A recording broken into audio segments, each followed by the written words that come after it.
And yeah, he is grinding like a grandmaster, stealing one from But Magnus no, Carlsen. this is losing. It's a terrible blunder. Takes, HD, finish. Better Sam, sharp.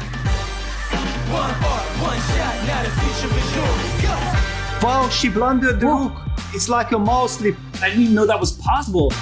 Where is the killer blow? Exactly, rook c2. Fantastic play by the rook. What a stunner. I'm talking one shot for the kill. Oh, look at him. Magnus is distraught. He is furious. He's like, what am I doing? And Vincent is back in the game. Check the movement is here, yeah. 219. Wow, what a marathon. Now the future is yours. She wins it. 29 is the world champion. Smart setup from Bodnar. What was that?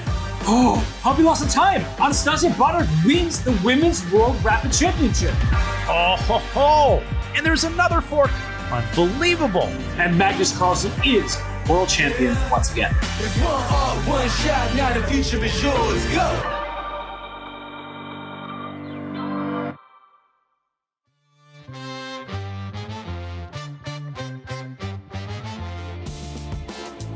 Let's go. We are here. Welcome to the 2024 FIDE World Rapid and Blitz Tournament. We are here in the beautiful New York City, the city that never sleeps, of course, but we are chess players, so we need to get a little bit of sleep here.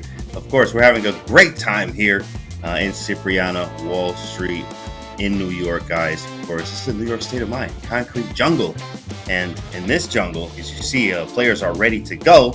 I'll be with you, James Canty III, and my best friend in the world, Hambo and the Lambo, Lamont Hamilton, Grandmaster. What's up, bro? It's good, man. How was yesterday? How you doing, James? How's everyone in the chat doing? Welcome back. Yesterday was turmoil. I mean, I feel like the whole tournament was, put in a box and shaken up and then emptied upside down. But we still got to come back for day 3 to find out our champions. We actually got some fashion tips yesterday, like who was wearing jeans, chat? Are you wearing jeans? I hope you're wearing jeans at home. We got some jeans, some good jean jokes and stuff yesterday. I got jean jackets and, are you wearing, like, what's up with your jeans? Well, I thought that it would be tough, James, if you were commentating all on your own. So I had to comply. So no jeans for me today. I didn't want to risk it on the commentary, Yeah, you're right. Actually, I'm in shorts, in fact. So let's actually move over to the women's standings and see actually what happened yesterday. Beyond the fashion tips in chess, we actually had a lot of good things happen. So as we see on the women's standings here, Ju and Jun and Humpy and Harika all with 6.5 there. What stands out to you, Amon, in this standing? Well, notably, I'm looking at the names at the top, but also noticing that Alice Lee is not even on our screen here. A very unfortunate second day after a perfect first day with 4 out of 4. So up at the top, Ju Wenjun, 6.5. Humpy and Harika, the Indian contingent, joining. I got my eyes on number 17 there, Anastasia Bodnar. Let's keep an eye. She is the defending champion in the rapid format, and planning that final day surge. She's only 1 point behind with 3 rounds to go. Yeah, and today is crunch time, as you're going to have to really, if you want to pad, your way to anything, to the finals here, or even winning, obviously, you're going to have to win some games today. So it's all about winning, basically, to say the least. The matchups, as you see, we got a big one up there. All 3, in fact, the first 3 boards up there, all of them with 6.5. I think one having 5.5. But we see Lagno and Kosteniuk. That's a matchup that they played a lot of chess together. So I'm looking forward to seeing what that one is. Also, Carissa, what about you, Amon? Yeah, definitely looking at those top boards, because as soon as we see draws potentially on the top boards, that leaves matchups like this that you see on your screen right now. These mean a lot. A win here plus a draw on the top board, immediately you're within half a point of the lead. So you know how it is, James, as the tournament goes on, the top boards sometimes are more likely to draw. You can sneak in the back door like Bodnar and Irene Sukandar. I'm definitely looking at that matchup here as well. And even, Maria Muzichuk can definitely put some wins together and make that comeback. Yeah, I actually think today is just a day of going all in. So you're going to have to see, we're going to be seeing more risk. We're going to be seeing, heightened levels of senses of just emotions and psychology there and opening choices. So I'm excited to see what happens here. So that's the women's. Let's go to the open, check the standings, see what happened yesterday in open section. So we have at the top there, 4 7s, boom, boom, boom, and boom. 1, 2, 3, 4. One that stands out to me is Alexander Grishuk, of course, as he just kind of creeped up there. No one was really talking about Sasha there, but they're talking about him now, Amon. Yeah, that's a name that everyone's familiar with, but somehow, maybe he had a bit of a slow start. He's just been a little under everyone's radar, but honestly, he missed a win against Norderbeck. He could be leading this tournament outright right now, but he's up there at the very top. I'm also looking at the comebacks being mounted by, Levon Aronian, Hikaru Nakamura, Nepomniachtchi up there at 6.5, along with Denis Lazovic, and of course, our very own Daniel Naroditsky, still up there, right? 6.5 points, only a half point off the lead. He was previously leading the tournament all on his own, so he'll be looking to return.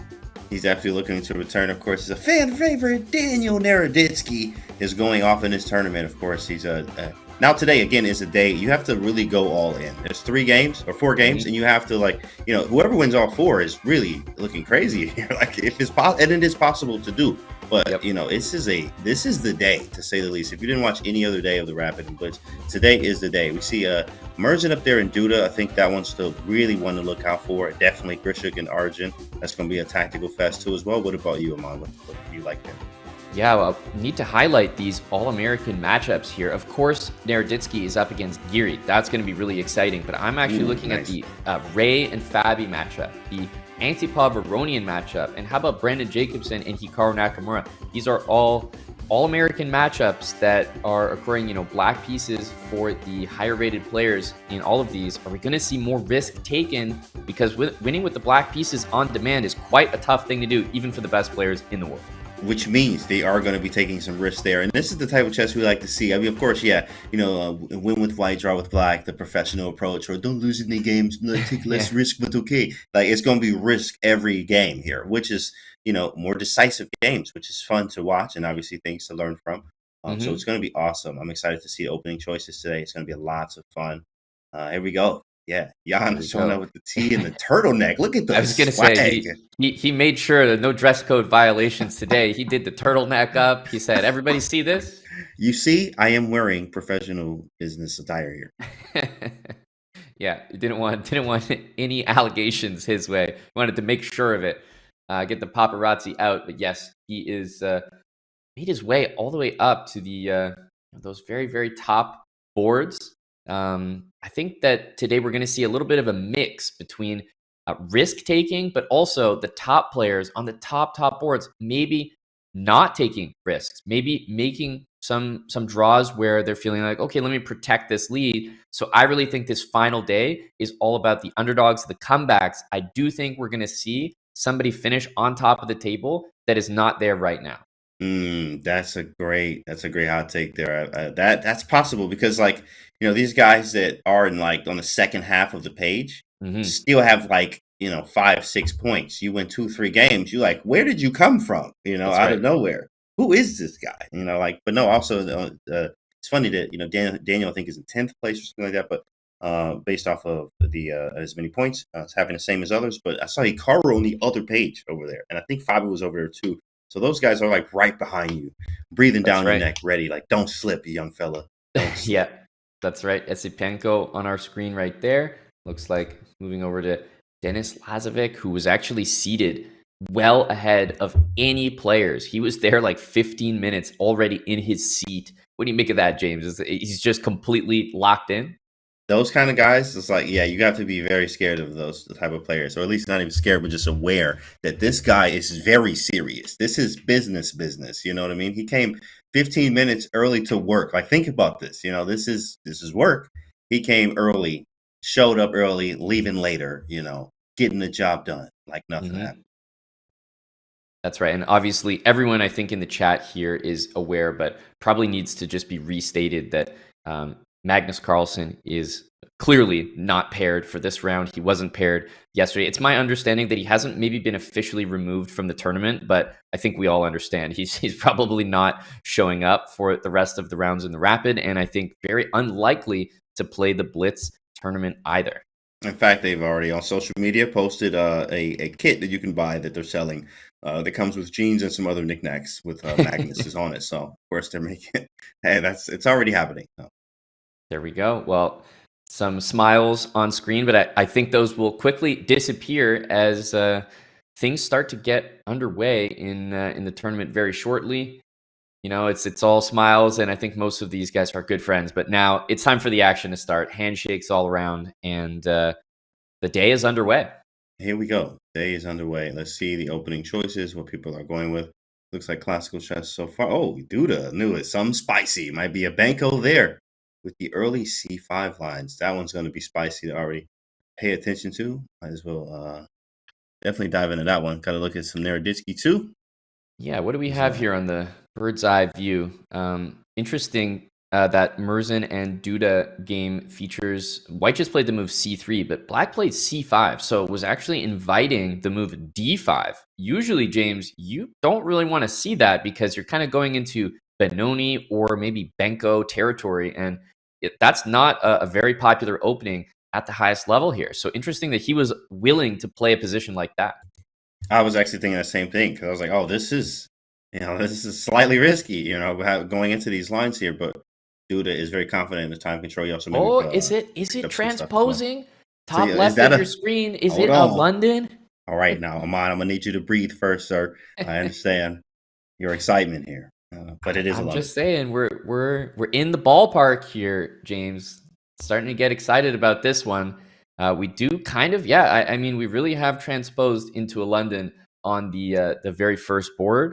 And that already makes me interested in the position. So why don't we take a look at this one, James? Before we, as we always do, just move around from game to game. But we do have a London system, a transposition. But this early bishop d6, if we remember yesterday, a game from the women's section actually with Pites, it was a line where Black castled, White sort of played bishop d3, and Black played queen c7, and then White took. Played knight e5 and f4. And so that's a line I think you need to be a little bit cautious about. In the meantime, White is more than happy to recapture on f4 with the pawn because the knight can recapture on d4, and that's a nice structure. But knight to e5 played by Merzin, he's going for something a little bit different.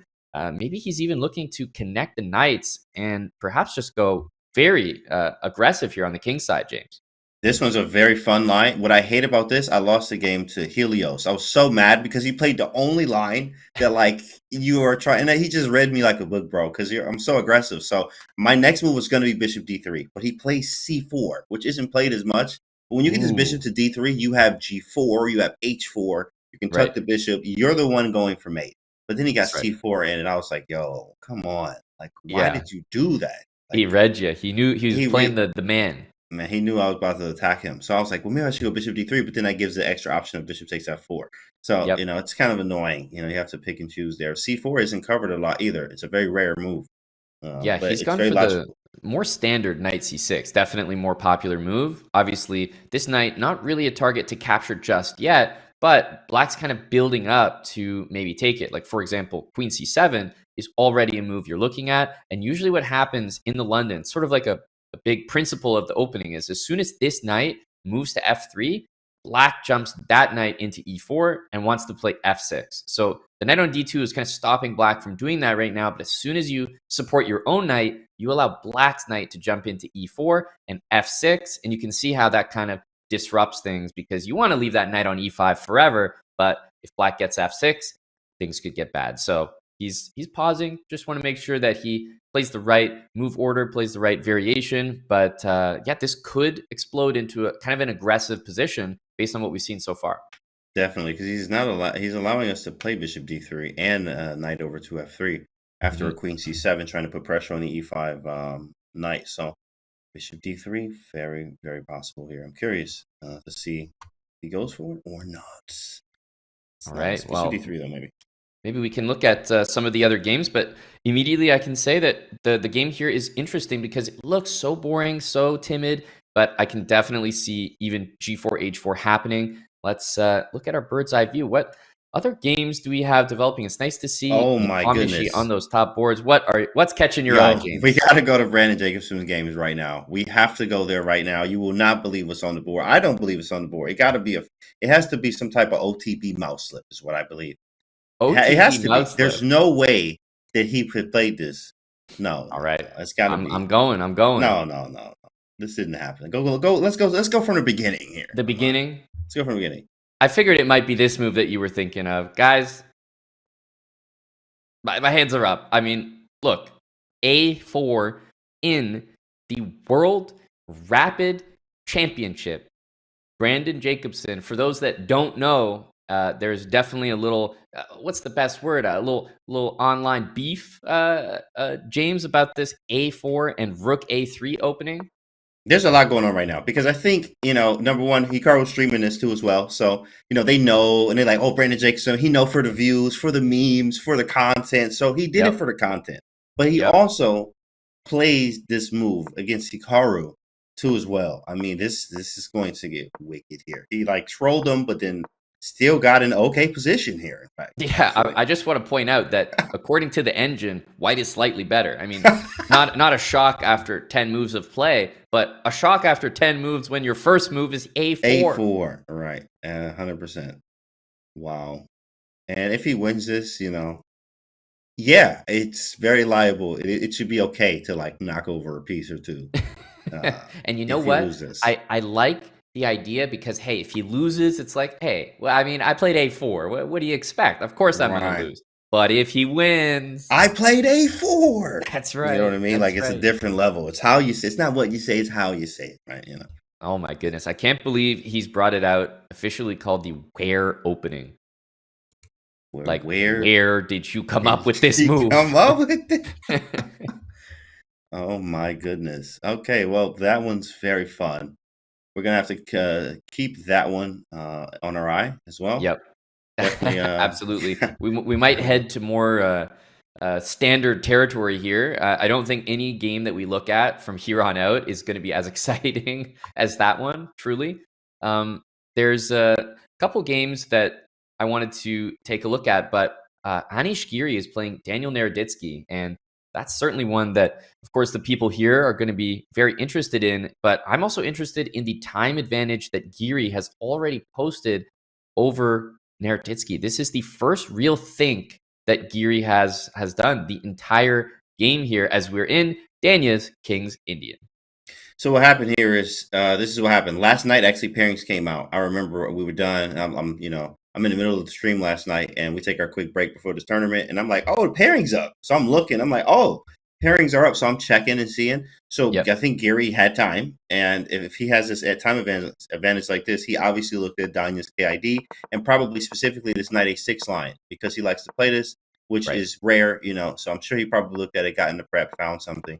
And now he needs to think because he's slightly out of prep now. He maybe didn't look at queen e8 or something like that. But he feels a little comfortable here. He also has a slight edge. But it's the same thing that you get in all Kings Indian. White is just slightly better always. And then tactics happen and then black wins. So that's the I was going to say, if you guys out there are Kings Indian players, you have to get used to the idea that it's plus 0.5 or plus 1 for just the majority of your life as a Kings Indian player. That's the new 0.00. It's always like that. Because you're playing a human, and then at some point tactics will happen due to all the counterplay and so many things to handle and keep under control with white. Mm-hmm. One little slip here, which black is always looking for, that type of counterplay. And just trying to make the king. I just looked at a Garry Kasparov game recently. He sacked a whole rook in the classical variation, Mar del Plata stuff. It was like, bro, he didn't even care. He just said, take the rook. Whole rook gone. And it was not made yet, but of course he ended up. Well, there's some easy sort of candidate moves for white, rook e1, queen d2, but maybe the more direct approach is something we'll see here, like b4, c5. To me, b4 with a5 available doesn't quite seem right, but I'm not 100% familiar with this line that Danya's playing. Maybe Anish has done some work and says, okay, the way to play against it is very quick play b4, c5, but he's gone for the more modest a3, but still he's hinting at that plan over there with b4 and maybe with c5. But in case he doesn't want to do it, James, there's always those simple, queen up, rook to the middle, no stress kind of moves. Yeah, black needs to figure out kind of our plan too as well. Like the knight is there on c7 to help us play moves like b5 or, maybe get the knight to e6. But we really need to figure out what to do with our pieces here. I'm curious to see how Danya proceeds. Maybe he does break with e6. Maybe he plays c5 to lock things up and then try to hint at an e6 or e5 later. But d6 is continuously weak. That's the problem we're having here. I mean, en passant, it's going to immediately highlight the fact that d6 is very weak. The knight on g4 is cool. The rest of our pieces are kind of clamped down. It's closed, which we need to figure out what to do, which he's trying to. Maybe knight a6, go back to maybe try to get the knight to c5, provoke b4. Does that help us or hurt us? Well, James, I have to take us immediately to the board 3 game between Sindarov and Jan Nepomniachtchi. We know how quickly Jan plays in his games, but the reason we need to jump here is I just noticed out of the corner of my eye a blunder played already. And look, the last move before this was Nepo playing queen h4. And this already probably feels like a pretty good position, right? But Okay. the move knight d5 is getting a double question mark here because queen to g3, allowing the knight to fully hang, but then just saying, hey, how do you deal with the incoming threats? Not to mention, first of all, mate in 1, and the bishop will be hitting the bishop on b2. So knight d5, and I mean, is Nepo going to miss queen g3 here?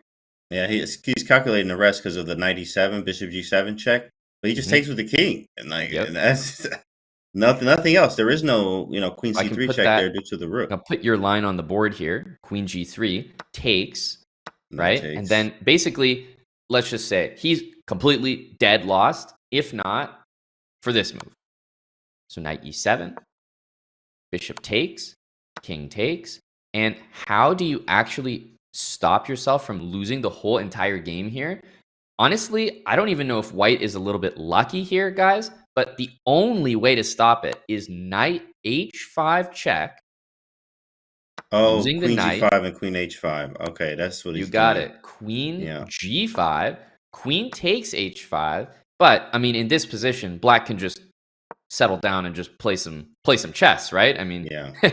I'm not gonna lie, he's probably calculating that. That's why he hasn't moved, because that's a whole thing to calculate, like 97, everything else. He calculating, and when he does his interviews, he's like, it's 7, 95, and He's truly one of the fastest calculators, because in order for him to be one of the fastest players on the circuit, he naturally has to be one of the best calculators. Like, he doesn't see everything all the time, which is why he gets some criticism for how fast he plays. But no, he's very, very impressive. And I think queen g3 is a move he spots in about 2 seconds, and he's confirming by spending his time now.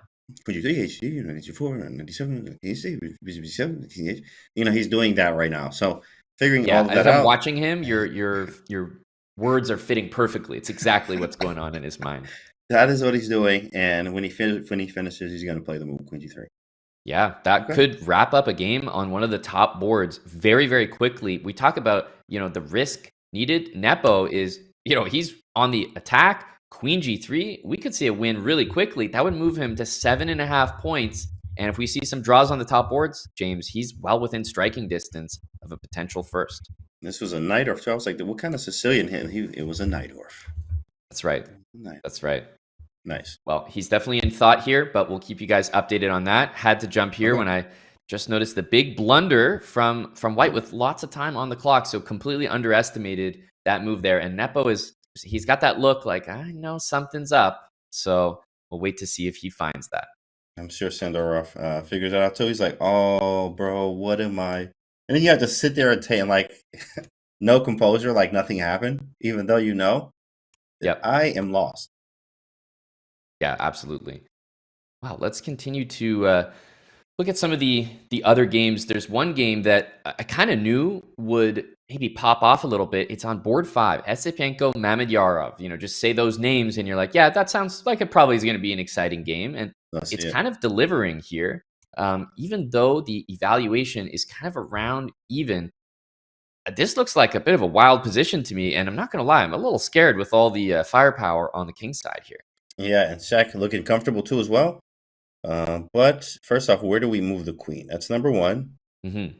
The rook is hanging in a corner. I mean, if I just bail out, you always got to think, okay, if I trade queens, how does that actually look? It's not bad. Might be a requirement here. The last couple moves, you can see that knight d5 came in, knight takes c7, bishop takes e4, and at this point, if you don't play queen g3, I'm starting to get real concerned here.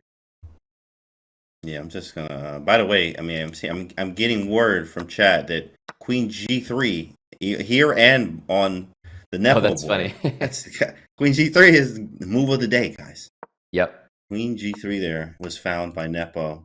that's That line is crushing for happening him. too. I'm just checking to see how far they're going. He Yeah, might you know, have to this go into game. that knight h5 line, take and take. Yeah, we can even, if the moves are coming in fast, we can even take a look. But Nepo finding that is a big deal for his tournament. I think any move other than Queen G3 here, Espenko's in trouble. But I got to be honest with you, Queen G3 looks pretty natural here, James. So I suspect we will see that.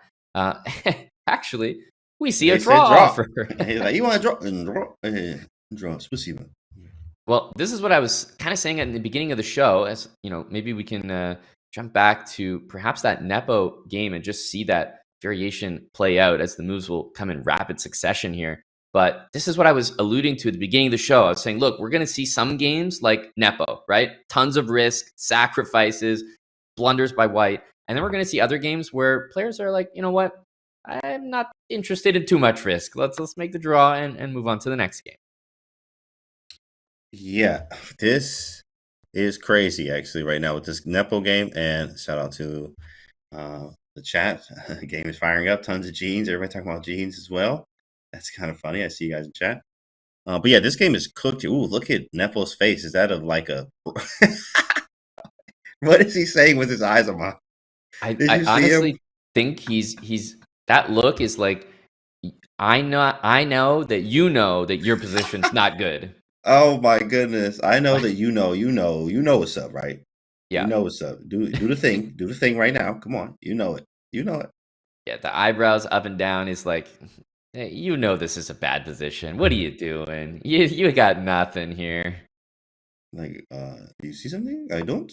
Yeah, no, it's gross. It's disgusting. Honestly, yeah, the position is quite one-sided in this one. Probably our most one-sided game. I would say on the top boards as well, there's one position I just want to check, and then we might have to jump straight over to the women's section. Let's take a look at Grishuk and Erigaisi. That game is definitely one between two players that I think a lot of people are excited to see in general and excited to see do well in the tournament. Grishuk, we mentioned, just kind of creeping up the leaderboard. He is one of the tournament leaders right now, and he's in a very imbalanced position where he's launched F4, clearly on the attack here. And Canty, posture check.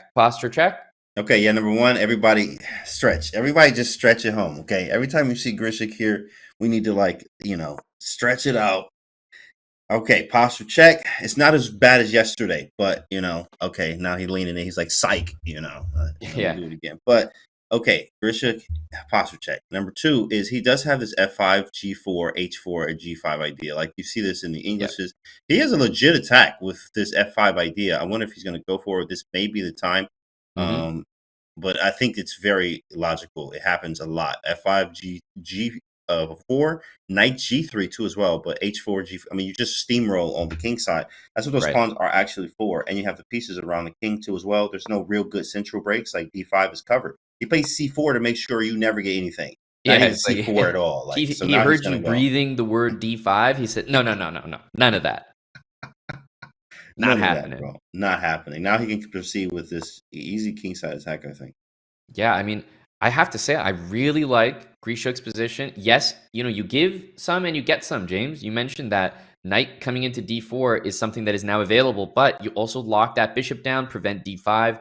I would say he's getting a lot more than he's giving away with that last move, c4. I like it. Black has a b file, but I'm not too scared about that when, like you said, we've got an attack over here. People always love to attack, and in general, quite tough to play accurate defense.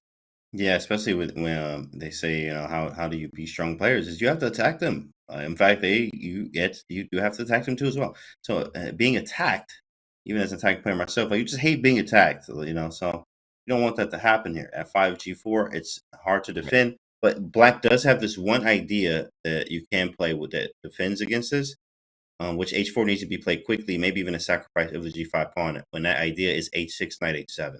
So after F5, you can go H6, G4, knight H7. Now the bishop and queen, you on E7 and D8 cover everything. So it's harder to get through with Yep. his king Can't side get attack. those pawns where they need to be, and you're just kind of covering the dark squares here. So that's a good defensive resource. Yeah, we have to see. So yeah, we definitely have this one, which I think right now doesn't feel the most exciting, but it's about to be, right? Like as soon as F5 happens, you know the attack is coming. So James, with the women's section getting underway, and especially with the women only playing 3 rounds today, so there's not too many games before the champion is decided. I thought let's go over to the women's section, catch the openings of that, and by that time, I think the action might have progressed over here in the open. Let's go over there and check, see what we got. All right. This Indeed. is Pompey and Ju and Jun, okay? This was this was a Nimzo, huh? This definitely looks like it.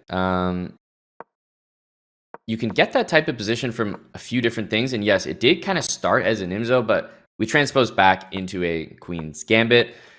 Ju Wenjun and Humpy both on 6.5 here, so it's hard to read into like who wants the draw, who wants to play for the win. I think they're both just going to take chances as they present themselves. Although looking at the time invested so far makes me think that Humpy is much more familiar with the position. Can I just say these are some. Oh, never mind. I saw some results. That was something else. I was like, did they finish that? I was like, they are just over there, just knocking each other out because I saw 0-1, 1-0 draw. I was like, bro, they just started. They what happened today? But Exactly. No, that was us clearing it out. So okay, there's a pawn on H4. What is that game? Oh, that's another Nimzo. Those crazy ones. Late Team J. And Yeah, BTS I was looking at a few games that had some interesting positions. Honestly, the games in the women's section right now, even though they just started, are already pretty crazy. Before we get to that one, let's stop in on our third board. Katarina Lagno against Alexander Kosteniuk. Kanti, There's a pawn on G4. I'm wondering what you make of this one, because this looks like things are going crazy in a Karo Khan. How the heck did we get here? We see G4, H4, just going for the throat. H5, Knight E5. I've never seen this line before. This is just madness. Yeah, this is madness. This is crazy. And yeah, you will always get these kind of games with Kosteniuk, which is nice. If you're looking for a game, she's going to bring you one. She likes to play dynamic chess. H5, bishop takes. E5. Knight E5, saying, look, you can go back, but when I take the open H file, because of the pawn you just won, is now pinned. So I can go ahead and take that and then take back on E4. And in this position, White is going to be down, definitely down 1 pawn, but maintaining an edge here, which just goes to show full compensation. Yeah, you have the bishop pair, which usually a lot of times you get to learn that the bishop pair is equivalent to being a pawn. If you have it over your, obviously being compensation for a pawn, will be 2 bishops. The pawn on E6 is weak, and also that extra pawn you do have is doubled too as well on the G file. So we have sufficient compensation, as the books say. So Queen E2, Bishop D2, or E3. I mean, castle queen side. Yeah, this is going to be a vicious type of attack where something that Kosteniuk is not going to be too happy defending this. Yeah, the E6 pawn is a target, so I could see the move G5 happening, the queen out to G4, and then maybe just bishop D2 and long castle. Black, on the other hand, is never going to castle short with that open H file, so kind of have to see a long castle there, but even bishop F4 could make a long castled king very uncomfortable. I say a clear advantage to Lagno, and honestly, I've never seen this line before, James, so it's got me kind of curious. Like, it seemed like a normal opening. Maybe Kosteniuk not familiar with something new that Lagno has brought to the table here. I believe so too as well. She is usually the one pressing and likes dynamics here. But I think it's now happening to her. So obviously you feel a little bit more uncomfortable here. The E6 pawn is a huge weakness. Like, what are you doing? There's no targets. Like, believe it or not, White is really solid. Like, the position looks crazy, but the G4 pawn is defended. My pawn structure actually is better than Black's, even though being down a pawn. I have open space for the bishops. Bishop E7, she's going just natural. Get the pieces out the back rank. And I agree. Just get your pieces out. You know what? This is not good. It's not great, but I still need to follow some principles. So get these pieces out the back rank.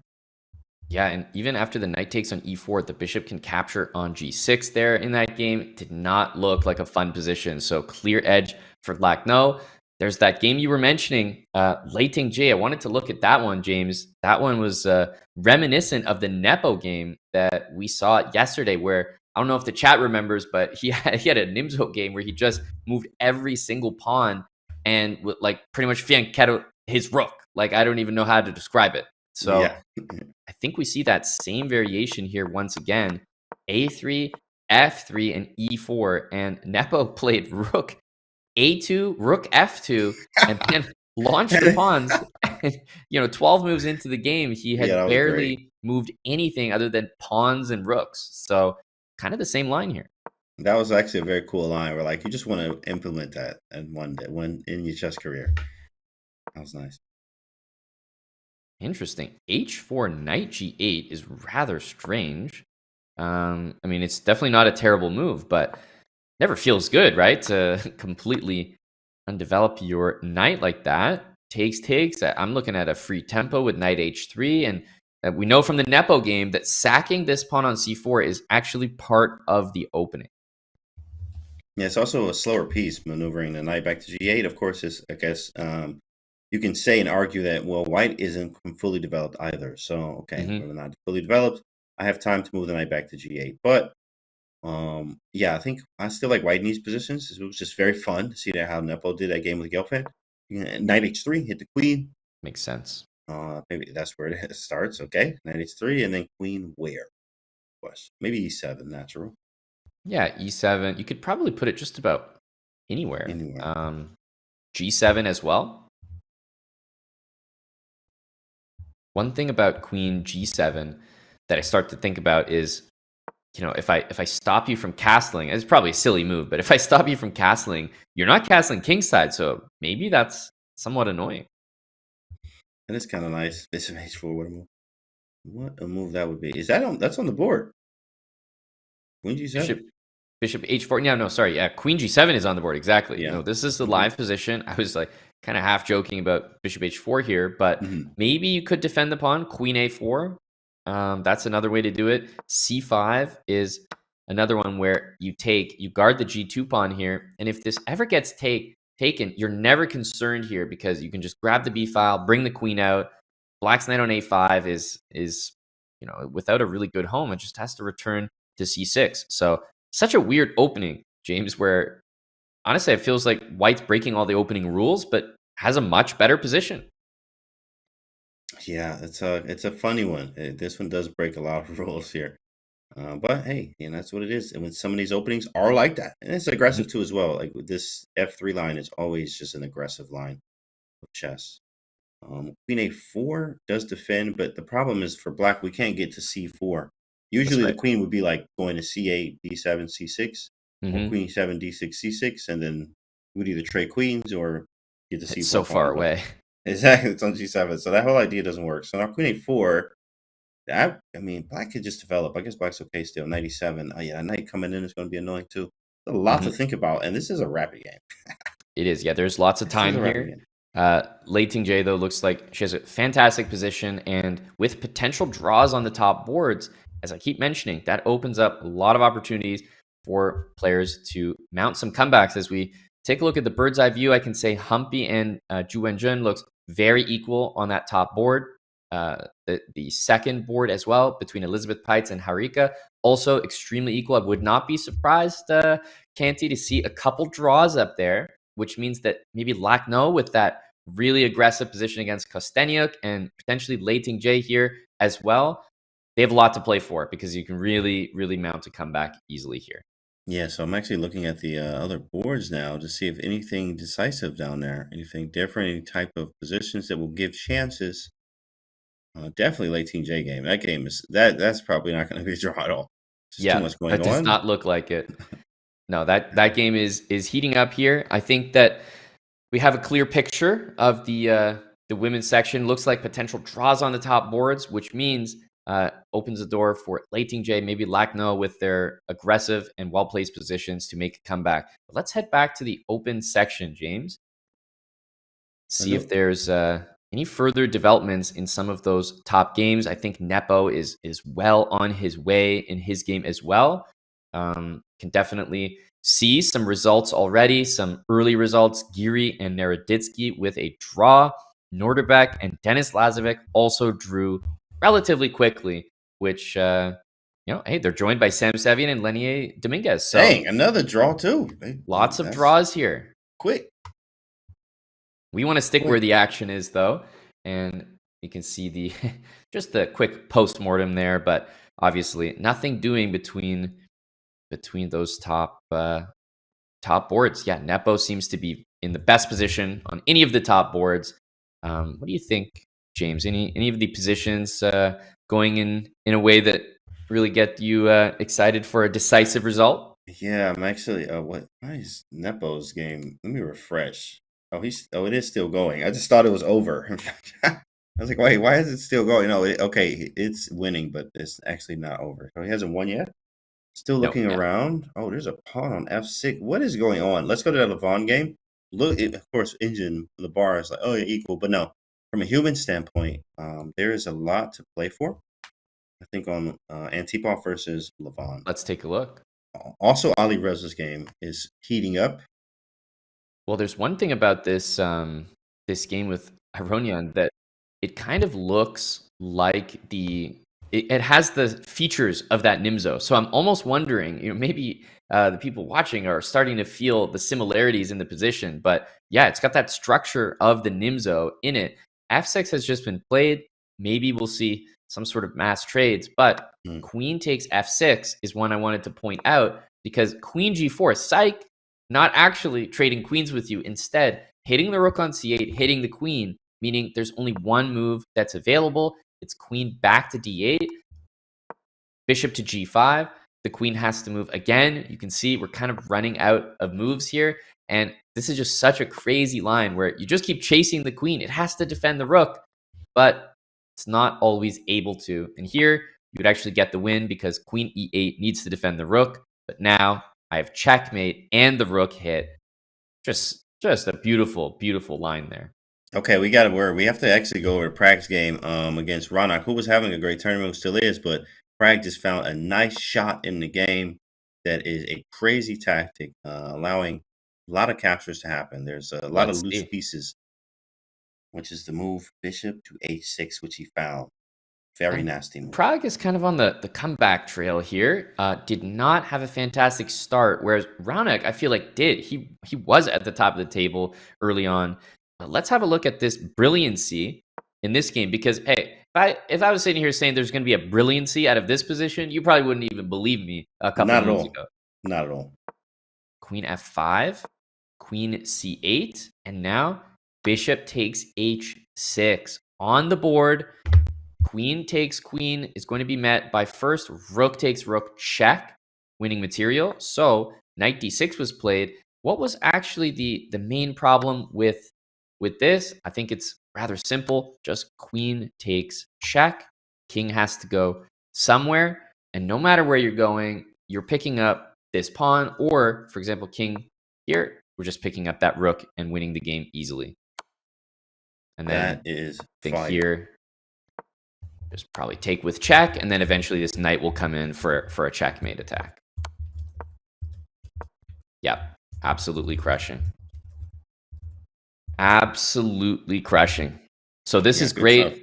What a move there. Bishop takes h6. But what was played after is kind of shocking. He could have kept the attack going with queen g6 here, James, but instead he plays queen takes c8. So believe me, a great move. He's up a pawn.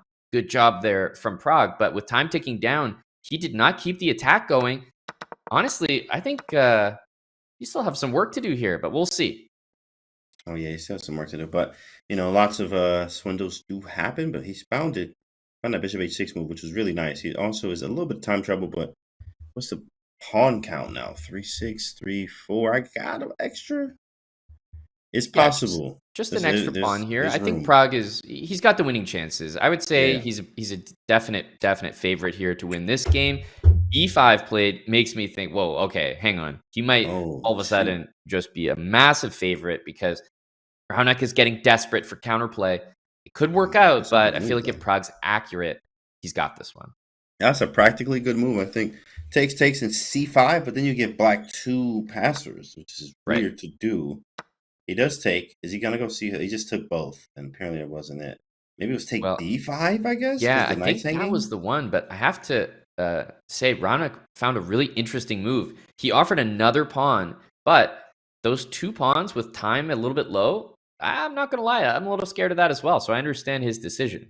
It was a nice practical try. Like, yeah, okay, you could look at the engine. Oh, engine, but no, b5 was sick for practicality. Like, Yep. it was a good move because if you take or push, you give black 2 passers. So he said, I'm not doing that. But, which is normal. I was like, I don't think, do you really want to give him those 2 pawns? He didn't. And then take on b5. Black still has some work to do, but nice practical try from Ron. Yeah, knight d6 can be played. We may leave Prague with the conversion here. Over on the top boards, I can also report that Jan Nepomniachtchi has won his game. I wanted to go to board number 2, though. Alexander Grishuk against Erigaisi. Not only is time getting low there, but Grishuk definitely has a clear advantage here. It's so interesting because we thought he was going to decide the game on the king side attack, but he's got the pieces doubled on the queen side. So how the heck did that happen? Right. He did that yesterday, too. He was just switching back and forth around against Nordbeck. Switching and using both sides of the board, which you need to do. You have to have full board vision, as we call it. And Bishop G2, it's funny because what else is he calculating? His bishop is hanging. Is he going to go Bishop G2 or Bishop H1? Or does he have something? I think that he was considering Bishop H1, and he has played it, is because he didn't like E4. So if he plays Bishop G2, it gets taken. Maybe E4 happens, some counterplay. He says Bishop H1, this bishop is no good on H3, and you cannot play E4 now. The chat says Grishuk up on time is crazy. Oh no, is this Grishuk 2.0? That's a scary listen. What? You got less time than Grishuk? That's a bad position. Yeah, Okay, that never happens. And another bad position, in fact, is actually, we got to go over to the Brandon Jacobson game. I mean, this is unbelievable. He starts A4, all of Hikaru's, everyone's watching Hikaru's stream. And so he's play Ace4 for the beams. And first off, of course, I mean, look at the white's pieces, right? And now we have to look at the... And look at the A-pawn, right? It started with A4, and now that A-pawn is actually going to be maybe the reason he wins the game. On A6. I mean, this is crazy. This is going to make all the memes, right? I know Hikaru was like, I would be molding, but also not, because, okay, it's content, but then like, bro, he A4'd me, I got A4. He did A4 him. At this point, by the way, Bishop A7, I have to assume, is what Brandon Jacobson set up by playing Rook B4. Because if he brings the bishop back, Hikaru moves the rook and plays Bishop B6, and he'll probably win the game. So he takes on A7. These brilliancy, pawns. by the way, oh my goodness, gives it up and follows up with B6. And look at the quality of the pieces here. And it's the A pawn from A4. So is this what it is these days, guys? Is this what we playing now? A4s out to Amazing. Beating super GMs. Okay, cool. I got it. I appreciate that. Because now that means you can just play anything these days, boys and girls. Theory doesn't matter. I don't even know how to convert this into a win, because it feels like whichever pawn you push, there's going to be a blockade. But even though there's a blockade, Hikaru pretty much can't move the pieces here. What do we... I was almost thinking of King H1. I was just about to say that. Just King H1 to sack the queen. That was... Nice. We're on the same page. We gotta say always, bro. We on the same page. Yeah, King H1, sack the queen. Maybe rook to c4 and rook to c8. It could be another idea. Although I'm a little nervous about dropping the A-pawn there. Wow. Yeah. So, I mean, you guys know how it started. 1A4. And I was like, this is a smart decision from Brandon Jacobson. If he wins, it'll be, A4. A4. A4. And if he loses, it's what? Then it's, I played A4. Obviously, I lost. I played A4. That's why I lost. Yeah. No big deal. We've seen 2 new books, throughout this tournament. One, How to Beat Magnus Carlsen. And then it's a 1-page book. You open it and it's a pair of jeans, right? Then you have How to Beat Hikaru Nakamura, and you open it and then it says 1A4. It's like beautiful novelties here. This is insane. Well, maybe we can also take a look at the just jumping over to the Firouzja game. It looks like he's well on his way to getting a win here. By the way, almost all draws reported on those top boards so far. We had the win from Nepomniachtchi, but that's about it. Grishuk is better. Murzin is maybe slightly better against Duda, but mostly draws from those players. And it looks like Alireza in this position is cruising, which means he will move to 7 out of 9 after this potential win here. Very nice. Let me actually pull up the file. I'm always curious to see how they started.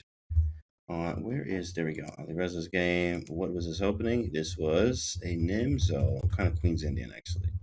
And we have the sort of time scramble battle here. It looks like Alireza is kind of taking his time here, but we do have a time scramble battle here between Bogdan Deac and Wei Yi on one of the top boards here. And advantage for Deac as he's rerouting his pieces beautifully. This is also to jump up to 7 points. And with so many draws on those top boards, 7 could put you half a point behind the lead.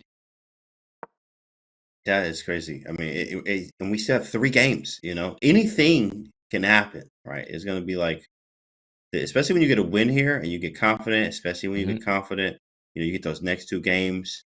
It's really a 1-game thing. You have to really go all in. Because the draws, it still gets you closer, but you really need these wins here. Not that it takes a little bit of luck, but you need a little bit of help from your opponents. Yep. Yeah. Wow. That's right. So it's looking like Bogdan Deac is going to potentially get a win. We have to go to the Grishuk game. We got to go. I'm seeing just action here as Grishuk is trying to close the game out. I think this is the place to be right now.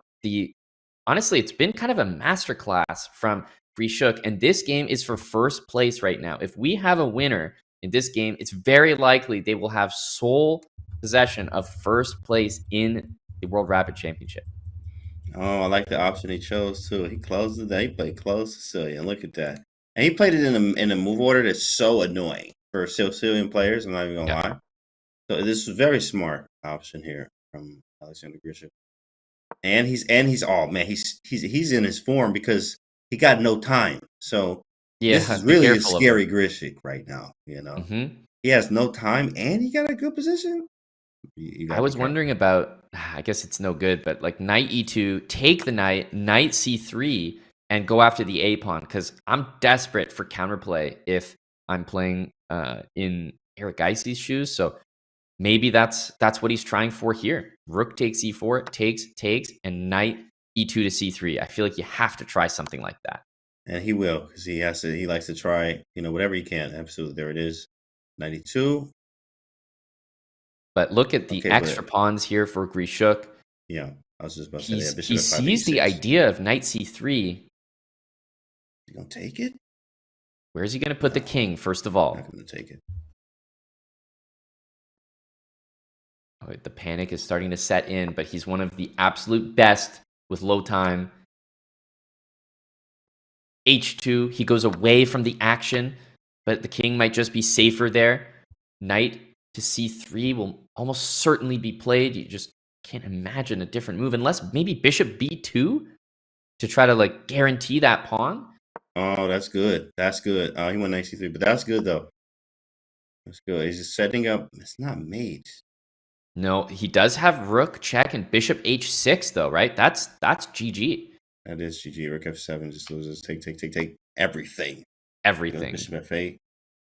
So he goes there first. Pretty smart, I would say. And there's no rook g7. He could still go rook. Oh no, yeah, rook b8, rook g7, bishop h6, rook g6, and I think he just takes. I get one, you get one. That's right, and he'll take those odds at this point. Yeah, this is not easy at all. Keep in mind there is a bailout move, bishop b1. We do see zeros on the clock just on the display, but that's obviously going to be rectified in just a second. Bishop f6. Bishop was good too, but he can get away. Arjun's going to find. What happens if he takes? Yeah, Arjun's going to find knight a2 because there's nothing right now. I don't have anything. I think you just realized. I thought he was going to go for bishop f5, e6, which I thought, but the king runs to h7. Oh no, knight b4 is available. Oh man, that scared me. He just needed a move. It's a double question mark, but I don't think that it is, to be honest with you. I don't even agree with this. Yeah, the engine can't even keep up with Grishuk right now. I think the double question mark is from rook a6. It's nothing to do with rook b8. It's tricked from rook a6. Yeah, right. The rook a6. Bishop f5. Yeah, there's just and that's crazy. You have to play well, but also defend well. And Arjun, being as strong as he is, he defended like an absolute beast. Now the black king Bishop is getting g7 is out. coming. What Correct. do you do about Bishop bishop g7 is g7? coming. Oh man, yeah, what is? All these moves are getting double question marked. He's playing with us right now. Jeez, we need heart rate monitors on chat. Oh, Bishop my e6, goodness. king g6, rook g8 could be tried. And then maybe you'll have to sack your rook on g7 because I'm scared of this a pawn. Oh my goodness. Yeah, this is going to be weird here. Maybe you have d6, d7 at some point. It's probably what he wants. Yep. This is absolute madness to follow. But Erigaisi, what a game to come back into this one. He looked completely dead. Just a masterclass from Grishuk. Here we go. d6 on the board. What's happening? Apparently. Now he takes. Is it d7 first? Right. How is he? Oh, rook a8. Oh, You stop the pawn and you still have yours. But how? Oh my goodness. What a shift. Oh, but there's knight c6 though. Oh, bishop d5, but no, knight d8. It's still not over. Mm-hmm. Yeah, but the thing is, knight c6, I'll just snap the pawn and then go back to business. Oh, you're right. Yeah, that's the annoying part. So yeah, your knight is my stuck. pawn. No, my pawn. Oh man. Yeah, Dang. this almost looks over on the spot here. You can see it's kind of setting in for the players. I would just go d7, knight c6, collect that pawn, no stress. Grishuk will win this game. It's looking very likely now. Like, what do I do? Calculation. He takes the pawn. Play it Grishuk safe. is trying to close out. Look at him. He almost got up, bro. crowd. He has no time. No, but look at the crowd. Yeah. So many people spectating. And the crowd goes wild. Actually, yeah. Wow. Draws, by the way, all the way up the top boards. Only Nepo with a win. Brandon Jacobson did beat Hikaru Nakamura. Alireza victorious as well. Prag did win that game against Raunak, but we are sticking with the top boards here in the open section. Okay, so maybe he's frozen here. He just stopped. Maybe he's thinking about bishop h3. Because this is obviously, he's attacking my bishop. So I have to move it. Yep. He goes for bishop h3. I thought the same. So now it goes back, but he holds a little bit. Maybe I just try work on winning this other pawn now. Yeah, I was thinking about rook e2 to e8. And definitely rook a8 is good as well. But the reason that I kind of like rook e8. Oh, okay, interesting. I don't know. Yeah, that might throw me Can off. I just take that, boy? Okay, he said maybe. King g7. I think he was worried about knight e5 and taking the c pawn because your bishop can't defend both of those pawns at the same time. Rook f5 is nice. Setting up traps. Oh no, rook g5, king h6. Mm-hmm. That doesn't I work. think you can go a little bit slow here. King g2, rook f4. Gonna need some technique here, but Grishuk should have this one.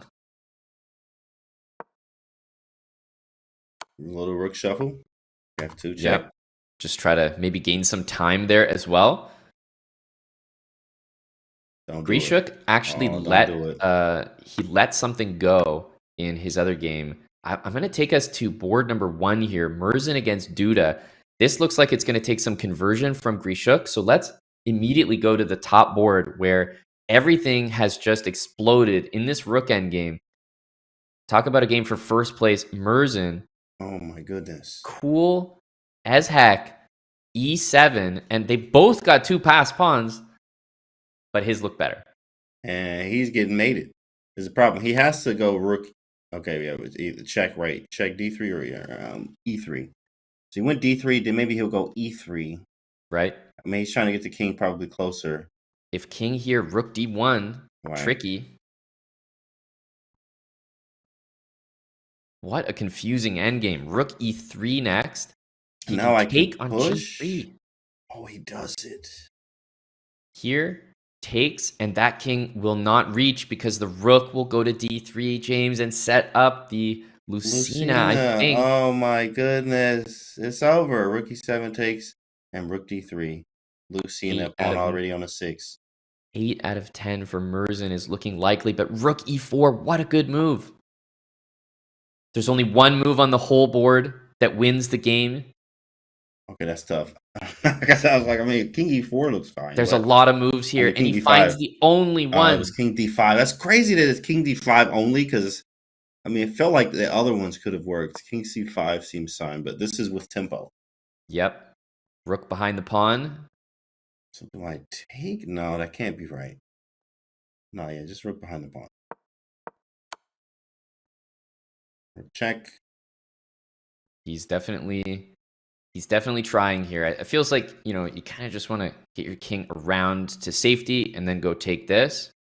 Maybe get the king to c8, possibly, because of yeah, maybe getting the king to c8 is the idea. He went back though, but king take. I mean, rook takes. I can't cut him off yet, but I still should have enough ground with king c5. I'm already on a 6th rank. A lot of things are different.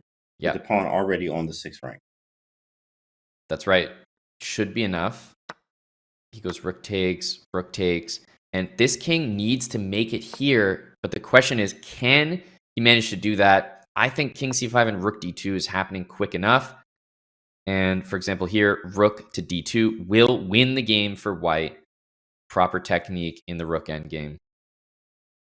Rook d2, rook c1, king d5. Yeah, I think king c5 is the way to go. You can probably even just keep moving the king and go like that, but the one that stamps the win home for me is rook d2, cutting the king off. Duda will understand as soon as he sees that move that it is over, but I think he's realizing that right now. Head shake, head scratch, you know. We've all been here. We know this feeling very well. From both sides, actually. This move, as I said, also winning. Rook d2, just as good.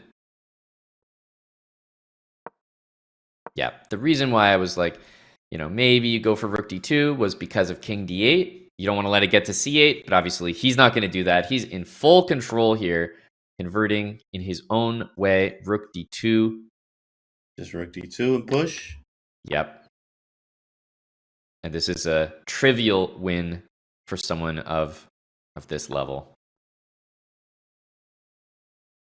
We may indeed see a resignation here in a move or two, or he may decide to play it out, but have a look at Duda's face, and I think you will be able to tell that he understands the reality. And then we have a classic. You have a bunch of ways of doing it, but Lucina and like also king over, rook check, king to e, d8, rook check. I wonder, does the chat know the chat know how to technique? build it? Build a bridge, chat. Go. Yeah, rook e4. Rook e5 sometimes works, but e4 is the safe square, and just seeing that move will also convince Duda that, you know, my opponent is well aware of what needs to be done. But, you know, I feel for him. I've been there at the frustration. So you know you're dead lost, but you're just kind of playing moves on autopilot because you just don't know what else to do. Then you play it out until he builds the bridge here. Yep. Which is really nice. Get to see the instructive moments here. Shout out to Duda for playing it out here. Mm-hmm. You can see it in real time. If check again, the king goes to c5, and then the only other check is to go back, and that's why that rook has been brought up to block the checks, and then that pawn will queen on the next turn, no matter what. So he's going to decide to wait there, and now you can just inch that rook even closer and build the bridge a different way by bringing it to c5, and very likely we'll see the resignation. And yes, we do. Volodar Murzin, 8 points out of 10, and I want to say a share of first place because Alexander Grishuk has won his game against Erigaisi, which means Murzin and Grishuk, I don't believe they've played. It feels like almost a guaranteed pairing in the next round, as they are the only two players leading the Rapid event. That's going to be a heavyweight matchup right there. Blows from both of them. And Merzen is in incredible form. Just not scared of anyone. This is the type of attitude you should have in your chess game, obviously. But he also has the skills from study and grinding as well. So the kid is absolutely phenomenal right now. Well, we have games left, but wow, he's at the top with Grisham. He is at the top. We're going straight to the women's section. The action is dying down in the open as the games are coming to a close. We have a good picture of the standings, but we'll let you guys know when all the games are completed. We're going straight to the action here, James. Sticking with the women's section, Lagno Kosteniuk. We said this was the game to watch. We're going to start with that one right now because the top two boards, as we predicted the last time we were here, have ended in a draw. So what have we been saying? That opens up for the players chasing the leaders to make a comeback. Remember, the women only play 3 games today, and then we get to know our champions. So not as many rounds as the open section to make a comeback. And of course, just as in the open section, I mean, every win matters a lot, especially at this stage in a tournament. And every win gets you closer to being champion or even qualifying for tie breaks to be champion. But here, this is a big win for Lagno here. If she's able to convert, she should be likely having an extra bishop. I think so. Extra piece, although it is stationed on a funny square on h6, but I think that's no problem. You can see there the mate threat on b8 was the reason Black had to sacrifice a full knight on e2. And after king g2, I think absolutely zero stress. This looked like a really interesting opening idea from Lagno. It's paid off, and she should move into that 7-point position, which will put her right up the top of the table. Yeah, and with lots of confidence to go with it too, beating a very strong player in Kosteniuk here. But yeah, I mean, she had a great position out of the opening here. I mean, Caro-Kanns can go really good or really bad like French's, but generally very good for Caro-Kanns. Right. This one was a wild variation with the 95. She didn't expect that after bishop h5, which was a sick move, sick find from Lagno. Very nice. 100%. Rook down to f4. You know, there's dreams of a perpetual check here, which is why the players have absolutely not quit on this game yet. Still, you know, you just want to solve those problems. And bishop f3, what a fancy move, knowing that it can't be taken due to the hanging rook. And now the bishop and king are fully safe, and the rooks are not coordinating very well. That looks like very good technique, and Lagno poised to get the win now. Very nice. Still a little bit to do here. Things like rook e6 possible, rook d2 as well. Checking, but king is quite safe with the bishop around it. Rook d2, and there's going to be rook d4 there. But bishop g7 after taking, I finally get the bishop out. Maybe bishop g7 even now.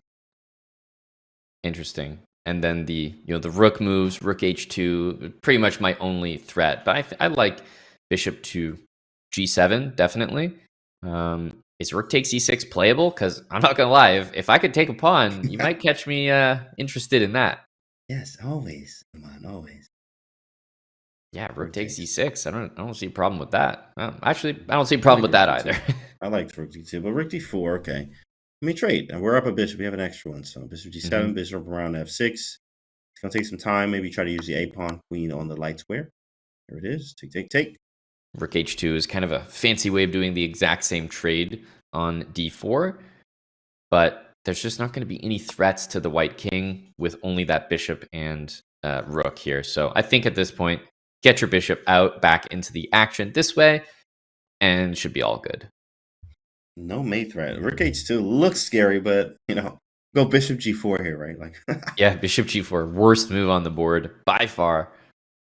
Hanging maybe one. So again, lots of draws in the women's section here on the top boards. This definitely looks like it's going to be decisive for white. We did see Tan Zhongyi win her game. And also wanted to mention that game between Irene and Anastasia Bodnaruk. We wanted to keep an eye on that one. Defending champion Bodnaruk looks like she will actually lose that game. And that will most likely put her out of contention. There isn't much to look at in this one, but did just want to drop in and mention that because we were waiting to see whether she would mount that final day comeback. But I have to say, with 5.5 out of 8, moving to 5.5 out of 9 with an eventual loss. Very likely in this game. Does not look like she will repeat her success from the previous edition. Very tough stuff. And of course, as the standings change every game or every round, there's a shakeup in the standings, as we should say. Alice Lee started off very strong with 4 out of 4, and then lost a few games yesterday and a draw. So you need to have good days. Easier said than done, but the more that you win, not lose, pad yourself in the standings, but preferably, obviously, having the wins, keeping the nerves in check as well. Yep, and this is a fantastic result for Irene if she can continue to just play well, pull this off, show the technique required here. Looking pretty good. There's also Zhu Jenner. Looks like she will pull off a win in her game down the standings there. So in terms of results, it looks like mostly draws, but Lacno getting closer to the top, and Irene also putting herself in an amazing position if she can convert this game. Honestly, easier said than done, James, but you have to expect that White wins this every single time. Yeah, definitely easier said than done because it's so close to the rook and bishop versus rook. Like it's so close because they got the same amount of pawns. If I can have the extra one, we trade a few. How are you winning this exactly? So it is gonna take some time. F3 I thought was nice, but we have to really maybe get the king involved too. King That's up right. and like some small. There's even things where you can sacrifice for 2 pawns to get a wing in game. Give up the rook and bishop. That's and right. Have some type of zugzwang. Yeah, I wonder if it's going to be some sort of bring the king up, because as soon as you do that, you also got to watch out for that H pawn. So you can't just do it without any regard for the position. Check. Back the king up just slightly. Officially, Lagno winning over Kosteniuk, but we didn't expect any other result after seeing the live position. But after that win, she'll move up closer to the leaders, I believe, tied for first place in the women's section of the Rapid Championship. Very nice. Playing strong, and we have 2 left in the men's. Salim Saleh he's had a bunch of games that went very long. He seems to be the usual suspect. Usual, yeah. His games are usually the longest. Salim Saleh is trying to grind. He's up a pawn, as he should grind this out forever.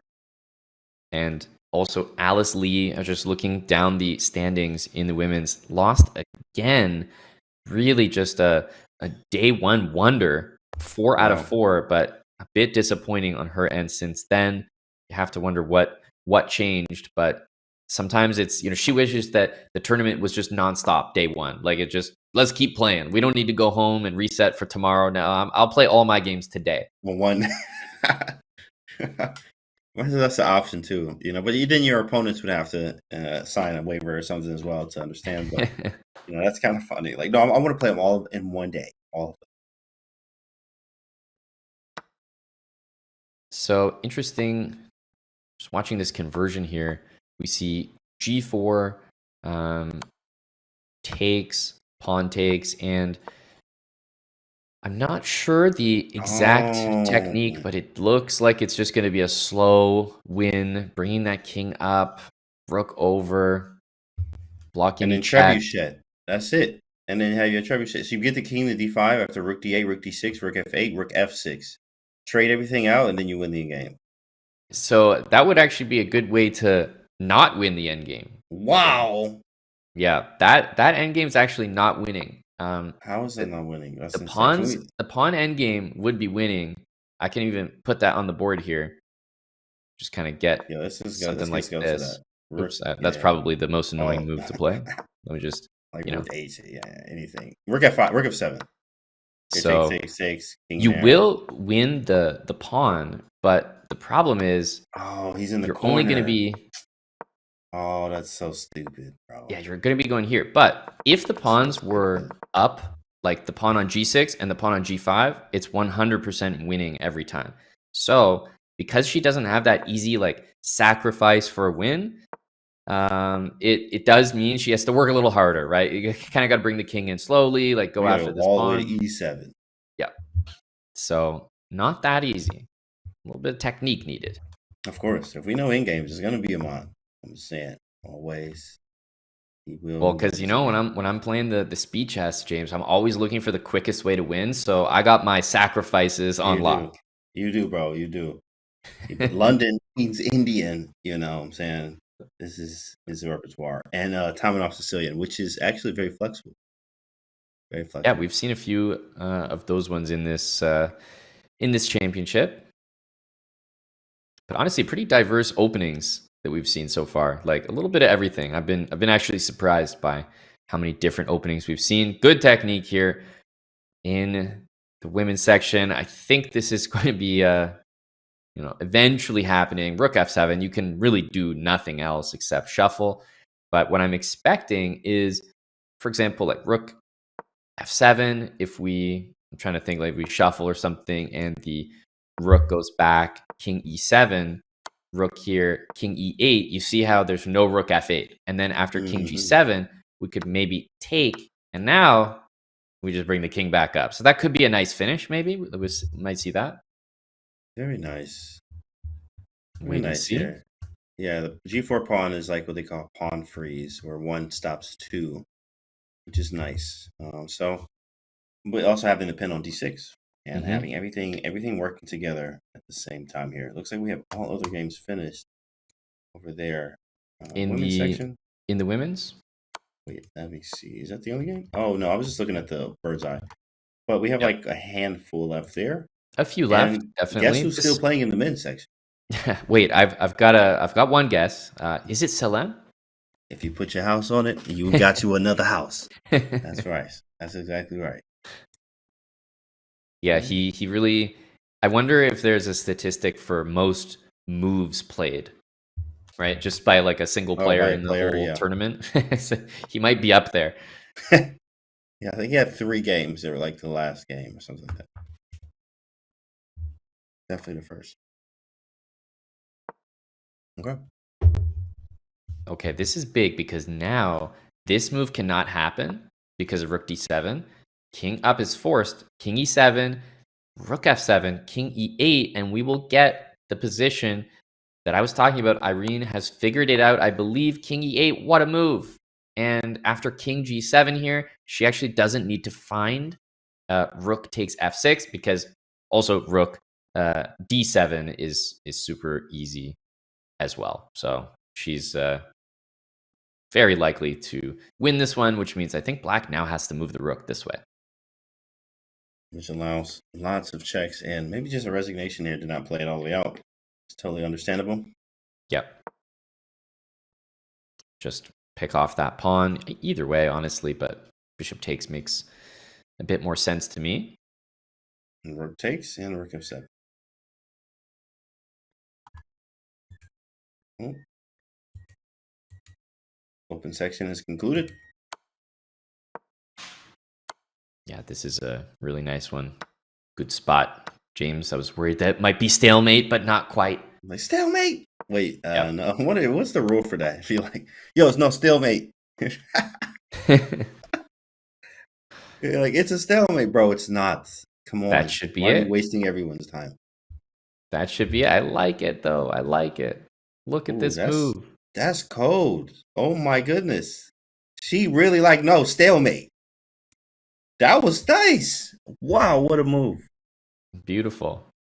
Did not consider that at all. I'm not going to lie. I would have just start putting my things away after rook f7, pack it up. Put my jacket on. Like, no, take your jacket off. Take your jacket off. We still playing. Hit him with the Karate Kid reference. All right. Check. Rook H. What a cool move. Yeah. King G6. Obviously, this is stalemate, guys. No moves for the king, and the king's not in check. That's what stalemate is. Check.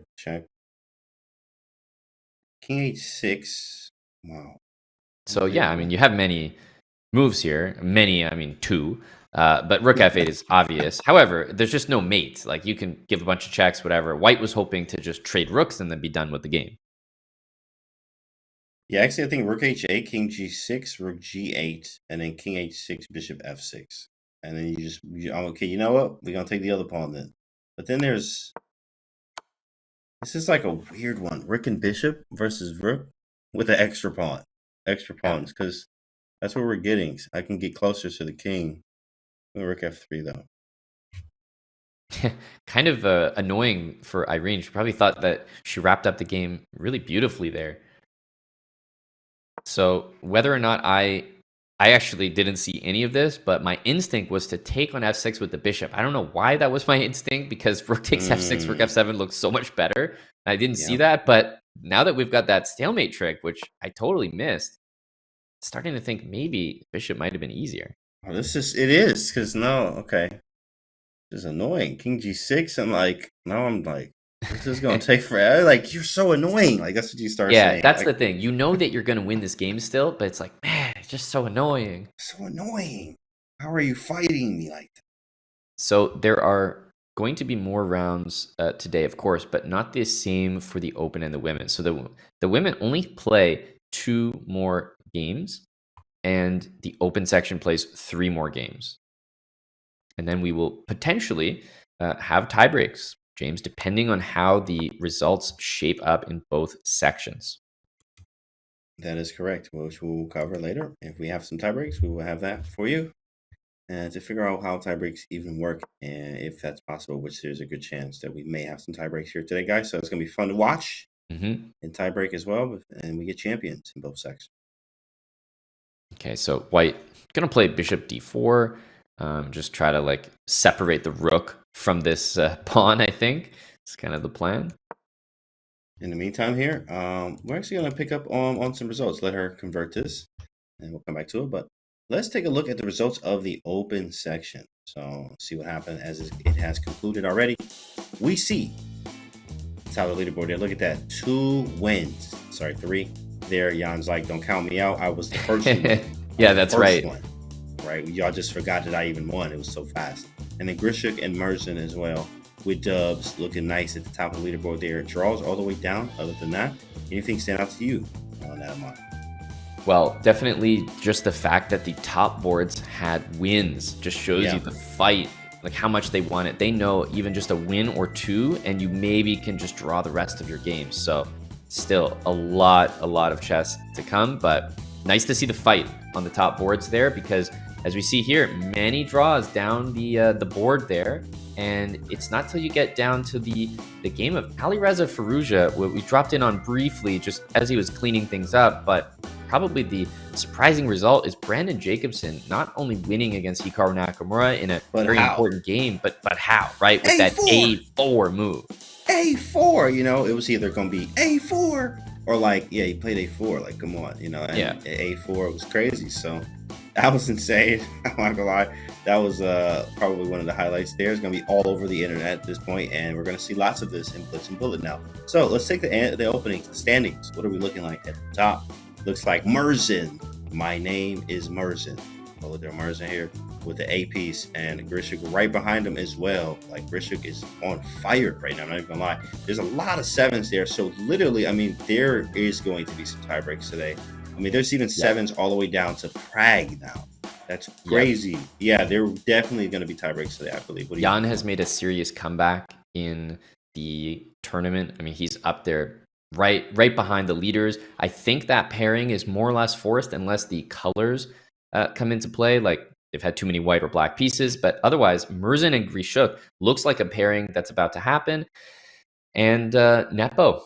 Wow, he's all the way up there after kind of a slow start, but I think he's actually undefeated. Kind of an interesting thing. He just had a lot of draws at the beginning. Yeah, he's playing incredibly well here, but he's playing incredibly well. But even number 18, that's crazy. 18th, but I got 7. What? That's crazy. What do you mean? That's incredible, right? So, and there's still games to come. So, but we're gonna take a short break, guys. Don't go anywhere. There's more action right after the break.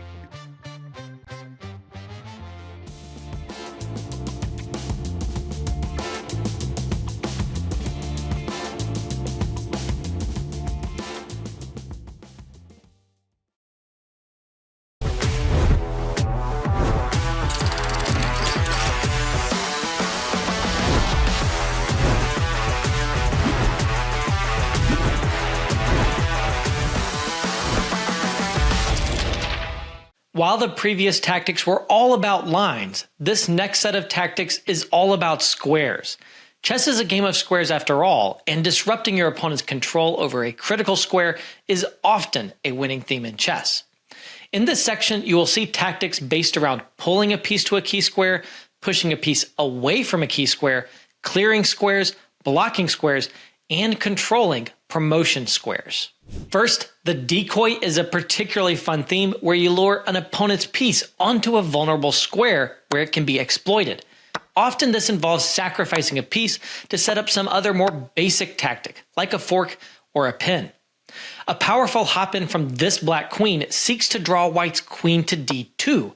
There, black can fork it while capturing this bishop. Another tactic, deflection, often looks very similar to a decoy, but it's the opposite case. Where a decoy uses a sacrifice to pull a piece to a vulnerable square, a deflection pulls it away from a key square. A deflection is also an example of a more general tactic, removing the guard or removing the defender. In this case, any manner of trickery is used to eliminate a defender that is holding a critical piece or square.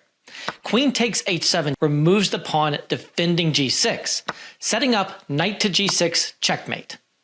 Overloading is also a tactic that is a specialized form of removing the defender. In this case, one piece is stuck trying to defend two threats. You simply execute one threat and the overworked piece can no longer defend the other. Both the king and queen are trying to defend the f1 square and the d2 rook. Knight to f1 overloads them both, and black is able to capture the rook on the next turn. Moving on from tactics based on overwhelming defenders, we have a clearance sacrifice. In this case, one of our pieces is on a critical square or line, and we sacrifice it to allow another piece to use that square or line with devastating effect. Bishop d4 was a stunning move from Chess.com's Pro Chess League that combined many themes, including interference to threaten mate on g7, and clearance to open the e-file for the rook to advance to e8 with checkmate. In some ways, the opposite of a clearance is a blockade. Here, our opponent needs a critical square or line, but we sacrifice a piece to clog that space. Had white captured on h5, black would have moved the pawn to attack the queen, defending by the skin of their teeth. Instead, white played the astounding blockade rook to d6. With no ability to free this bishop, black soon lost. The trapped piece is maybe the most self-explanatory tactic. Of course, the most important example of a trapped piece tactic is checkmate. Naturally, other pieces can be, and often are, trapped as well. In this pretty study, white surrenders seemingly the best asset in the position, the strong f-pawn, to maneuver the bishop around and trap the knight. Now white's king can simply march over and capture the hobbled horseman. Finally, promotion may be the most unique of all tactics. It's the only time in a chess game where new, powerful pieces re-enter the chessboard, so there exists a bevy of ideas that have a single goal: to promote a pawn to a new queen. In the Champions Chess Tour, Fabiano Caruana pulled out a classic opening trick against Alireza Firouzja. This rook sacrifice ensured that next move, the pawn would advance and threaten to promote on two different squares, leaving Firouzja no way to stop the appearance of fresh royalty. Fabiano, he is cracking up over there because this never happens at the highest level.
We are back. We're back, everyone. James Canty III here, and we're calling all players of all levels. Make 2025 your year of chess mastery with the Chess Improvement Challenge. Set personal improvement goals, connect with players and coaches to support your journey, and earn prizes when you reach milestones. Plus, keep up with your hard work to reach the Coach Champs tournament later in the year. Use command improve in chat or visit go.chess.com/improve 2025 to learn more and register now. Aman, we are back. It's time to play some more chess, bro. How do you feel about what happened in the first half so far today? This improvement thing, I would have tanked my ratings so that I could improve them next year. But I mean, anyway, got to talk to them about letting me know ahead of time. I can't wait for the next round. And you know why? We have matchups that are between leaders, especially in the open section. I think that one is on all of our minds. You know, at the top, just having Volodar Murzin against Alexander Grishuk. Is that Anand right there? Hold on. First off, we just got Anand in a selfie cam. Can we get somebody text him and say, Anand, you in the camera? He's speaking to the chat right now. He's one-on-one with Vishy. Forget about the standings, pairings, whatever. I mean, we're chatting to Vishy right now. We got Vishy right here. He looking at the pairings. Dang, that pairings crazy. You see Volodar Murzin versus Grishuk? Oh, yep. Jan versus Yu Yangi. Yeah, Jan versus Yu Yangi. Yeah. Yep. Okay, I know, wow. Vishy. They're crazy. Yeah. Have a look at Arjun and Nordabak. What do you think about that? Yeah, he over here chatting about the pairings right now. Well, as we see on this here, Brandon Jacobson's feeling good with the black pieces here. After winning with A4, I think I'm just riding the high there after Brandon Jacobson was able to take down not only with the A4 opening, but with Hikaru Nakamura there. That's nice. And I'm looking at it, Levon Aronian versus Sam Schenk, an All-American matchup there. Come on. Yeah, it's the moment where guys like Fabiano, guys like Levon, you know, they're on board 10, board 12. They need to start putting together wins. It's not enough anymore to just draw, right? The rounds are running out in this championship. If you want to make a comeback, you absolutely need to string together wins, and the players that can do that will be rewarded. Absolutely here. As this is a big matchup here. This Danya here, I can tell from the mannerisms. Yeah, that's Danya there. Danya could have played ball too as well. He actually likes basketball. I think Bach is a little bit taller, maybe Danya, but they both could have went to the league, to say the least. Like, if chess was not their thing, it would probably be basketball or anything with jumping.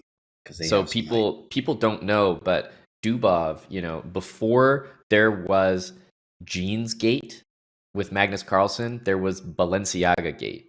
I remember this. That sweater right there has been the subject of many a dress code discussion for years and years. So I think he is the original, honestly. Yes. I love that he's just up there, Dubov, doing his thing. He's got it on again. He doesn't care. He does not care. Like, yo, put me out, you know, or give me my money back for this sweater. One or the other. And those look like official handshakes. Yes, they are, as games are underway. Murzin at the board. He says, yep, I'll take those extra seconds. Thank you very much. Right. He pulling a Magnus here? Wow. Yeah. Maybe this is how Grishuk gets so low on time. That's crazy. He just show up with 3 minutes left on the clock. Yu Yangi is pulling too. Where is did they have lunch or something? Like, where are they? Yeah, some players didn't get the memo that, you know, the round's starting just like all the other rounds. The round is starting, guys. Where are you? Madeira up there with, we got a Trumpowski on the board. That's always fun. There's another American matchup. Brandon Jacobson. I don't see the A pawn moved from the A7 square, so perhaps he's playing a little bit more reasonably in this game. I actually like that. That's kind of cool. He play A4 against Hikaru, and now I play a regular Italian against him. Yeah, he's ready to lock in now. Now I'm ready to lock in. Yeah, Esipenko against Duda. Duda with that heartbreak loss from board 1, as we're here to see the handshake, as I believe Grishuk is making his way. He just wanted to make sure he got that maybe coffee. I'm not sure. You know, it's a little late in the day for coffee for some people. But, hey, if you got a tournament like this to play, get the caffeine going, I say. Yeah, exactly. 100% understand. Get the caffeine going here. Grishuk starting, he's like, get some time off my clock. adjust my pieces. I'm downtime. Cool, let's work. And there you see a few of those games without moves so far. But top left of your screen, Murzin and Grishuk, they are off. And we see a Sicilian. You were talking about that Taimanov. It is possible here that that's the opening we see. But no, C3 from Murzin. He's trying to steer the game in a little bit of a different direction. Doesn't want that open Sicilian kind of game. Just opting for something a bit different. The Alapin. Correct. C3 Cecile for the kill, as I like to call it. I've had many good scalps with this game, with this opening.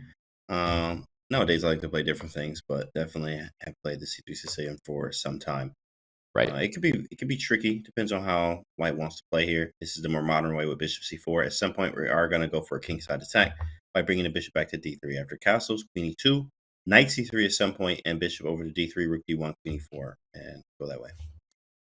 Yeah, you called it Queen E2. You have these like bishop D3, Queen E4 ideas. I mean, it seems so silly, like threatening, checkmate in one on H7 there, but it can be effective. Jan Nepomniachtchi has shown up to his game as well. That was the other game that didn't have moves, but we can see moves there. Firouzja Dubov is such an exciting matchup.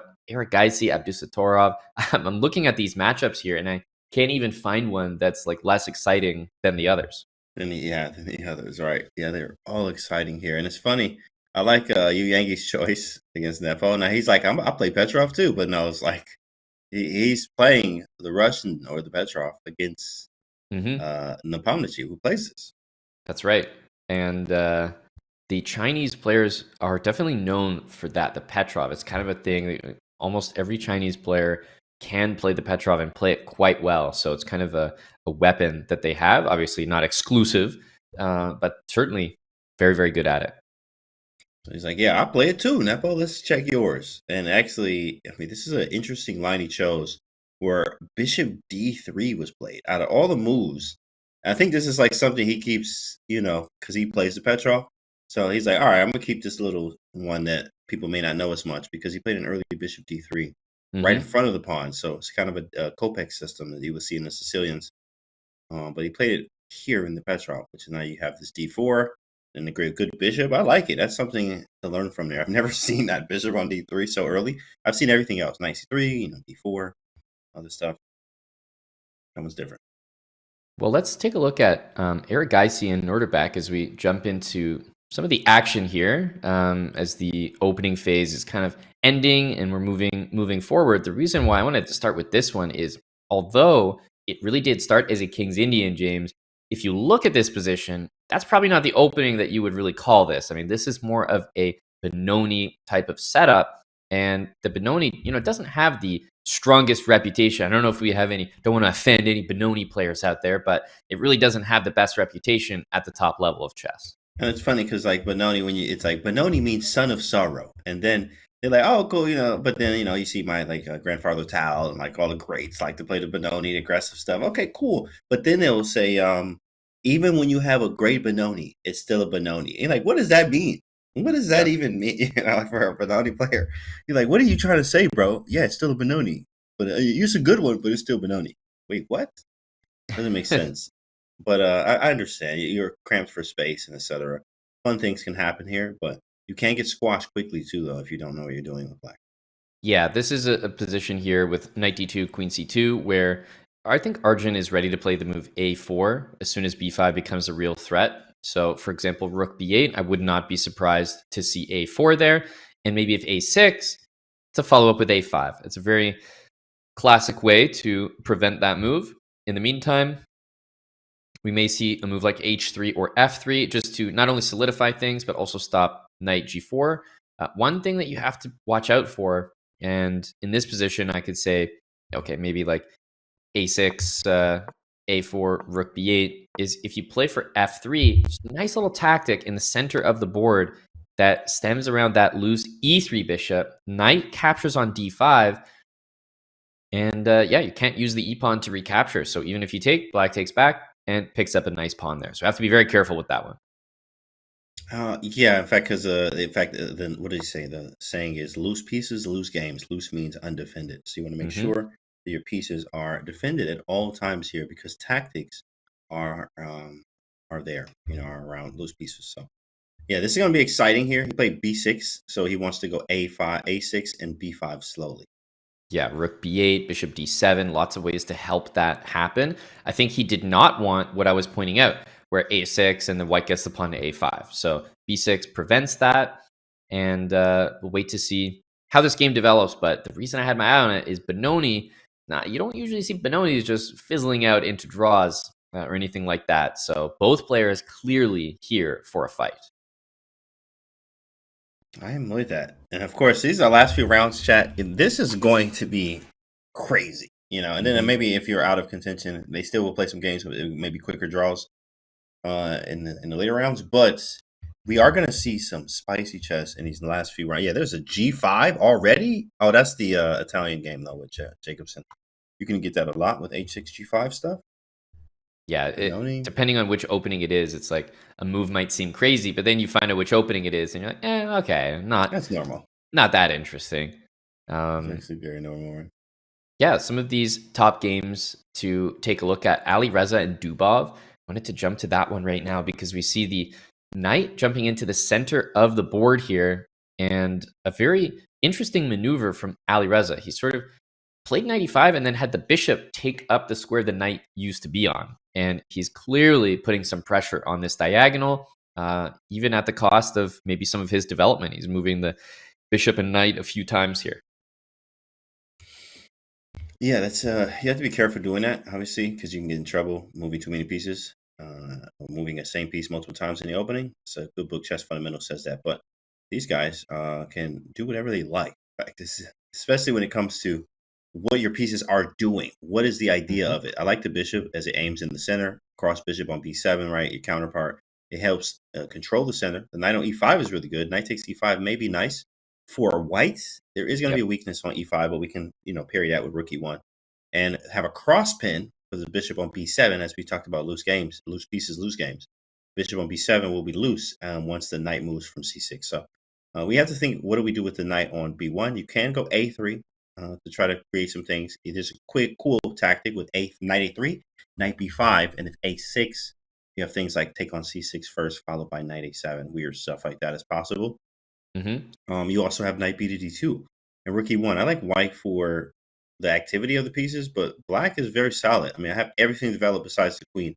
Rooks are about to be connected, so maybe slight edge for white.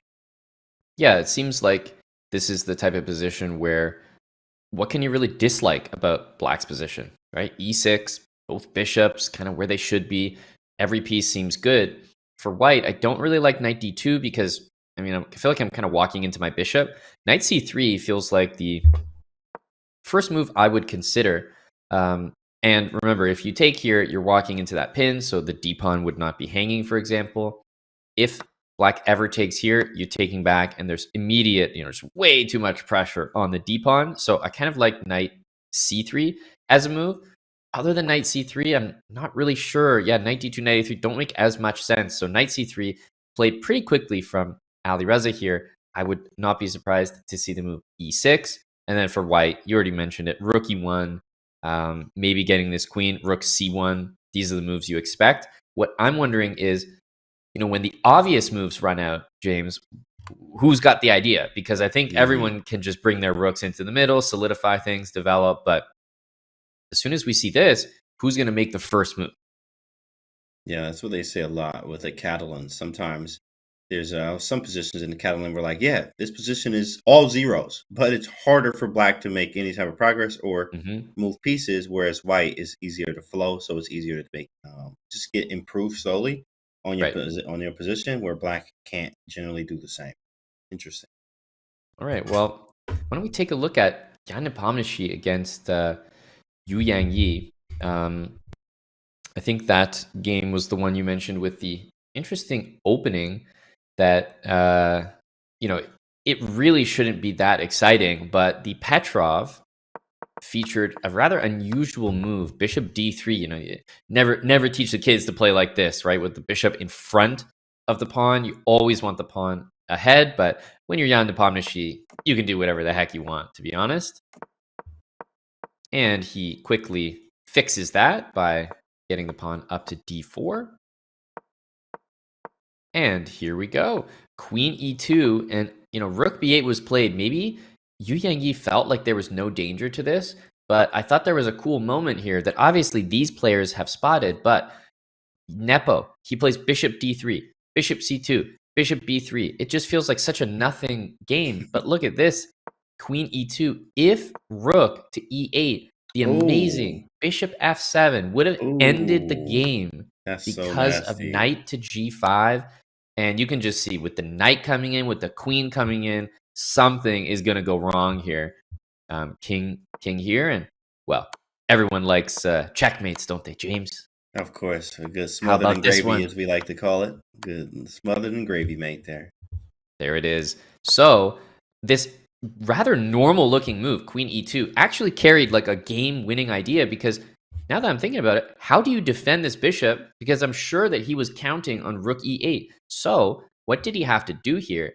He had to play knight e4. Now, it's not a terrible move, but he definitely did not plan on this one. So now Nepo is thinking to himself, okay, I played a natural move. I kind of caught my opponent. He thought he could play rook e8. He can't. He's had to play this move. Do I have anything right now? Because the first thing I'm looking at is queen takes b5, but there may be some problems with that queen being hit. So he's probably hunting for a way to take advantage of this. Which could be keeping more pressure and developing at the same time. So ideas like knight bd2, very natural move, which of course keeps more pressure, but he can end up taking and going bishop f6. So there may not be anything anymore. He has to figure out what to do. Maybe go back, bishop c2. It's kind of weird. That shuffle back and forth with this bishop is insane. Yeah, it's moved a lot. It's not a bad move, though. Interesting thing about bishop back or even the move d5, they don't look like great moves, but that's a pin. Yeah. And you can take advantage of that with these two moves. It is a very nice pin. But d5, there's a knight. I thought it was just knight f6, maybe. Knight df6 or knight c5. He goes with knight d2. Natural. I mean, just develop. It makes sense. He's not going to overthink it. If knight takes, bishop takes, if rook e8 again, I don't think the same idea is there because of knight g5 covered by the bishop. So it doesn't feel like it's quite working. But what about even queen takes here? And it might look like a blunder because of this, but then can I swing over with like queen b5? I don't even know. Look at this. This is a crazy line here. You have to go bishop h5. Oh, rook b3. I didn't think of that. That's a nasty move. God. I was going to go bishop h5 and give it back, but rook b3? Ugh. Yeah, I'm not sure I would trust this. You got two pieces for the rook, but white has the two pawns. I think he can do a little bit better than that, but we see bishop f6, best move played by Yu Yangyi, and Nepo has a clear advantage here, but nothing crazy. Yeah, worst may be over for Yu Yangyi here. He has to obviously move the knight, get the queen off the back rank, connect the rooks, but I can't really attack anymore. The bishop on b7 is actually an absolute beast, like very strong piece on the board. Pressure on the king side always.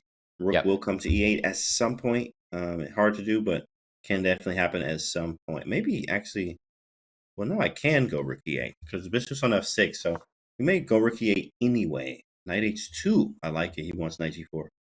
Very interesting move. The intention is clear. Knight to g4, and this bishop just does not have great squares to go to. Immediate thought was rook to e8, but as soon as you move this rook here, you have to consider queen takes b5 because there's no knight to capture anymore. So even though you don't think about it, isn't it funny that this move might actually kind of threaten queen b5 because like, oh, getting my knight out of your sight from the bishop on b7. That's actually nice.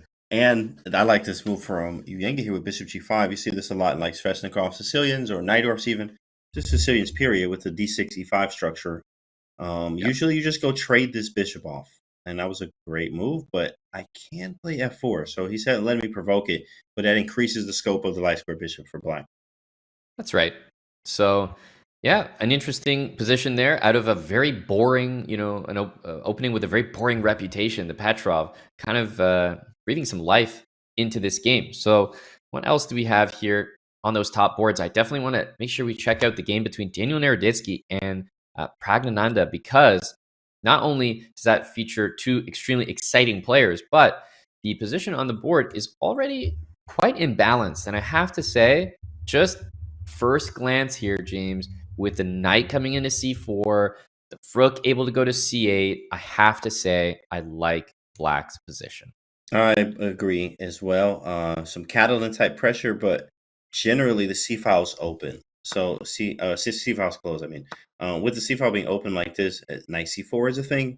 The pawn on C3 is quite annoying, but white does have targets. I know Danya does like to attack, so there is a potential of stuff like F4, E4, G4. With the king especially being on G7, the defender of the king, which is the dark square bishop, is now gone.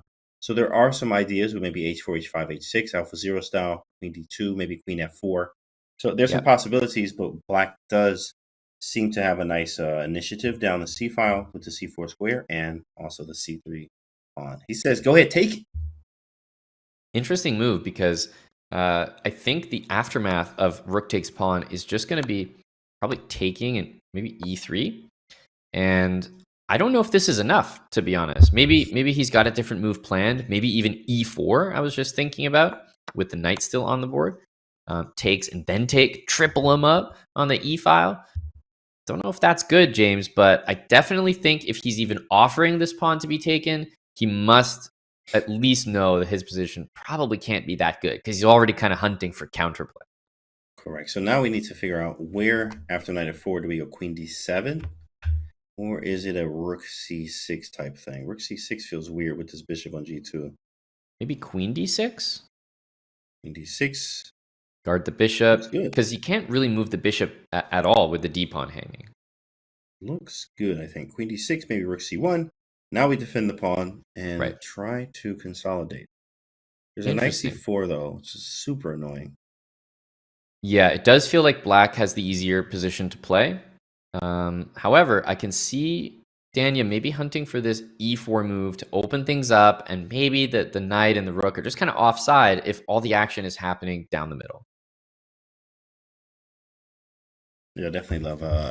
I like Prax's position, but I know that white has his chances too. It really depends, especially if I'm able to open up this king, which Danya's very good at, h4, h5, and the bishop has to sit on e6. And d5 is actually weak. So if you move the bishop, I'm going to take the pawn on d5 at some point, which means technically the bishop is stuck guarding the d5 pawn. So we could go h4, h5, actually, take on g6 and loosen the whole king side. There is a rook h8 that black can play though after we take an hg, obviously hg, and then rook h8 can happen. I mean, there's so much. It's a rich position. Both sides have chances. Yep, it definitely is. Looking at some of the positions on the board, there's another game that I wanted to take us to with opposite sides castling, and that's Esipenko with the black pieces against Vyacheslav Duda. This just spells excitement. Like someone has to be, getting attacked here. We're not going to see a lot of trades in this one. I think it's all about who can launch a more successful attack. I think this was a king. I'm just going to check the variation. See, yeah, surprisingly a Ragozin in this one. Oh, what? Yeah, you didn't expect that one, did you? The bishop's on g7. Like, that's crazy. But I guess it went back to f8 after rook e8, bishop f8, bishop g7 line. Like, wow. Delayed Finch out. Yeah. Black actually played bishop b4 in this game, guys. And the bishop is fianchettoed on g7. So just nice. Yeah, that goes to show how interesting this game has been so far. But is white a little bit faster with this opening? The engine is kind of preferring black, but I'm looking at the move f4, I'm looking at the piece placement, and I'm thinking, okay, knight g5, f5, like, someone's got to explain what I'm missing here, because it looks good for white, and the time difference also seems to reflect that. However, if we're looking at the eval, it's in black's favor, so there must be, maybe a4 with bishop b3, or just b5, b4, who cares? What do we do here? b5 is very nice. I was definitely looking at this idea. b5, b4 is absolutely beautiful. I'm not gonna lie. b5, b4 looks really good. Yeah, because if you take, I'm getting rook e to b. Come on, bro. Can't allow that. I mean, you're done here. Wrap it up. It's game over. Yeah. So if we can't take it and we just continue with our own idea, I don't know, knight g5, let's say. Do you just say I don't care b4? Like I was gonna say exactly, bro. Like we don't care, bro. And then knight takes, you take with the rook. But hang on. What about f5? What if I don't care either? Just going to be absolute chaos on the board here. Oh, wow. This could end up being one of the craziest games of the round. Yeah, I might have B. Honestly, they don't have to go for this, James, but as soon as you see b5, I think you'd agree, like, it's tempting to just send it on both sides here. Ooh, this is spicy. I love this type of chess because f5 could be something. B-A, F-E. Yep. Rook E to B, then F, G. Hold on, bro. EF6. You're saying a lot of letters. Bro, that's crazy. Like, I mean, we got to see. Is he going to do it? B5. Yeah, it has to be. B5, knight G4. The hand is, you know, just in the B4. air. Yeah, that's a beautiful line. Surely B5.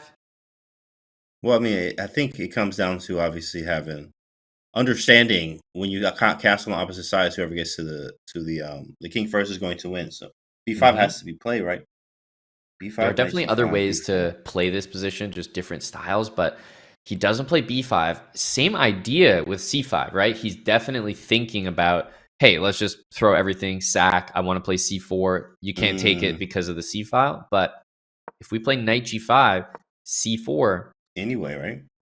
We could play bishop E4. He's probably going to play C3. I think even though, James, C5 is not the engine's preference, I think we're going to get the same kind of game, just complete madness on this board. I have to stay here for a little bit because this is cooking. This is heating up. C4 and C3 are coming next.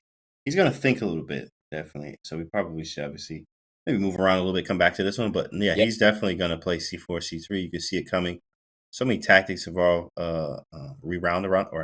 are around this move. C4, C3, knight G5. Yeah, and the bishop goes to E4, C3, but then he can take B5. And then there's a bishop F5 in between move. Like, whew, yeah, there's so many tactics here, guys. Calculate all day there, but we do have to move around. So there's just so many games to cover. Duda looks like he's got the time and he's gonna look to press this advantage. But there's so many games to really take a look at. I would say probably down the list here in terms of a game that we haven't really dropped in on. I was looking at Shakhriyar Mamedyarov against Sam Sevian, and they're playing on board 6. Sam with the black pieces actually has a clear edge if you're just looking at the pawn. You don't count him up. You know, clearly black is doing well, but it was off the back of a very aggressive Shakhriyar move. C5 gets the double question mark. I think that's a little harsh, honestly. I think that's a little unfair, but he wanted to do it intentionally to get the open file. He's offered another pawn on D4, but he's not taking it back. Rook D1. So he's sacking the house right now. But is it really going to pay off? I love this type of chess. And I agree with his decision making with C5 because you see this a lot in the Catalan type structures. But basically, if you go back, actually, what black was going to play was C5. And the bishop was going to open up. So he said, I am not going to allow you to open this bishop up at all. C5 happens after rook B8, obviously, but when C5 happens, this is the natural break. You know, natural break. He stops the natural break. Then he hits the bishop, and then that was very. I think it was brilliant, practically. And then castles. It plays right into his style. He likes giving up material for initiative. Takes. Now we have a threat of knight C6. There's a castles though. I think that he may have just king E7 looks a lot better than castling for me. In this position, no need to get the king out of the center when you want it in the center for the endgame. I think he's spread himself just a little bit too thin because any time that you're sacking 2 pawns and then you're reclaiming one of them with a queen trade, that's bad. That's very bad news. So I think Mamedyarov has overstepped his sacrificial boundaries. And the position just does not look good. Sam Sevian is going to be ahead a very clear pawn here, and let's remember Sam is on 7 points. Moving up to 8 would be huge in the overall standings. I'm not gonna lie, I thought he was going to go queen h4. I was like, oh, he's sacking because he want to keep the queens on. Like, oh, exactly. That makes sense. And then he took queen h6. Oh no, James, that's not a good sign. If you're playing a rapid game and your opponent gets up, leaves the board, leaves you to wallow in your position, that's an automatic reservation. That's what it says in the rule book. That's not a good sign, I tell you. Yeah, he's just playing himself at the moment. Like, he's the only guy there. Dang. Realizing he could try bishop a6 here. Well, I think this position is is terrible. So we don't need to spend any more time keeping Mamedyarov company there. Let's jump straight to the Erigaisi game, because I'm telling you, it has changed. Wow. Whoa. Look at this position. We remember it from earlier. And honestly, I was saying the Benoni does not really get airtime at the top level of chess. And I think seeing this game, you're probably like, oh, okay, yeah, that makes sense. That's why. There have been quite a few moves from last time. We'll try to go through them very quickly here. But the general idea is that white gets the knight to c4. Black has no b5 break. And as soon as it does happen, we actually see e5, given a question mark. But man, I like the idea with knight e4 coming and knight d6. This just looks phenomenal. Kind of some question marks given to all these moves, but I'm looking and following along with the engine here. None of these moves actually give up the advantage for Erigaisi, so they must just be missing better available moves, but I haven't really seen any mistakes. Now the question is, can we trap the queen, or like do we sack on an f7, bring the knight around? There's a knight c5 idea. The problem sometimes is having too many options. Right. We need to figure out what, because we don't want them to consolidate. What is the best way to proceed? There's so many things to do. Rook c1. Maybe I hit the knight, and then the knight moves. Bishop b6. Bishop f2. Queen e7. Yeah, it's possible you just like bring it back, queen moves, maybe move the knight and try to play d6, like something really simple like that. But I'm sure there's better, and that's exactly what he's hunting for right now by spending his time. Hunting for something better, indeed. Yeah, there's so many moves. I'll do like bishop f2, maybe by bishop c5 as well.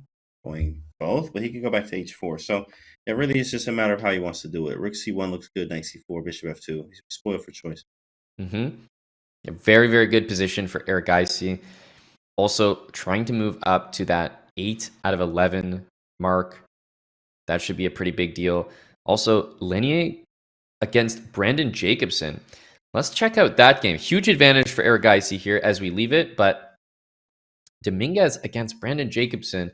We've got the Dominguez wheelhouse here. These are the kind of positions that he excels at. We've got a bit of an awkward g5 move played, not much of an attack to go with it. So with a queen trade offered plus the g5 move, the awkward rook on a7 just feels like black's pieces are all over the place, and Lenier is cycling the knight back into the game, g3 to cover this knight, and in general has all the space to gain over here.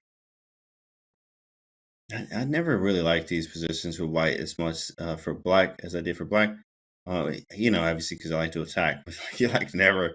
These are slower grinds. You get space, which you do have. A and B pawns are you have good space, but the rook on a7 for black is not good. You have to kind of go back, rook a8, back over to the center of the board. Black has some stuff with f5. We can break in the center. Question is, does he want to trade or not? Probably not. I would like to keep the queens on the board. But Lanier actually is a guy who will trade the queens. Pawn on e6 controls f and d5 squares, though, so super equal. It's going to be hard for us to get an f4 break in. Via g3, knight e2, f4 will be difficult. So I think he's going to move away. So I think he actually wants to trade the queens. He just doesn't want to trade them this way. Right. So I think you're right. He will probably avoid the queen trade or play a move like rook b1. So he maintains the possibility, but he's really not interested in fixing that pawn there, and he does choose to avoid it altogether by going back. Not an appetizing queen trade. So queen c2 played, and without f5 there, black does not look like he's going on the attack anytime soon. So advantage Dominguez, and really advantage Dominguez because he's playing one of the positions he's so good at, so known for. So I'm assuming with his time advantage and this position, he will be pushing for a win. Yes, it's his type of game, too. He likes the slow grind here, g3, knight e2. You can even go f3, rook f2, rook f1, slowly play f4. King g2, c4, f4, finally. And a couple results to mention.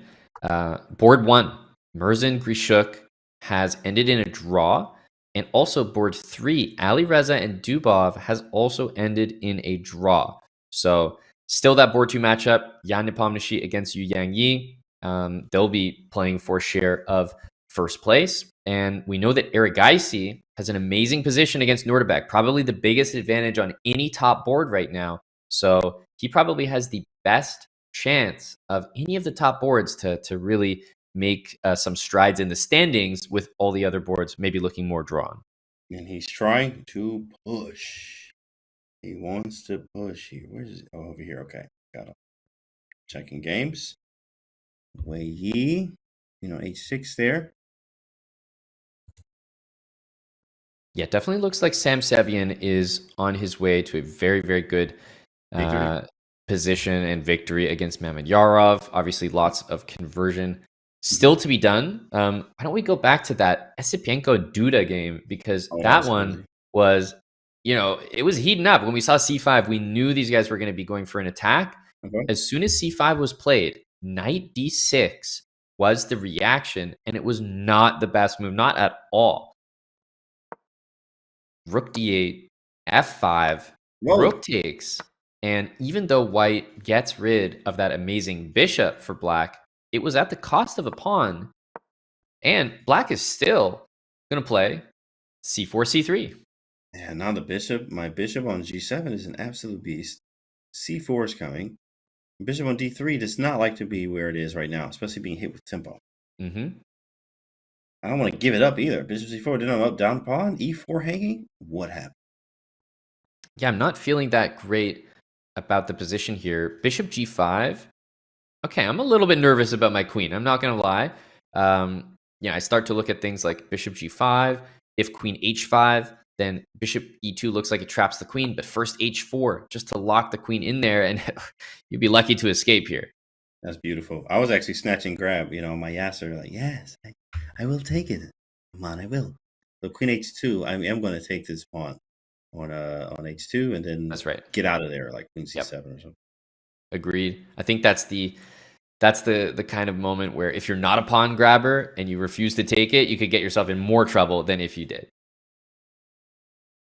Yeah, I don't know. Especially as time's getting lower too as well. Duda maybe feeling a little uncomfortable here. C4 is coming. Such a strong move. I can take on H2. Yeah, I don't see the attack here for white. It felt like we had something there, but now we're trying to defend. King is very airy. White's it. Yeah, this king, it doesn't feel like it's the one that should be under attack with the open file, but the G6 structure is so good against the rook, and the bishop from G7 is absolute monster. With this move coming, the E-pawn is also loose, so he decides to go forward with F4. Well, I don't think it will be any surprise that the move C4 will be the one that Esipenko plays. He has to play it. I would be shocked to see any other move here. Yeah, C4, and then the question is, where is white going to go? Taking is, that's just not happening. So he's going to play bishop E. There it is, C4, bishop E2 played. Right. Quickly. C3. C3, just do it. Because if B takes C3, I mean, you could just double the rooks on that. Everything looks bad about that position. From a practical perspective, Esipenko has done a great job just hammering that pawn down the C file, knowing his opponent pretty much never wants to take it, never wants to open the C file. I think he has done a great job of creating this, and the blue arrow shows C3 is the best move. Mm-hmm. C3, bishop takes, and just open up the king side, and you have mating ideas with knight A4 coming in, rook B6 ideas. There's all kind of stuff there. Be careful. Absolutely.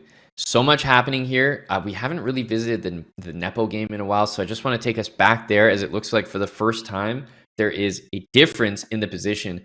Yu Yangyi is definitely on the better side of this position. Rook takes D2. This looks like an endgame that may in fact just be winning. We saw knight D2 a couple moves earlier from Nepo, and it's getting a double question mark. And it's because Queen G5, threatening mate, G3 looks normal, but knight E6, huge issue here, because all you want to do is trade queens, but this knight is also hanging. So it's hard to deal with both of them at once. If you move the knight, you lose the whole queen. I thought he could play knight H3, but I think he had F4 there, which is a sick move, I think. That's crazy. So that's right. Yeah, now we're in this, and I may be okay. I mean, black wins, but the engine always wins this stuff. But I was thinking I could take C7, play D5, and probably win D6 in some cases, but you have an extra pawn. Yeah, takes, right? Takes with check. king, I don't know, maybe G1, but whatever, king something. Yep. And then Rook. I think I'm getting, like, this is winning, though. C5, and if you take black's life is so easy here. Rook F5. Rook F5, and then you can kind of bring your king around maybe. So let's see, he takes on F2 check. Yeah, Nepo at this point is just, he'll be happy to make a draw, and that does not look like the likely result. However, any move except C5 here, guys, draw is a very likely result. No, but that's sick. Does that really surprise you? Because, I mean, the pawn is hanging, so it really looks likely that he will move it. Yeah, it's C5, good stuff. He's found it, only winning move, and it's tough because the rook F5 is so nice. Yep, such a powerful move.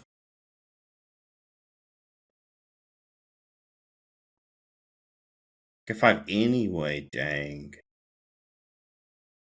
I thought I could go king H4 there after taking. Take king H4. It is worse. At least I'm not losing a pawn yet.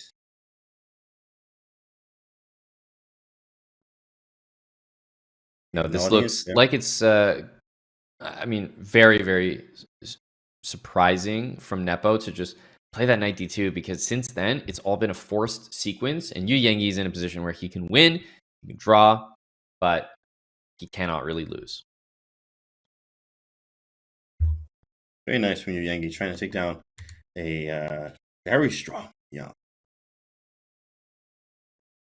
Arjun seems to be slightly better. Almost winning. Yes, he's still got that great position. He's actually up material now, so Arjun is really poised to take that win against Noterbeck. As an exchange there, nice.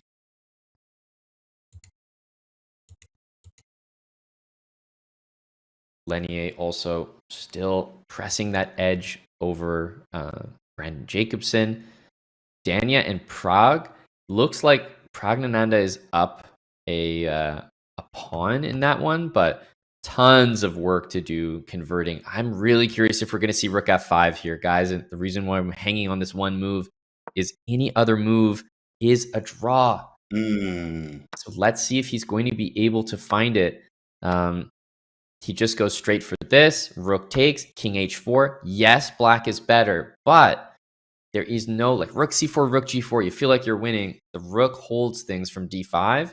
And I think when the king tries to escape, we can even lock him in with the rook on E5. So I'm not sure, but I think that might be the case. Nepo, he's got a tough position. Like, this is not an easy draw at all. But Engine is saying Rook F5 was the only way to guarantee the win. Now, if Nepo plays the best chess that he's got, he might be able to draw. Yeah, because the thing is, the king can't get as active. He can't get the king really in the game here. Even if you play F6 and we have pawns on the same side. I trade, not trading rooks, and we have pawns on the same side. Should be easy draw. Well, this definitely looks like there's no more action in this. We had to stick there for that moment. Like, will he play it? Guarantee that win? But no. This looks like if Nepo defends well and he feels confident here, then he will be able to make this draw. So we'll leave it here for now. And James, the women's section is underway. And obviously, this is the penultimate round in the women's section. So let's take a look at what we've got over there. Cool. We already have a result there. Yeah, draw. What was that? Lagno and Humpy?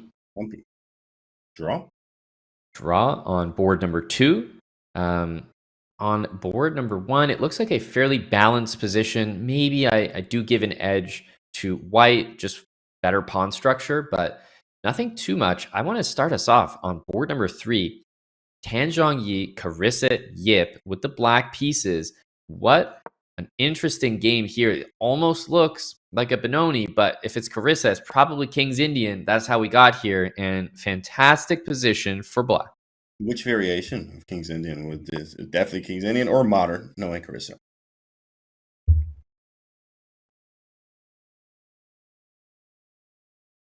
Yeah, the engine is obviously excited about knight takes knight. I mean, it looks like a very obvious move to me because there's no way I'm letting that happen. Knight takes my bishop on E5? Absolutely not. So I am only interested in knight takes knight here. The other option, maybe bishop takes bishop on f4. Okay, bishop f4. Knight takes d3, best move. And by engine standards here, what is my follow-up? So let's say one variation, knight takes knight. What's going to happen? Bishop takes, I assume. The pawn is also hanging on b5. But at least now, if the bishop takes here, I'm ready to take that way. And honestly, like maybe I even take right here and just play the queen to e5. Easier to play. Very easy to play. If the bishop kind of takes there, we take on e4, should be absolutely dominating the position. e4 is weak. We got the c file too. Yeah, rook c5, rook c8, double and start to claim some squares in there. Looks like a very comfortable position for Carissa, who's able to jump up to 7.5 with a potential win here. And I mean, remember, we have this round, right? And then we have only one more on the women's side. So we're really paying attention to these top 3-4 boards, because those are pretty much the only players that are in contention for those top spots. Yeah, it's important to get these wins now, because that's it. That's it. And I'm actually, I need to check, because it's getting close here. That draw, no, 2. Let me check the women's. So check real quick. Yeah, Humpy and Lagno with a draw means that they're absolutely still in contention. That game was, I believe, they were both 7.5. Yeah, they're 7.5 now. 7.5 now afterwards. Right. That's right. So Ju Wenjun and Harika both on 7. Someone could take the absolute sole lead with a win. And then Carissa is just hoping to join that 7.5 group. Okay.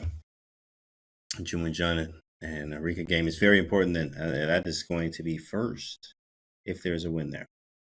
Yeah, let's jump into that game just for a second. I do think the edge slightly for Ju Wenjun is very noticeable here.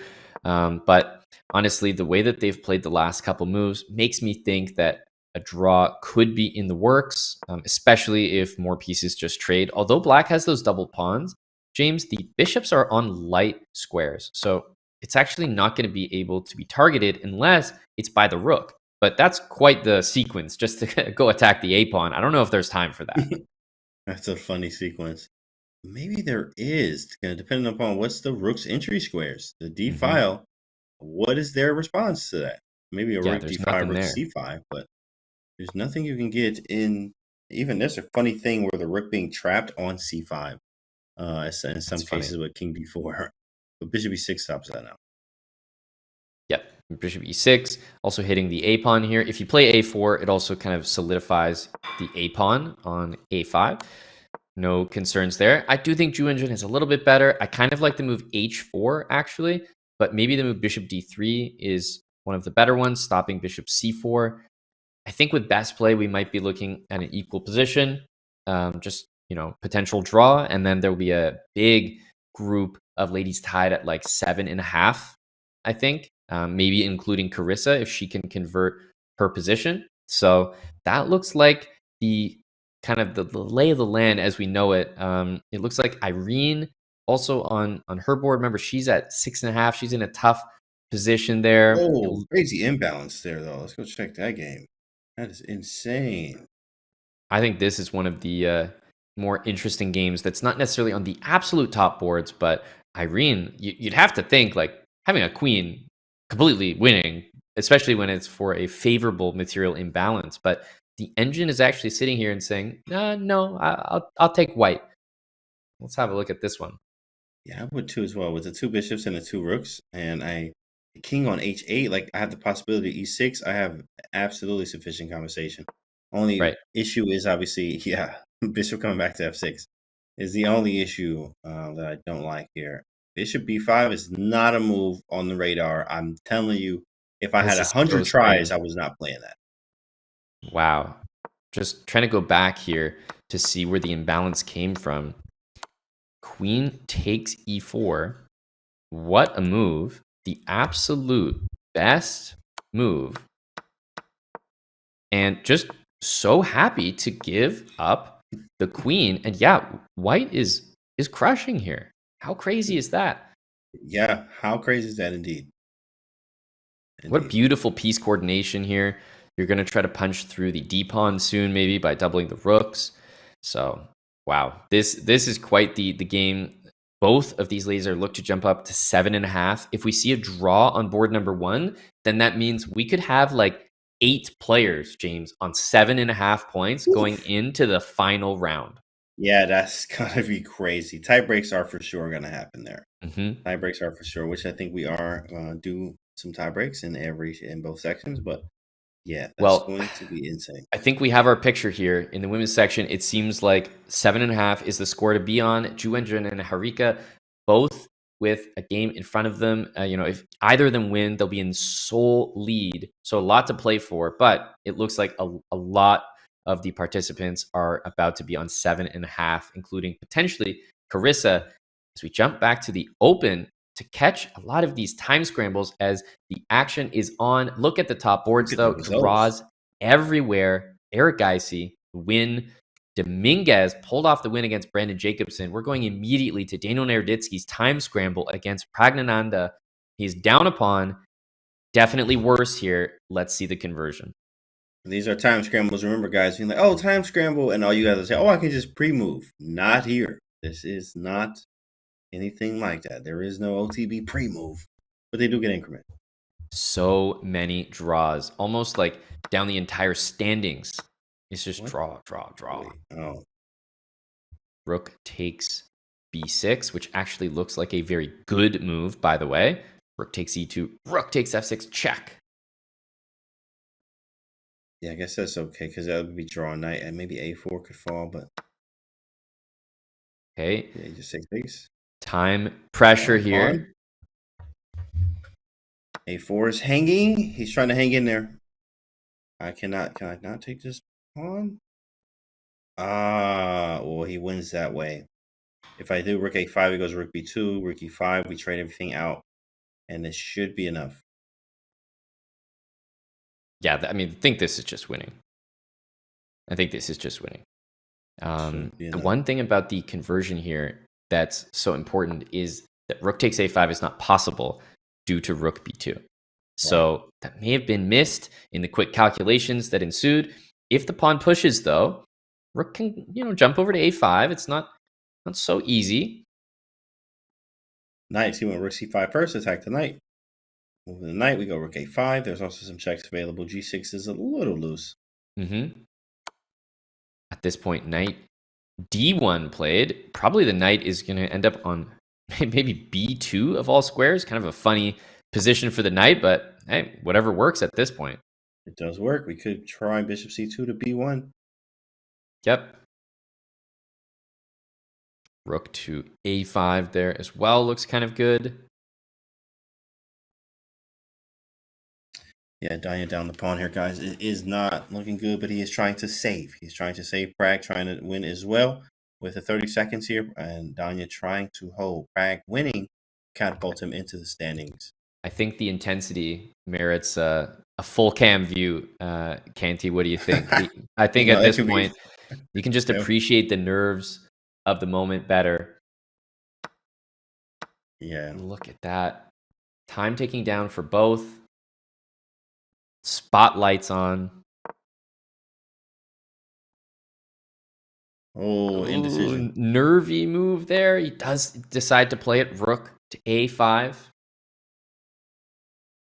Don't forget that g6 pawn is hanging. As soon as there's a moment, it might just snatch that pawn if you're not paying attention. Look how fast they're moving, chat. They're getting the moves off quickly. Almost any king move that allows the knight to trade for the bishop will lose the game because you've got this pass pawn, you've got another one, 100% winning. So I don't think you can play king there. I don't think you can play king d1. Gotta be king e1, but then what are you doing about a2 rook b1? This is lost. We might just resign. Oh no. King f3 might be the only move because going to the last rank, a2 is an easy win he has to play king f3. Check king e3. King e4, in fact. That's right. Yeah, probably rook b3 there. Oh, but even there, he has rook b4 to b3. He just takes the knight. Yep, rook b3. He's down another pawn. It's now 3 pawns. I think, even though they say all rook endgames are drawn, I think you'd probably make an exception on this one. Not this one, right? Yeah, unfortunate.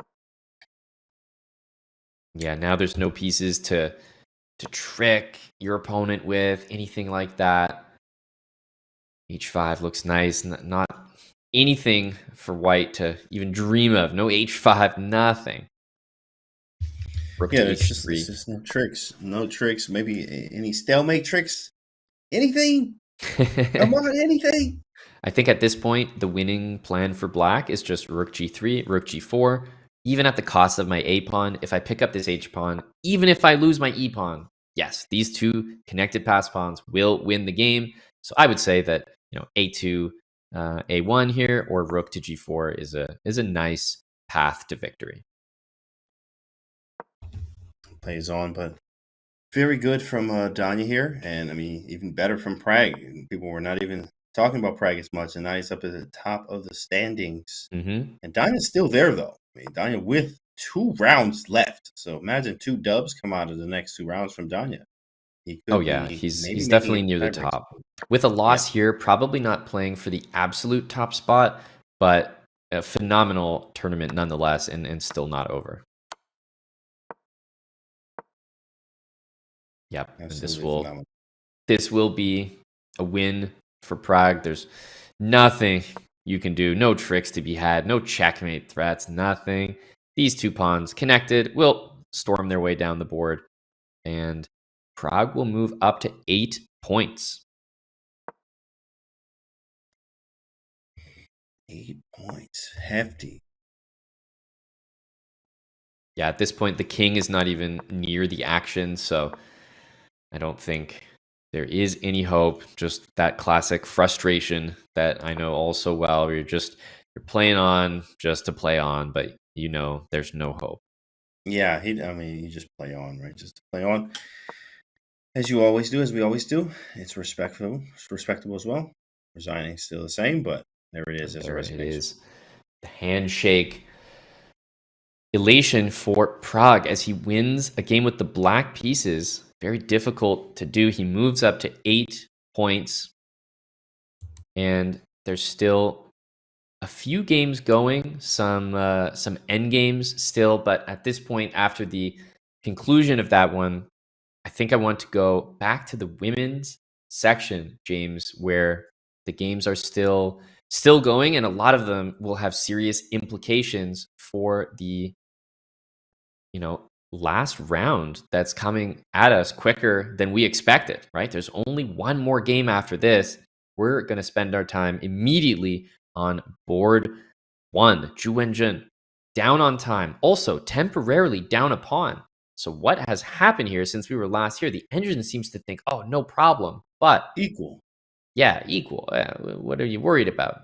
Rook takes a4, even down 2 pawns, white still has an okay position. Yeah, I think you can just check into oblivion. And if you move away, I got rook c7, where these are dangerous pawns on the 5th rank. Very dangerous. a7's loose too. So I get that one. b5 is held by the bishop. So I can win c7 and a7, and then you losing in like 2 moves if b6, c6 happens. So maybe there's some type of perpetual here or something. Yeah. Rook h7, hit the pawn. If rook h4, then maybe the checks. And I don't think black can really give up c7 because all the pawns start falling. So we may see some sort of repetition like king e7, king d8. Right. There's also rook g6.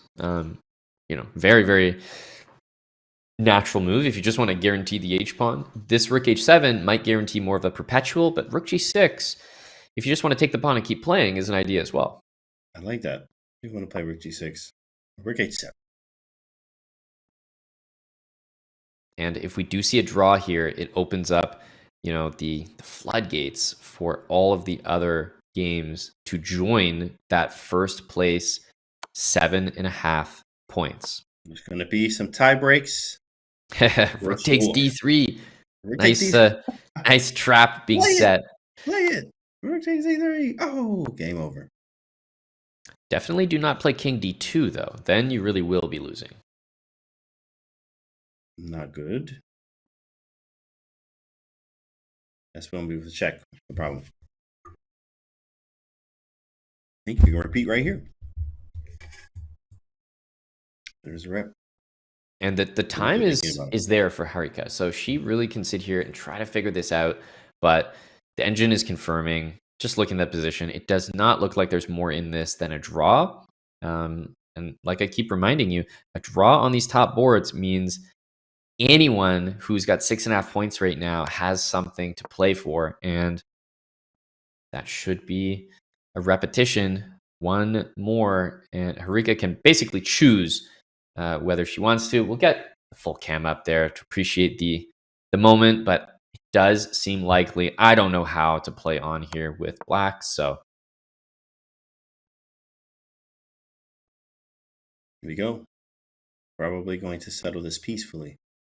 Yeah, one more check, and I think it's 3 times.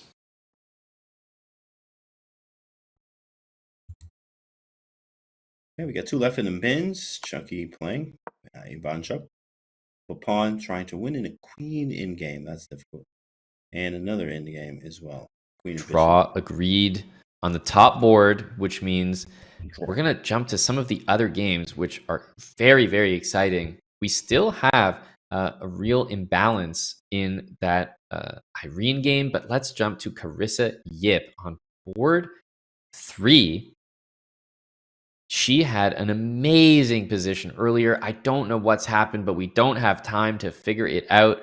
We are straight into time pressure here, and just look at the material that's on the board, and you can already see something has gone wrong as Carissa is down material here. King's Indian shenanigans, but it goes for both sides, in fact. King's Indian, there's lots of tactics, but sometimes if you miss them, it comes back to bite you here. So down in exchange, but king is weak for white. Rook g4. Whoa, apparently there's a killer move. It must be rook takes f7. There's also 97. 97 is so simple. That's really going to crush Carissa, yeah, because that's such an easy move that she sees every single time except this one. Rook e4 would have stopped it, but unfortunately, after losing a full piece here, I don't see the comeback happening. He realizes he may go king f8 here. Goes king g7 instead, but the bishop can be captured, and there's nothing. No tricks, no checks. Now with f7 hanging, nothing to do there. Just a full piece blunder, trying to make something happen. But I think rook 1 to f2 in order to still have rook f7 is probably the way to go. That should be completely winning, with queen g8 also available. You see the hands on her face there, stops the clock. Yeah, a lot of emotions there. She understood this was a crucial game. Yep. The losses hurt even more because you could be really at the top of the standings here, making it to a tiebreak, or not tiebreak at all and win the whole thing. Well, let's jump to Irene's game. That game has concluded. Let's stick with the live action. Remember, this was the one with the crazy imbalance. Queen for like rook, bishop, and pawns. And Irene has turned the entire game around, James. Whoa. The last time we were here, it looked dire. But now it looks like Black's just cruising to victory. It actually does look like that. Queen h3 is very nice. And also the queen d1 to d5. Loose piece with the bishop being there. Oh, that's her move. Check. Oh, check. King h2. And how do we finish here? What is the killer move? Queen e1, bishop d4 forced. And bishop f4. And king g2, queen a4. King g1. Maybe if... No, it doesn't work. Queen, not d3, queen d5 played. Man, they keep doing that thing. It just like messes everyone up. Yep. The nerves mean that you don't always commit to that move fully. Queen d2 here definitely looks like the move, because I think you can get some checks going, like queen e1, queen g3, maybe take on h3 with check. Have to try. Yep, that'll be huge. Lots of checks coming.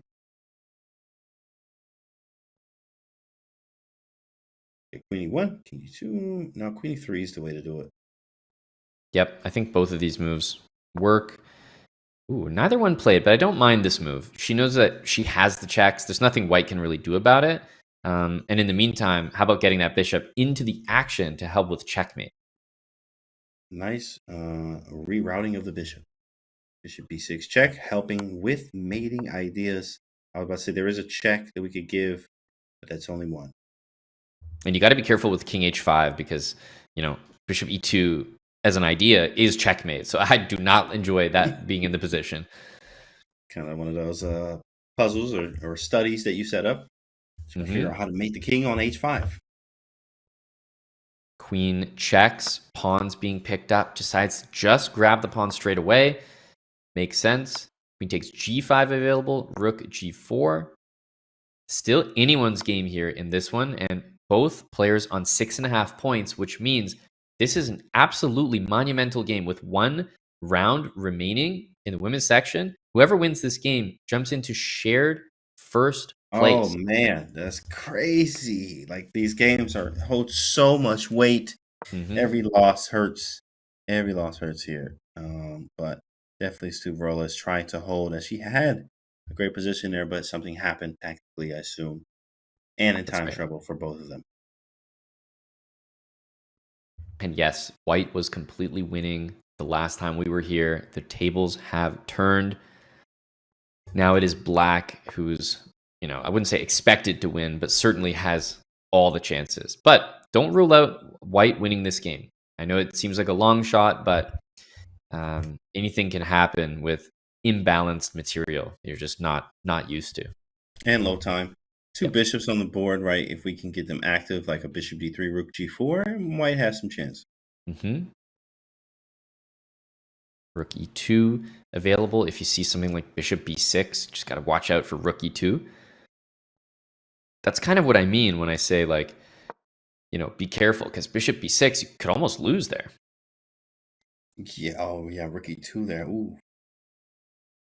That would be quite scary there. We got one more game in the open section there. It looks like white could be winning there.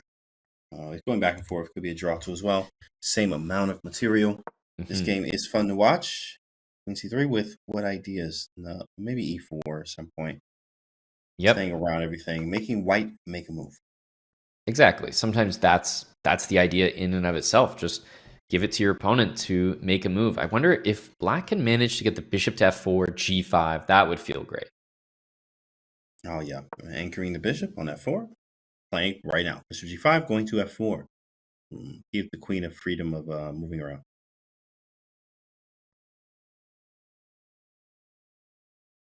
Bishop takes h4 is, I'm not actually sure, the right move to play, because as soon as you liquidate to rook bishop against queen, I actually start to feel like the queen is just good. Yeah, especially with this passed pawn. Played, especially with this passed e-pawn I have. I may be able to go bishop f4 anyway.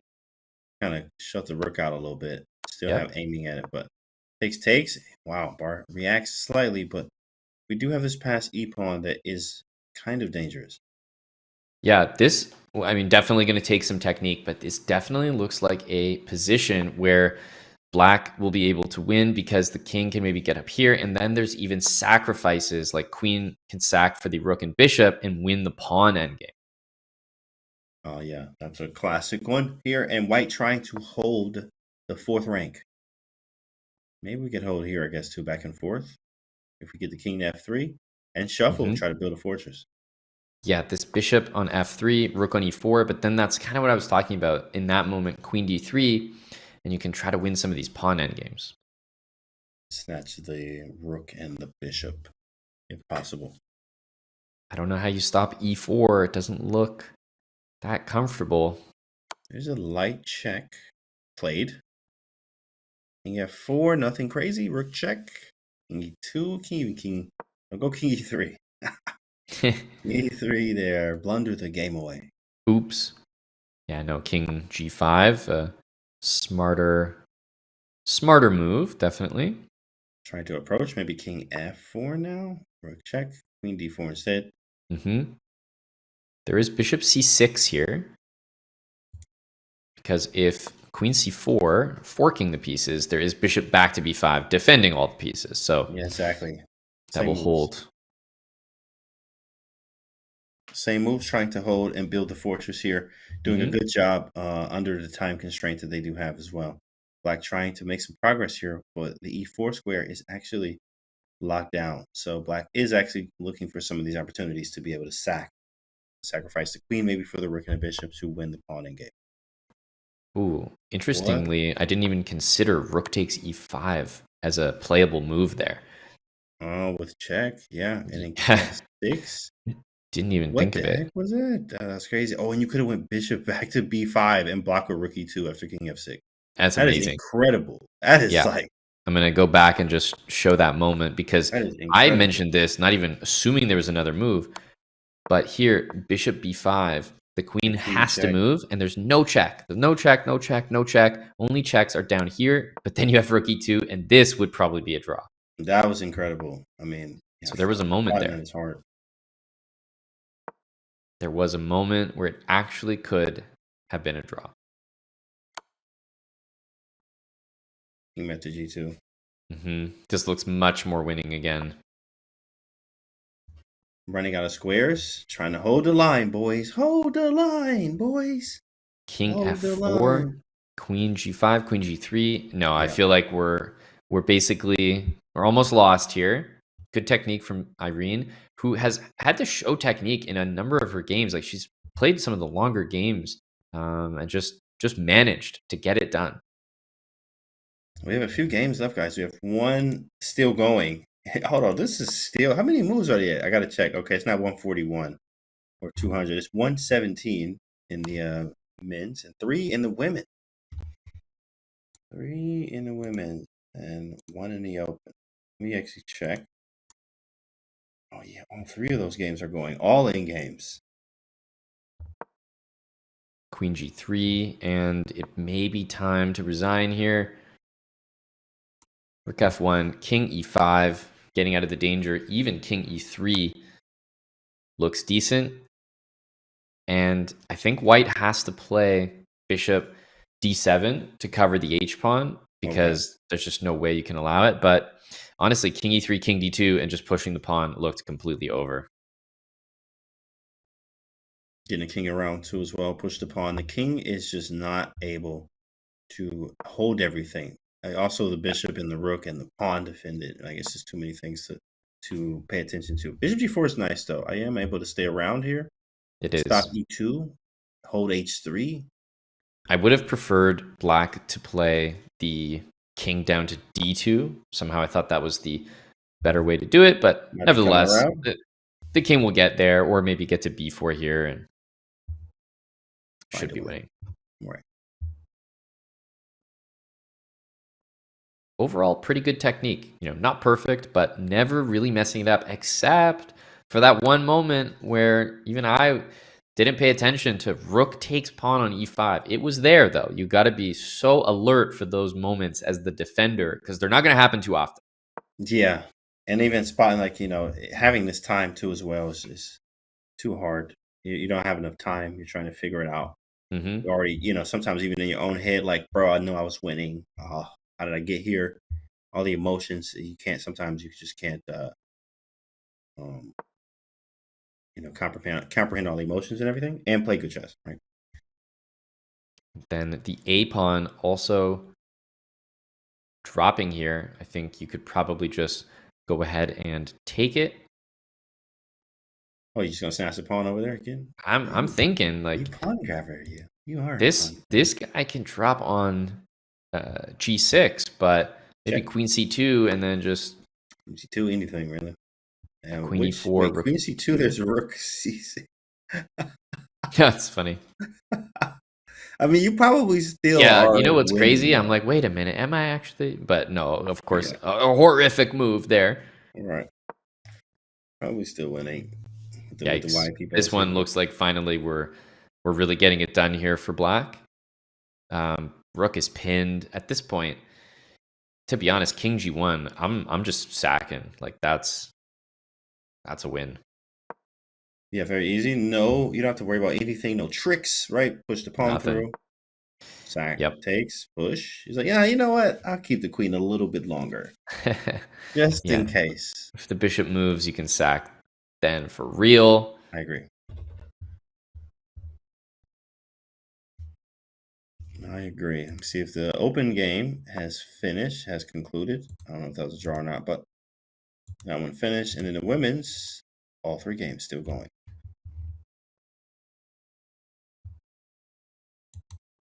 Yeah, I think we're about to get to the end of this one. This was the one we're sticking with because it means the most for the standings. Okay. There are a few other games happening. Irene just maybe thinking, how do I want to conclude this one? A2 looks pretty darn good, especially with King D2 happening. There is no Rook A8 and Rook C8. King D2 hits the bishop, so the game should just end. Yes. All right. Great stuff from Irene here, but Sabrella was actually winning. She was winning at some point. It's definitely difficult when you lose a game, you were winning. It was obviously difficult because of the 2 rooks and the bishops versus queen. Yep. Rook and bishop there. Wasn't in balance. Some slight oversight, tactical blunder there. Switches gears immediately. This was such a crucial game because now Irene is going to be up there tied for first. Mm-hmm. Yep. Everything is changing constantly in the standings. Remember, in the women's section, we have just one more round before we get to know whether we have a champion, whether we have tie breaks. There's so many players on 7.5 points right now, James. Yes, in fact, tie breaks are very important. As we're getting close here, guys, this is the final day. We're going to have some winners today, right? So let's take a look at the results from the open section to see what, and get maybe a clearer picture of what is going on, what is to come in the future rounds here. We have Merzen and Grishik up there, all draws down there except Arjun Erigaisi with a dub there. But, of course, big dogs are still at the top there, Merzen and Grishik. Come on. They are, but the value of a win, like Arjun getting that win is worth so much. As you look down the list, there's so many draws. Dominguez with a win, Prague getting a win, even Karen Gregorian beating Wei Yi. It feels like you're so far down the list, the implication is not that serious. No, trust me, you're going to see Gregorian all the way up there on the pairing sheet for the next round because he is getting closer to the top spots. It's easy, man. Like you said yesterday, you just said, you just got to win. That's it. That's it. It's very easy right now. Just got to win here. And these guys are going to try to win out in these final 2 rounds we'll have today as 8.5 big dogs up there. But people, there are some very hungry dogs right behind them, even all the way in Karen Gregorian with 7.5. That's crazy. Wow. We'll get to the women's standings, right after the break here. But Aman, before we go to break, man, what do you think about action so far? Honestly, Canty, the main takeaway is that any win will catapult you in the standings. Like we've seen someone go from top 20 to top 6 just with one win because there's so many risk-averse players, so many draws. Very likely, no one wants to be the guy that loses when the result matters the most. As you said, things also heating up in the women's section, though. 7.5 just across the board, but we'll have that stuff afterwards. But I can't wait, James, because we're about to see who is involved in the championship for the women and who is going towards those top spots in the open section. Well, we're now about to have the most important games of the entire tournament for these players in these next few rounds. We'll be right back.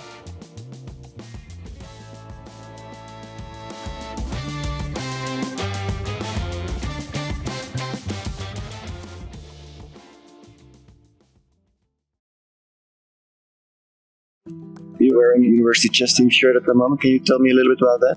Oh yeah, I joined the SPICE team. I'm taking finance as a major in the university. Not sure, really. So I'm still planning to continue my chess. I cannot trade chess for anything.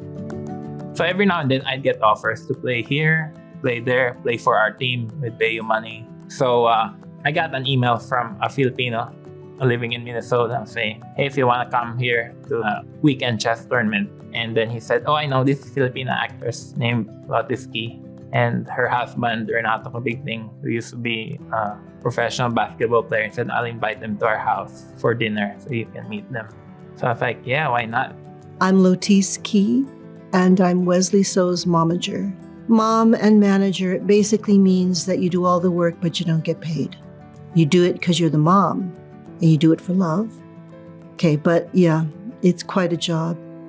Well, I resonated with him at that dinner, and I thought, this poor kid is lost. I remember in 2012, like I spent after New Year's party by myself. Like was very lonely. So in 2013, I asked him if I could come here for Christmas. Our home is always open to kids displaced. And I said, yeah, of course you can. That was 2013. By the end of 2014, he was living with us full time. I don't know how it happened. He just would come, he'd show up unexpectedly and call us from the airport and say, I'm here. And we'd get in the car and go get him. And I thought, God wants me to do something here, but I'm not sure what. I don't play chess. I know the first thing about chess. And so I told my husband, okay, what if we take him in for 6 months and we straighten out his life, get him going, find him an apartment. And okay, we're 10 years later now, and he is my formally adopted son. How those years happened is astounding to me.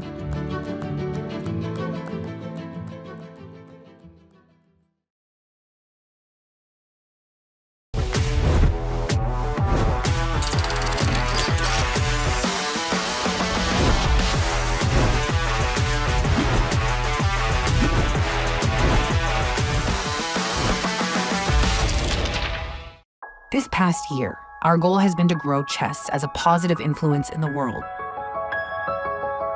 We're joining forces with Chess.com to launch a fundraising campaign to support the education of 5,000 children next year to help them get back to school. This is Chittlebear Awazir here with Big Brothers and Big Sisters and Chess.com at St. Boniface School.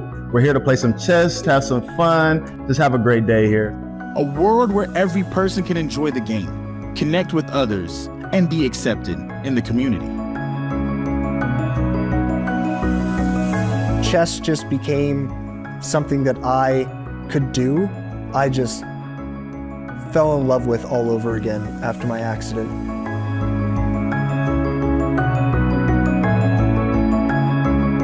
We strive for broad representation in our product and in our content. Three sisters smashed chess's greatest records, and it all started with an experiment. I use your puzzles, and I have 2 people I play with on 3-day. Believing you can do it is one thing, but knowing you can do it is a whole different thing. We hope at the very least to earn the respect of our opponent. Are you afraid of being wrong? No. We aim to create a place where everyone belongs, regardless of their background or identity. Whether you call it ajedrez, Şak, şah, chess, xadrez, şahı, satranç, şahmatı, şatranç, or chess. It's the global game that unites us all.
New York City, Times Square. Look at it. It's the city that never sleeps. It's New York. Of course, lots of things go on at all times of the day and night. And of course, if you're a chess player, there's a lot for you to do here at the 2024 FIDE World Rapid Championship.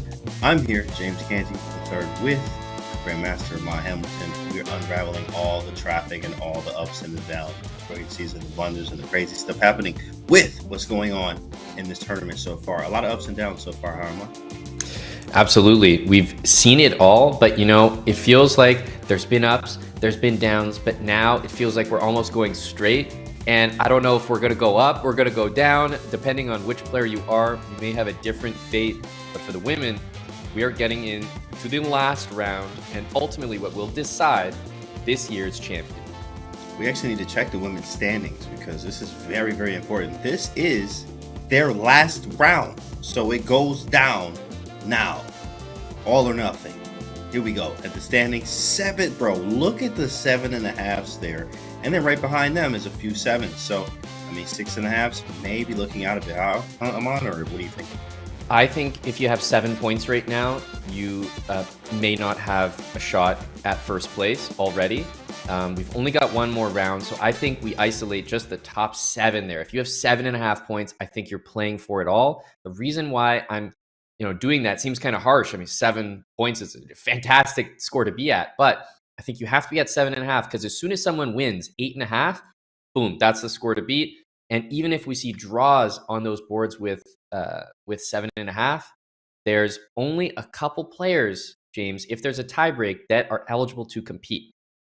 Yeah, and it's important because tiebreaks play a big part here. And in fact, we're going to explain what those are to you right now. Please. In fact, I'm actually going to have Aman explain them to you. In fact, yes, it's so important. It's very easy, in fact. So we're going to have Aman do it. yeah, it makes a lot of sense. So just hand it over to my guy. Well, let me break it down for you guys. The tie breaks are different for the open and the women's. So that's why we're taking the women's section first. First of all, the only outcome is that 2 players can play a tiebreak. So if there's more than 2 players, sorry, but the computer tiebreak system will be used, and only the top 2 women with the highest score in the section after the round are eligible to compete in the tiebreak. The tiebreak will be a 2-game match. There's going to be a drawing of lots to decide who begins with the white pieces. They'll alternate colors. If it's still tied, they just play one more match, or potentially one more match. It's sudden death. The higher rated player will get the white pieces for that. They keep going until there is a winner, and it will be all in the Blitz time control. 3 minutes, 2-second increment, and so important to remember, James, that just 2 of the women are eligible. And I'm just gonna put that out there. That's kind of tough. If you tie for first place, but you're not one of the top 2 according to tie breaks, well, that's the reality. That's it. This is all or nothing in the women's section here. The men's, we still have some rounds left, but this is it. This is it right here. Here are the pairings. We got the matchups, the big ones that all matter here. All of these matchups matter all the way down through board 6 here, but I think there are going to be some decisive results and some tie breaks. Hot take for me. Lagno there is going to have a very good game against Firouzja up against her. What do you think? What are you looking forward to here? Well, I think all the action is on that first page of the matchups. Look, there are some super exciting games going on between, board 7 to 12 right here. But truthfully, the action is on that first page because I don't think with just one more round to play that we're going to see anyone with any chance to sort of sneak in. No, at this point, you have to be at the top of the table if you want a chance to be in that tiebreak or maybe win the tournament outright. It's important. You have to work. You got to bring it, your best, and everything that you work so hard for, especially if you are at the top right now, it can happen. It is in front of you right now. It's in the grass. Like, you can do it. It's right there if you reach out and grab it, of course. But we have open pairings and open standings and open games have started. So Let's see. Where do you want to go? Come on. Let's see what we, Well, I can't help but appreciate the London system being unique. Grishuk! Where does Grishuk go when he's got 8.5 points? You know, it's Wow. not the last round, by the way, in the open section. So remember, there's still one more game here in the open. But where does Alexander Grishuk go? Pressure on the line. Board number 1. He plays the London. Yes, Wow. he relies on the greatest opening that there is, ladies and gentlemen. Crazy, Aman. That is crazy. They got a London system. Grishuk chosen London. That says a lot here against Jan Nepomniachtchi. So we're going to see what happens. Plot twist, he still can play knight c3. So we That's are right. going to see. He can do me dirty like this after I hyped it up. But, you know, if he keeps it more consistent like this, I would say knight d2 or knight f3 are the moves that I would consider here. Knight d2 looks very solid. Amazingly, could you believe that we have a result to announce already? Kanti, Dubov and Duda have drawn their game. We're It's duh. done. I mean, yeah. What do you mean? Like, of course, absolutely. No, that's crazy. I can't believe that they drew there. Where were they in the like? Now you got to go back and check. Like, wait, what?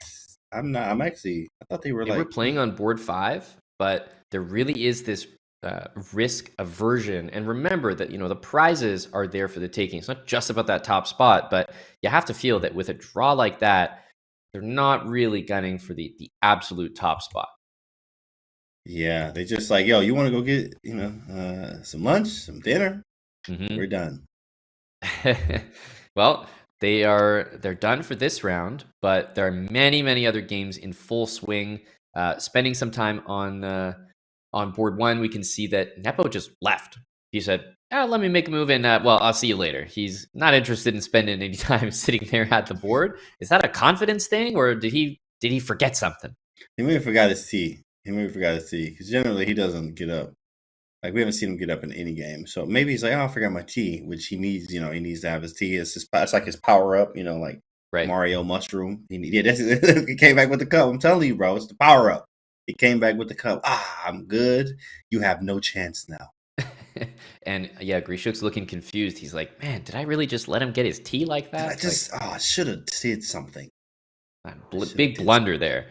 I should have made instant moves so he had no time to get up. Yep. That's it. You know, it's a Grishuk fault there. Let the man get his tea.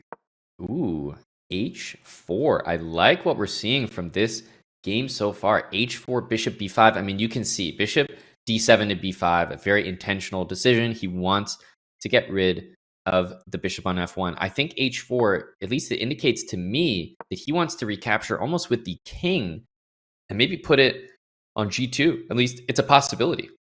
I like this because in the London, it's like they can be very cagey and like strange. You don't have to like follow traditional theory, as the London really doesn't. In fact, lots of play, and this can definitely spring open into something much greater, more tactical. You never would think that from a London. They say the same thing about a Jopava London until they get hit with it, right? Bishop takes f1. I want to just stay here and see how he recaptures, because I'm a firm believer that king takes is the correct move and the move we will see. And that's a cool move to see on the board in the World Rapid Championship. It looks like you never want to ruin your castling privileges, but the rook is actually necessary to defend that h-pawn. So I suspect we may see this king tucked away on g2. So maybe g3, king g2 here. Nepo is feeling pretty good, though. He's got the pawns on light squares, and he just traded off his light squared bishop. So both sides reasonably happy, I would say. Absolutely. Reasonably happy. And of course, we have to run over to the women's section because the games have just started. Every game, especially on the top 6-7 boards, and they all matter. I was going to say, every single one of them is very important. I would say the first 4 boards are kind of critical here, all the way down to Zhu Wenjun, who, by the way, has been playing on board 1 almost the entire time. And now that is not the case. On board 4 is Zhu Wenjun at 7.5 points, but still with so much to play for. So top 4 boards, that's absolutely where we are going to be spending our time here in the women's section. This actually, I know the scores, it's equal, but it actually scores very nicely for white here. And Zhu Wenjun gain But we will see what happens there. I think White's playing for 2. Should be nice. Oh, wow. And look at that. The sisters are playing. We just got a word here. The Musichuk sisters are playing and can't fight each other, you know? Have to at least take a look here. And one of the reasons that I want to pay attention to this is just the funny opening in it. But the question is, are we going to see the repetition with Queen E4, Queen D4? Remember that the sisters are playing each other in the final round of the World Rapid Championship, and I don't think either one of them is really playing for the win here. 7 points for Maria, so a bit better of an opportunity, but with the black pieces against your sister, I mean, that's a tough one to ask. Right. Yeah. It's gonna be a peaceful draw here, and just go and enjoy the rest and get ready for the blitz. We shall see. But whenever I see this opening, and I have seen it before, I'm like, I know what's going to happen. No way the sisters are bringing the fists out. No, just peaceful results. And it does appear that we may see a draw here, James. And let's see. Bishop E7, and then stare at her crazy like, ha! Psych. Wait, what? You were supposed to go with the draw here. Yeah, exactly. Well, just something to appreciate. They're playing on board 6. So I really think the focus is on the top 4, but kind of a funny result there. Playing your sister in the last round. Got to take a draw there. Absolutely. Okay, understandable. There have been some more moves, I would say, on the first board. That's Harika and Tan Zhongyi. And the reason why I mentioned that one is because, you've probably heard of the Grunfeld, James, but it's kind of like the opponent is almost playing against it. We're playing the Grunfeld with the white pieces in this game. So everything's backwards. Yeah, it's fun. Actually, these lines are nice. I've dabbled in them and checked out basically the move orders. You can actually start with 1 knight f3 and reach the same move order type thing. But it's cool because you are playing the Grunfeld a tempo up in a bunch of cases. So I thought it was nice. I think there's something about taking this pawn that's wrong. I just forgot what it is. But black gets some initiative on taking this pawn. I just can't remember what that line is. After you trade everything, maybe king goes to e6, rook e2, and something. I don't remember the theory there, but hey, I'll be the guinea pig here. I'll put it on the board. Rook can go anywhere. Let's say the rook goes to d1. Maybe just bishop b6 or something, or rook d8. Ooh, I like bishop b6 a lot. I was wondering what happens after this, but you can see that the bishop doesn't have a lot of squares to go to, and like bishop e3, you just take everything, rook c2 at the end, and it looks completely fine.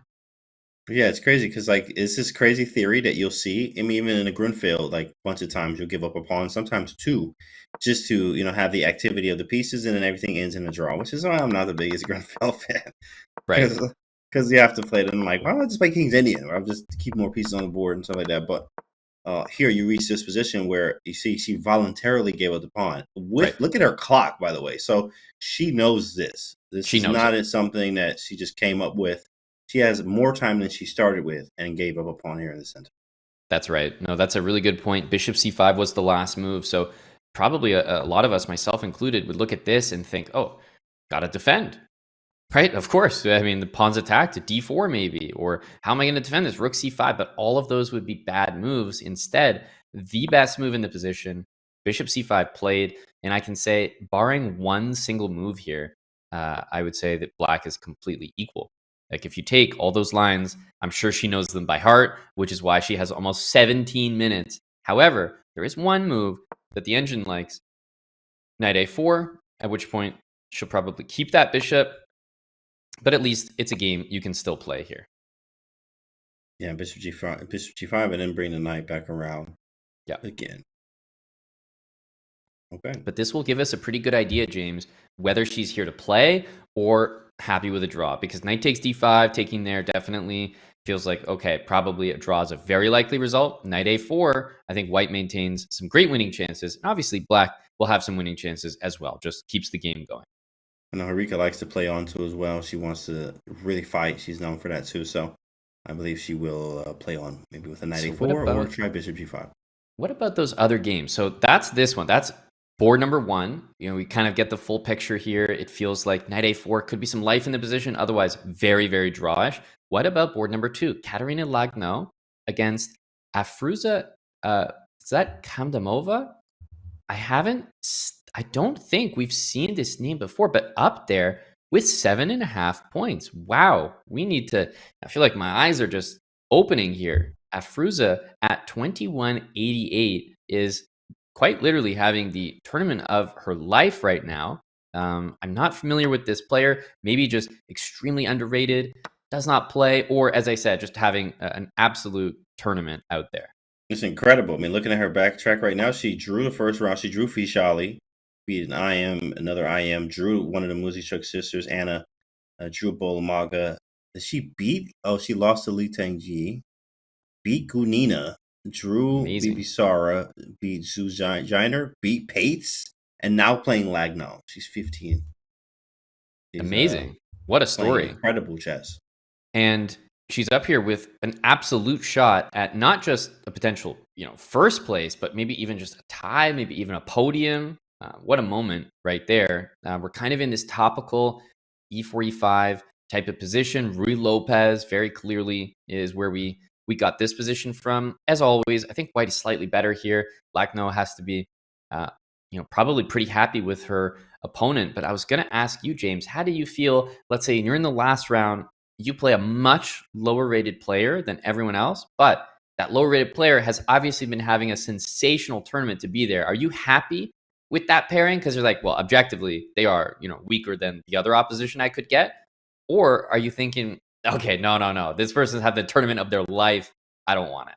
Yeah, usually when you have that tournament of their life, when they want to continue that, and they aren't afraid. There's confidence there too as well. They're playing well, which really trickles in the other rounds as well. So I am making sure I'm on my best game. I want to play the best that I could possibly play, which I think Lagno understands and knows that. She knows who she beat, who Firouzja beat, and who, what her task is in front of her, which I think she chose a great choice here, going with the Roy Lopez. One of the best things that you can do against E5 is the Roy Lopez. It's so rich, a lot of complexity, lots of maneuvering, long games, but very important to understand. All right. Well, as we see here in the position, White slightly better. Absolutely nothing wrong with the way that Black has played. Very topical. I believe we're probably still in some theory here, James. But the question is, do you play Bishop B7? Because, the little that I know about this opening is that as soon as you see a move like this, the move D5 becomes a little bit more maybe likely. I'm more likely to play D5 when I see that because it shuts the bishop down as well. Of course, not forced. Rook C1 looks like a phenomenal move. H3, knight F1, knight G3, but bishop B7 does encourage D5. For the moment, though, I think that Lagno getting rook C1 has to be pretty happy with what she's got out of the open. I agree. Rook C1 is very nice here. You also have the knight F1 to G3 idea with H3. Really depends on how you want to play. The Roy Lopez, again, is a very rich, complex opening. You can even take on E5, isolate the pawn. Maybe not isolated because it can be defended by an F6 later, but it is a target around what the D5 square is. So even taking on E5, rerouting the knight from F1 to E3 to go to D5 to put pressure on the E5 pawn, which is crazy to even say, but very possible. Jeez. All right. Well, maybe we can go to the bird's eye view, especially because the games that matter are the ones we're trying to track. That's the first 4. I would say those are the most important. And from what I can see, just general thoughts before we move away. Up there on board 1, we do see that line happening, right, James? That was the one you were alluding to, where the D pawn was captured. So in my opinion, huge likelihood for a draw on that top board, which opens up all the other boards. A single win may win you the Rapid Championship outright. Oof, man, that's crazy. You don't lose, but you still don't win. Well, I mean, you didn't win, but at the same time, you did not win the event with an excellent score, or even make it in the tie breaks because you didn't get enough points, Ahmad. That's crazy. Well, the last game to look at, maybe before we jump back to the Open, let's just set the stage here in these crucial games in the women's, is Irene against Humpy. This is the board 3 matchup, and Irene, James, has been having herself a tournament so far. She actually has. She, especially in that last game too as well, she got away, and she also beat Yu and Jun in that game. Was that a draw or did she win that game? with you and John with the bishop g7. Bishop g7. Remember she played bishop g7? Oh, yeah. Geez, that game was a draw, but what a beautiful move it was. Yeah, but she's in great form. Yeah, she's in great form. Very nice. Irene here. Ooh, with the open f file. Yeah. Here's some spice here. I'm not going to do the same, allowing with bishop e6. c6 is nice because they want d5, but I could just back the bishop up to b3. Curious. Yeah, maybe B3. I'll go knight h4. I do want to utilize this f file. I like that, especially the queen on e1 is put there to facilitate your move knight h4, just adding some support so the knight can come into f5. So I do like what we're seeing here. The queen also eyeballing the knight. So many things about this position that I do like for Irene. Also, I'll take a 3-minute time advantage. Absolutely. And officially, we do have a draw on board 1, which means there are now 3 critical games that can affect the standings. That draw means that now finishing on 7.5 points gets you nothing, right? You have to now at minimum get to 8. Get to 8. Yeah, that's incredible. That is incredible. You have to win. Like there's so much on the line to push out equal positions, and even where there could be a draw, you have to try to look for more because the draw may not be good enough. All right, well, let's head back to the open section. We'll certainly return to these games in the women's section. There's a lot to play for, but since it's still in the early goings, it's nice that we got to see that draw. So now all of the other players who are still playing, James, they know what they're fighting for. But speaking of what they're fighting for, let's look at this position. Grishuk, it might not feel like very much, but he definitely has Nepo kind of on the ropes here. It feels like he has a very comfortable and easy attack. Maybe it's not anything too special, but, top left of your screen, that position does look pretty good with the rook and queen lining up. Let's go over there, actually. Let's check that out then. And it's a high level game. It's important to see what happens. Oh, you got that rook on h3? I like that. I'm always a fan of the rook lift. Do you even rook lift? Yeah, rook h3, rook can come to g3, also rook f3, hitting the f7 pawn, and crucially, the knight on e5 is so powerful for a number of reasons. The knight cannot be kicked out with the f pawn because Grishuk played h5, so that caused h6 to be played. And then on the other hand, if the knight even ever needs to retreat, knight to d3, covers the b2 pawn, stops the minority attack with b5, b4. So I think Grishuk playing phenomenally, has a better position here. And remember, he's one of the leaders in the open section. He has 8.5 points. Great position here. Feels like he's got everything to play for.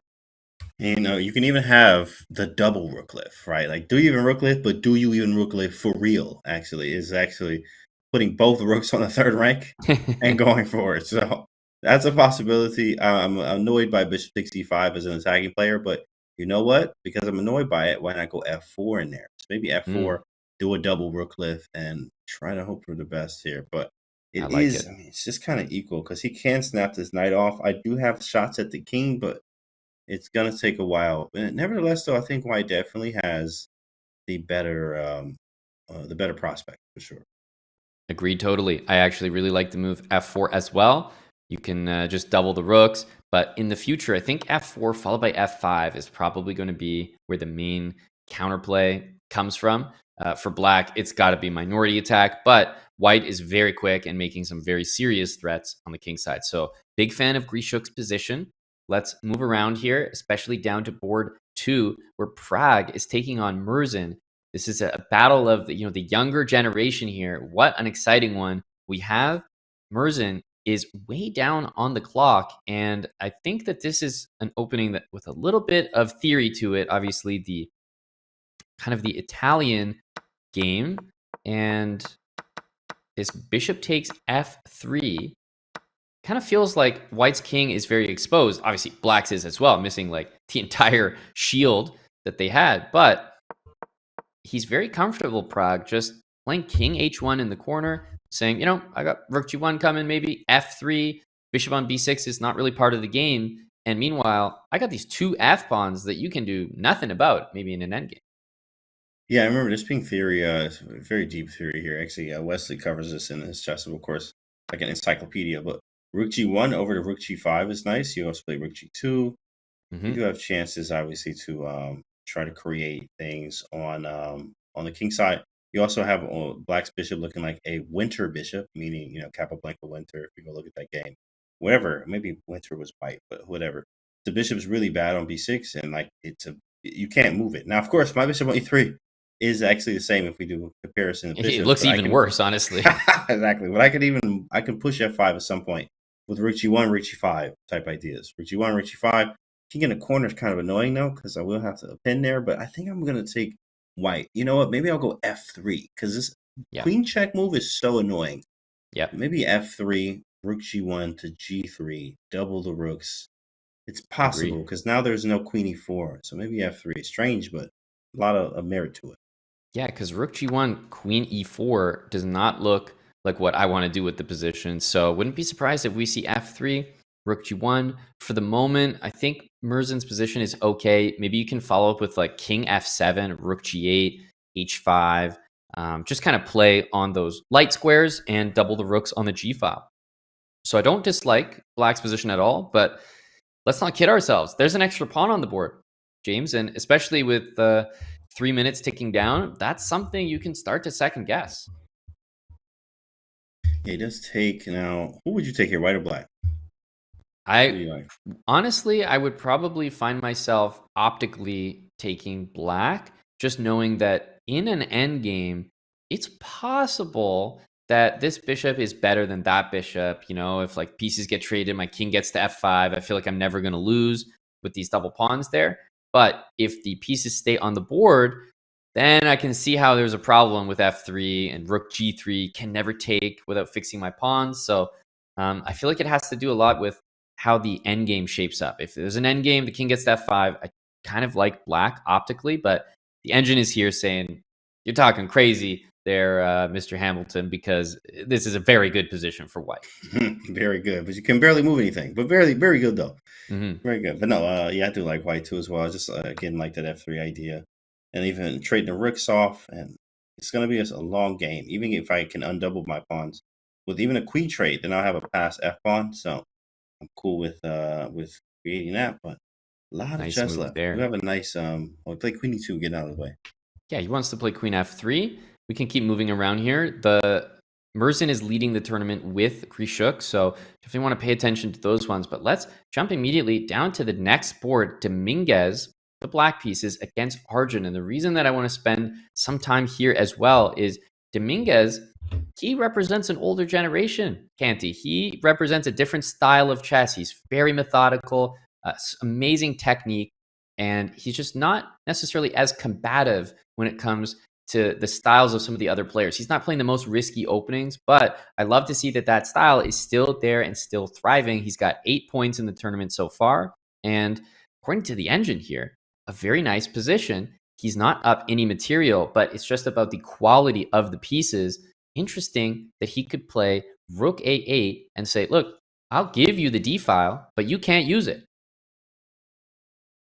I can't use the D file? Come on, Aman. Can we be friends? Can we just be friends, bro? We'll be great friends if you don't use the D file. Okay, all right. Yeah, I mean, you can obviously do stuff like rook d6 eventually.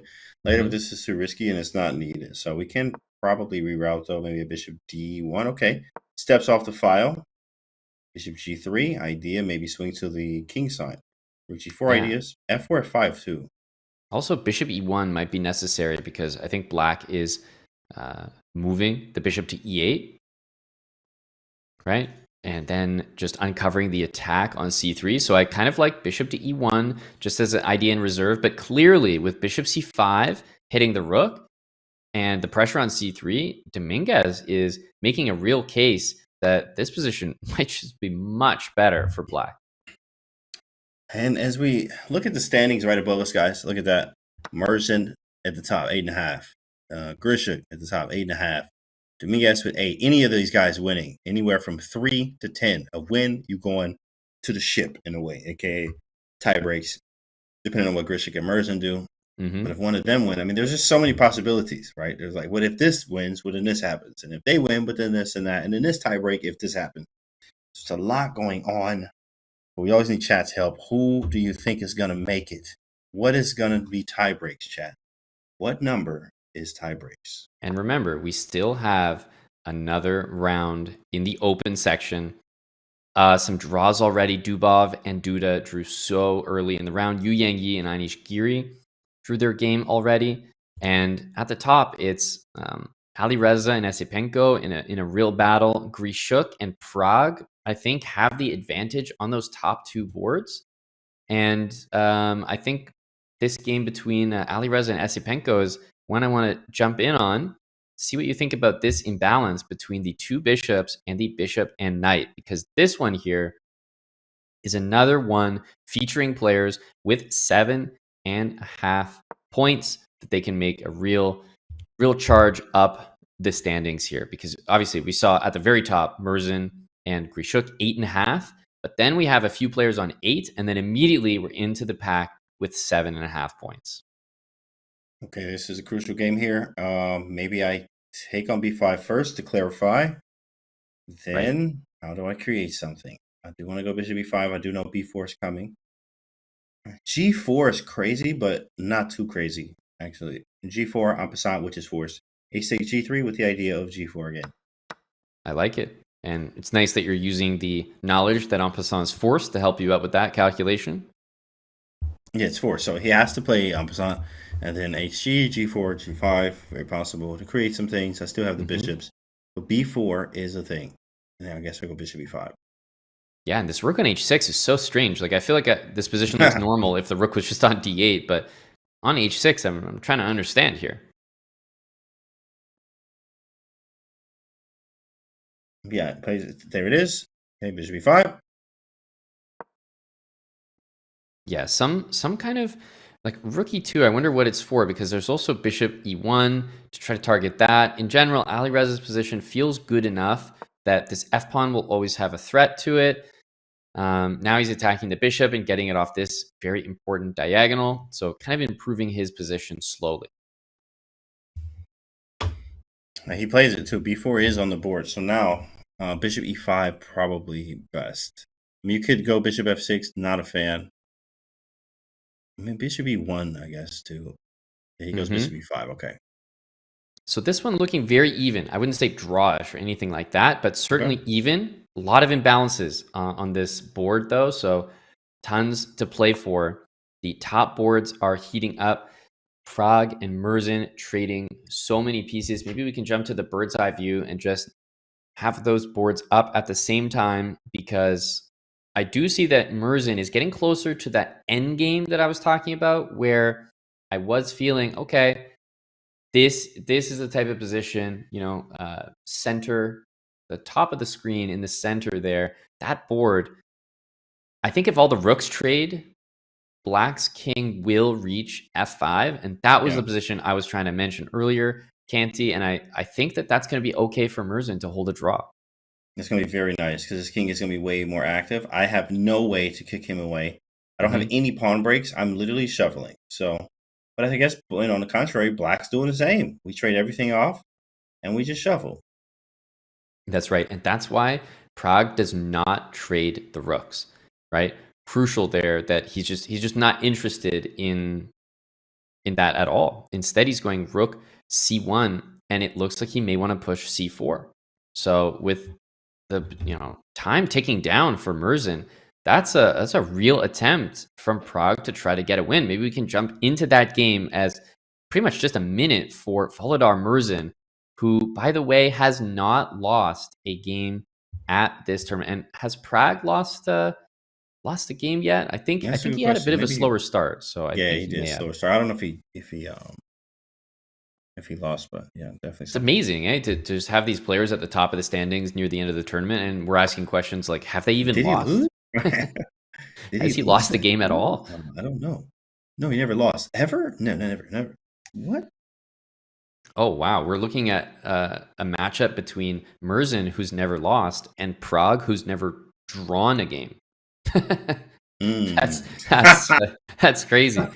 So someone surely is gonna, something is gonna be added to their record, unless, is there a way? Yeah, to figure it out. Yeah, is there there a way that everyone can keep their records intact here? Yeah, right. He's looking, and that's why he didn't go with Ruchi, and it makes sense. He was like, I don't know what draw is this tournament. Like, that's not happening. We either I win or I lose. Exactly. But it's a drawn position. King Rook versus King Rook. It doesn't matter. And it really looks unlikely that Merzen wins this game. So I think someone is going to experience a blemish on their record. C5, Bishop A5. This bishop it's not going to be trapped, but is it offside there. Definitely offside. Very strange. How am I going to get him active? I don't know. But in fact, activity. There's a crazy knight on G2 in the game with Kieran Gregorian and Shaq Mimidirov. So we definitely got to go over there to check just to see how these configuration of pieces even happen. There's a pawn on F5, a knight on G2. I probably take white, but very strange. Very strange. Against Karen Gregorian, yeah. Board number 6. I think the group with 7.5 points definitely is playing for, a shot at first place, but they need to be winning. So that's probably why we're seeing madness, like knight on G2, queen on H5. Like what exactly is happening here? But it was off the back of this F4 double question mark move. That's how the knight got to H4. That's how the knight got to G2. But actually, queen H4 and queen H5 was not the way to go. And pawn takes here. Is it going to get the brilliancy? Yes, it is. Yes, it is. Hanging the rook. What a move. This is right up Shaq's alley here. So if we hang the rook, we take, you go king F8. What's the kill shot, though? There's no knight E6. Let's go. Oh, is it knight F5? Or is it E6? This is crazy. Queen D1, we obviously have to check it. Pawn takes king F8. Yeah, takes king F8, and then maybe knight F5? I don't know. Knight F5 I kind of like here. I like it, but then G6. But I guess this is all out because we're going take. Is this on the board? This is on the board. I'm not touching it right now. Here we go. King F8, knight F5, G6, and queen G5. I am shocked at this position here. So this is gross. King F8, forced. Knight F5, forced. G6, queen G5. And in this position, there is only one move that black can play. It is pawn takes knight, queen H6 check, king E7, queen F6, king F8. And believe it or not, there's nothing that can happen except a draw. A draw. Man, listen, bro. I mean, I love this kind of chess, but also this is what happens. It just comes out to be a draw. You calculate everything, you see it, and you get here, and then it's like a draw. What the heck? That's one of the. I mean, we've seen some draws this round, especially ones happening very quick. But this is one that even if we're watching it and it ends up as a draw, I'm like, you know what? That's okay, guys. It was a pretty good fight. I'm not gonna lie. Yeah, exactly. I mean, you deserve it too. If you get this far and it's a draw, you absolutely deserve it. Here it is, and it's on the board. It's happening on the live board. I see G6 on the live board. Queen G5 is definitely the move. Takes and prepare that boy out with smiles. Well, with one round to go. I can definitely say. By the way, Arjun and Dominguez drew their game. So Dominguez, despite having an advantage, drew that position, and I mean, obviously a very decent result for him. But the draw there from a good position, he might be regretting it. I think we're seeing the draw by repetition play out here. No, Shakriar, he's going king D7. He wants more. He wants to win. He didn't let it go yet, though. He didn't let it go. Oh, he's just holding it. He hold that boy. You can see on the cam there. He holding it, chat. He almost let that thing go. He said, "Wait a second, hold on. I'm about to get cooked in front of all these people. Let me wait. Hold on." Yeah, he moved it. He's like, "Oh, whoa! Almost let that go. Almost. Oh man, he almost caught me with that one." No, I think he's gonna reconsider. Did he do it for real this time? Oh, he did it for real. Oh man, here we go. Okay, well, what's the win? Right, a D7 looks like it's clean because you don't have any checks. So I go D7. Sorry, E6 and then E7 is what I meant. So E6, King C7, and E7. E7. That's it. How can you even play this as Shakriar? How could you look at this and be like, this looks fine? I mean, think about that, right? Like, I don't know what he was thinking either. And I don't think he knows what he was thinking either. Maybe there's a knight F4 because knight H3 is mate, actually. I like that a lot. There's queen e5, queen d6, takes, promote to a knight. Okay, check. the knight is just... Oh, to promote to a knight now. Oh my goodness. And then rook takes and promote to another knight. Oh my goodness. This is crazy. No. The double under promo.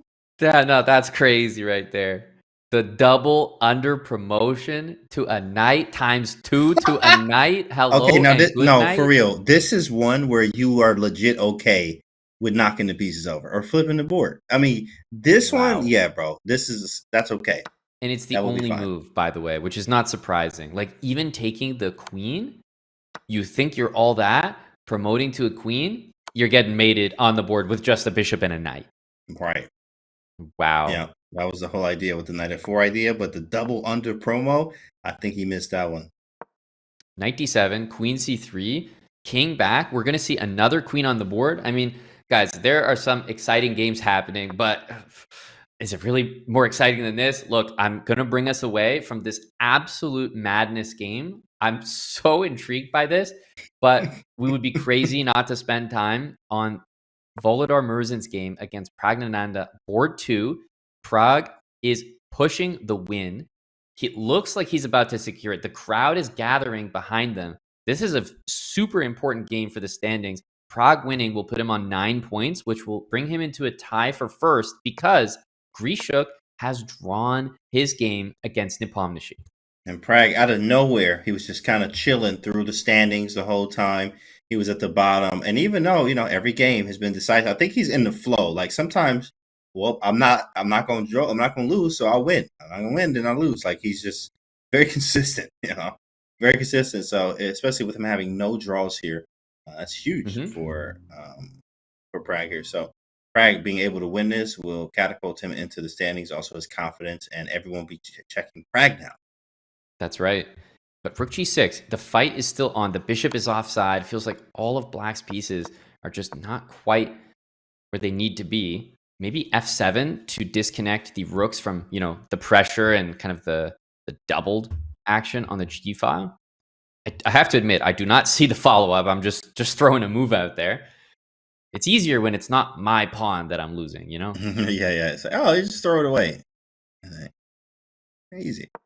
Because I'm not going to lie. King f1 here. Oh, my goodness. King f1 is the end of the game. Because bishop e1, and you're getting mated on g1. And he sees it. Wait a minute. Let me see. Can we get a reaction? Can we get a camera reaction from Pragg?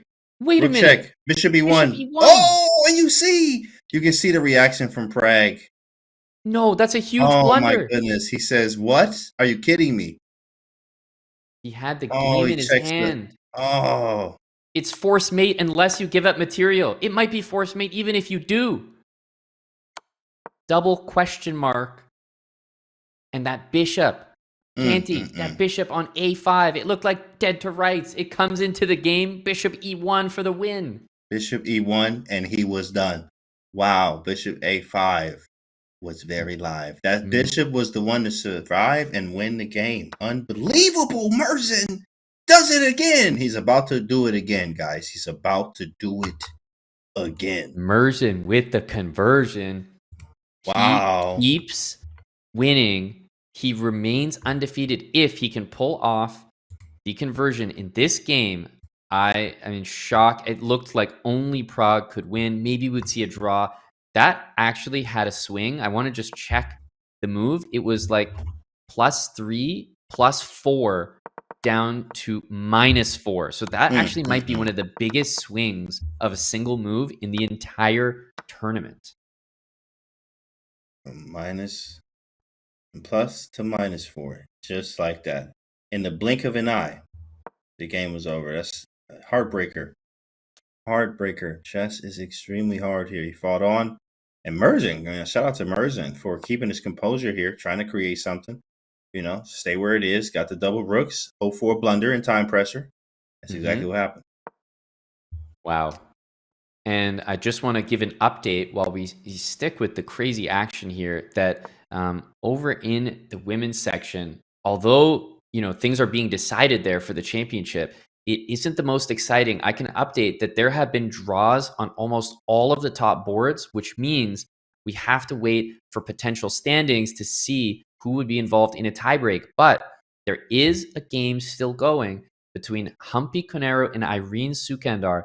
That game is dead even right now, but whoever wins that, I believe, would win the entire tournament. So, oh my goodness, we will definitely keep an eye on that one. But otherwise, there is no other action really in the women's section. Just that one game still going. Lots of draws as the players are looking to claim a top spot in the tournament. Yeah, so much drama, so many emotions, so many blunders actually happening too as well. There's just so much on the line. There's so much on the line here as the last 2 rounds are leading here and the last one for H4. That move right there, such a tough move to deal with. I like this move, King G2, H4, King F3. Wait, what if I had HG? But you can King take G4, it. You can and take GH. it. Yeah, and G8, yeah. Oh, H4 works here. You can take and I think go G2 after the king takes. Oh, even and better. so he's going to have to recapture it with the pawn. He takes it. Oh, he takes rook. I think G2 and rook G7 is the end of the game. There it is. Resignation. Pratt goes down. Man, Merzen with a dub. 9.5. Who is he? Who is Volodar he? Merzen is leading the tournament. Remember, we had a draw from Grishuk on board 1, which means Merzen is half a point ahead of the entire field going into the final round. There's still one more round to play in the Open, but wow, he is half a point ahead, which means he is most likely, at minimum, going to be involved in a tiebreak for first, let alone maybe winning it outright. He has not lost a game. Wins and draws only. I don't lose, says Merzen. Another dub, as he is considering or actually punching himself to the final, at least in the tiebreak. Insane stuff. Well, now that the action has died down a little bit in the Open section, let's take a look at the women. There is one place we need to be, and that is exactly where we're taking you right now. It is Irene and Humpy. This game right here can decide absolutely everything. I believe if they draw, it really comes down, James, to the sort of computerized standings, because as we mentioned, with a tie of even 100 people in the women's section, only the top 2 on computer tiebreaks will participate in the playoff. That's crazy. I know that's the way FIDE's done it. I can't say that it makes the most sense. It is different than the way that it works in the Open, but that's the way it is. So these ladies understand a win here could get them the entire championship. I don't know. Black may be pressing. There's 2 weaknesses. They say the principle of 2 weaknesses. And this is also an endgame. Yeah, of course, all booking games are drawn. But, I mean, listen. Yeah, D5, am I just winning a pawn? Winning a pawn, absolutely. I mean, definitely this is a situation where I would say, you got pretty good chances for a draw here, but not guaranteed. If I'm Humpy, I'm seeing I'm already having the flashes of like, wait a minute, what does that championship crown look like? What does the trophy look like? Does it fit my name? It smells like a championship. So, yeah, look at the time as well. Ooh, rook d4. So really handing over that full pawn. She was not interested in playing any more defense. Instead says, just give me that rook endgame down a pawn. Still great chances to hold a draw. Hitting G3, working around at A3 as well.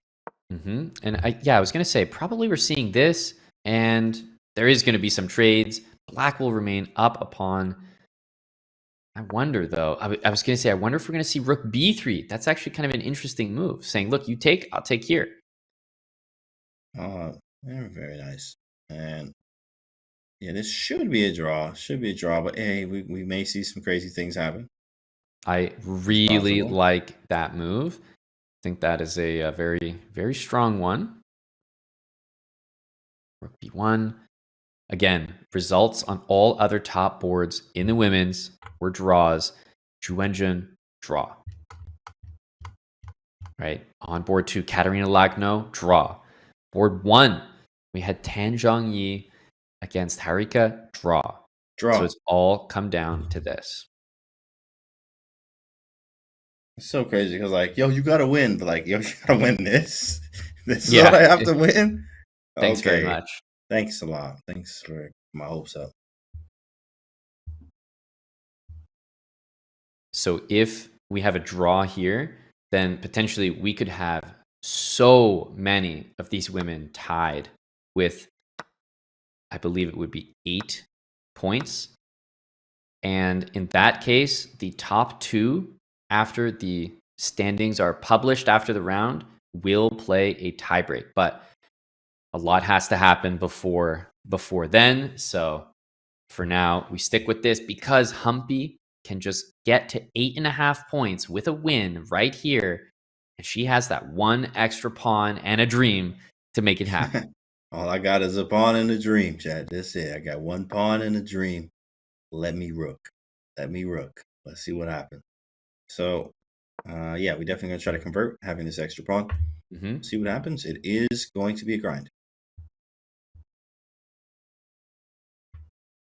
So much pressure. You can just kind of feel it through the screen. I think I'm not sure that these women are paying attention to the other games going on. Like, they might not know explicitly that, like, maybe Humpy wouldn't know explicitly, but I feel like you kind of know your surroundings. When people aren't sitting down, especially if they finish quickly, you kind of know that people may have made draws, at least most likely.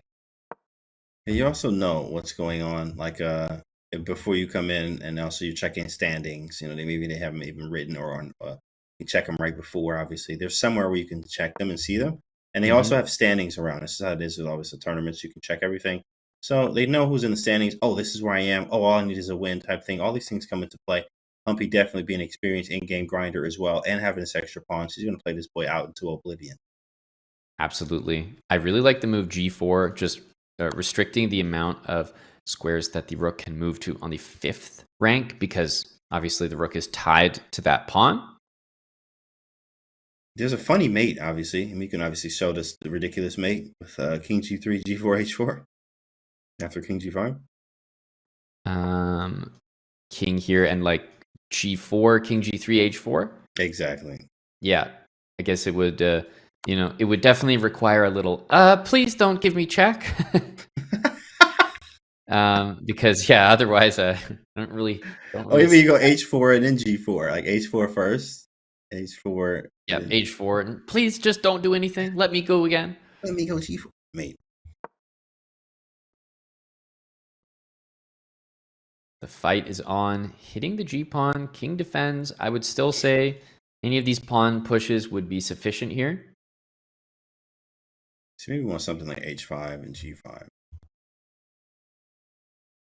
Yeah, this is the game that could decide everything if Black can get a win. But the reason that the pressure may be on, especially for Humpy here, is if she draws, she may not have the top 2 tie breaks in that group, James. So honestly, she could be playing for first place here, but with a draw, she could not be playing for first place. That's how crazy it is. Oh, yeah, that's crazy. And look at that. It's a blunder here, but I'm trying to figure out where is the blunder. Yeah, G5 is a natural move, but how is it the reason it's a losing? blunder is because previously the king could never go help this pawn because all the pawns over here were a problem. Now, you put the pawn on H4, everything is defended, the king is cut off, you can't attack the rook. Hang on a sec. King E6, this is a big problem. It's just because of you don't have enough space. Yeah, this is very instructive, I think. This is very instructive. In a box here, cannot leave, cannot attack the rook, nothing. Very instructive. That D pawn may go. And by the way, when D4 happens, rook E3 check, rook takes H3. D4 looks like one of the ways to do it. Maybe rook E6, another way to do it. We could very well be watching the potential women's rapid champion closing out a victory here, Humpy Conero from India.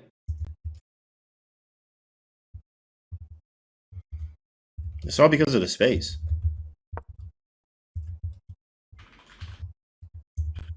Yeah, absolutely. Rook E6 is good. Rook check. Time to bring that king up.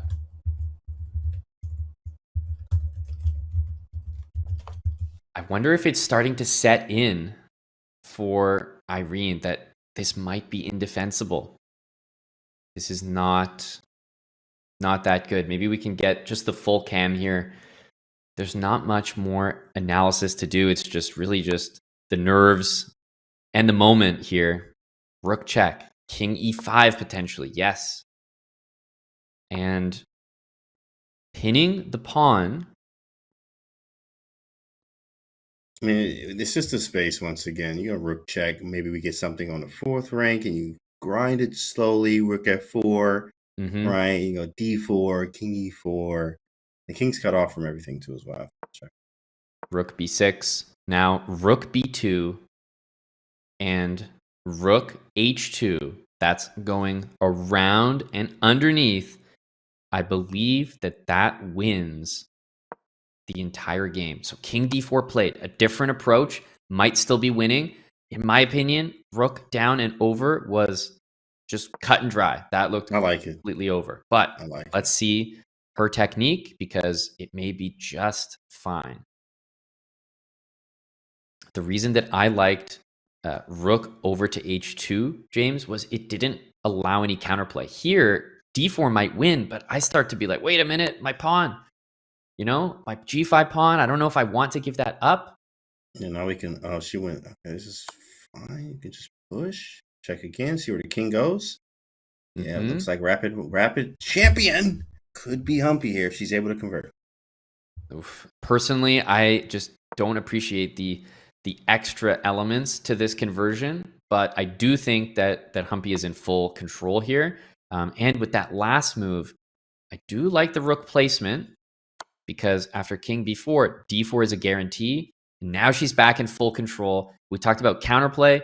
She's getting rid of it with that move rook e5. Defended and king cut off, d4 coming. Now I believe she has got it. Very easy to walk this king and pawn all the way up the board, and it may be time for the Lucina afterwards. Yeah, this hurts because the king is so cut off. You push the pawn through, all checks will leave my king closer to the pawn in a case where I get my king to, closer to the pawn. King d1 or e8 there. Actually, there's no way to stop this pawn and king from going all the way up the board, and this white king 100% cut off, useless in the defense. The rook is covering this pawn, the pawn's covering that pawn. There are no targets for the white rook, so you just have to accept your fate. The pawn and king will move up the board, and at some point, we already saw the technique in the open section in one of the games, but it will be time to build a bridge. Yep, king f6, king e7, king c3, king d2, king d1, d3, d2. All happening. There's nothing. There's no tricks.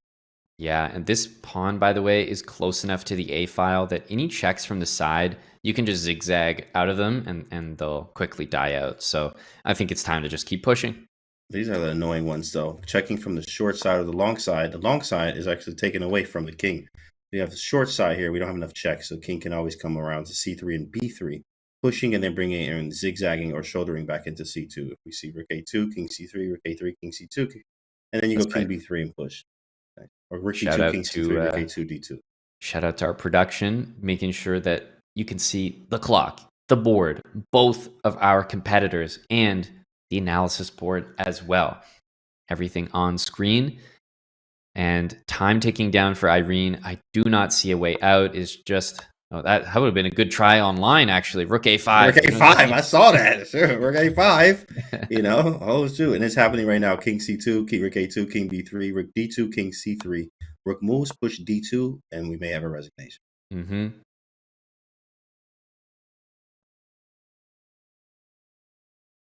King b3. You can't put the rook in front because king c3 and then d2. But if you go back, then there's just going to be d2 again.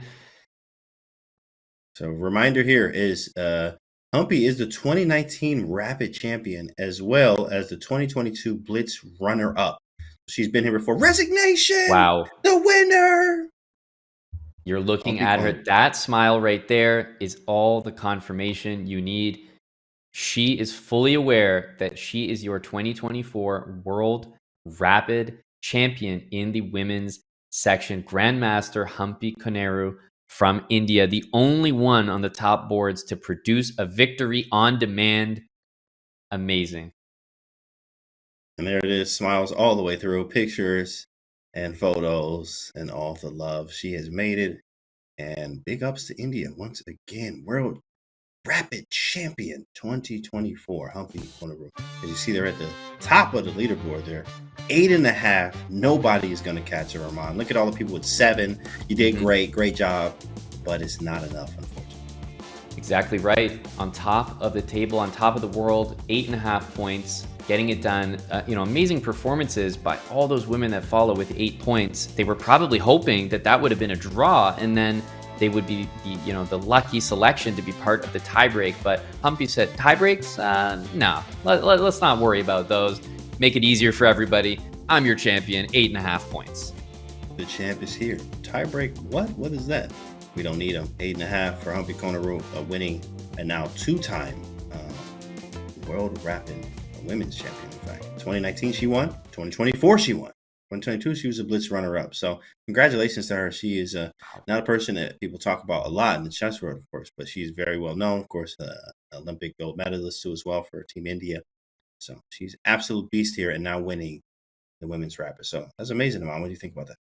Yeah, a former winner and now a winner in 2024. This tournament was also so incredibly strong. And the thing that was interesting about Humpy is she wasn't at the top of the table after day 1. She made her way there in day 2. And then not only did she stay there, but she accelerated past every other competitor on day 3. So she really had one of those tournaments, almost Magnus-esque, very slow starting, and then just picked it up, never let go.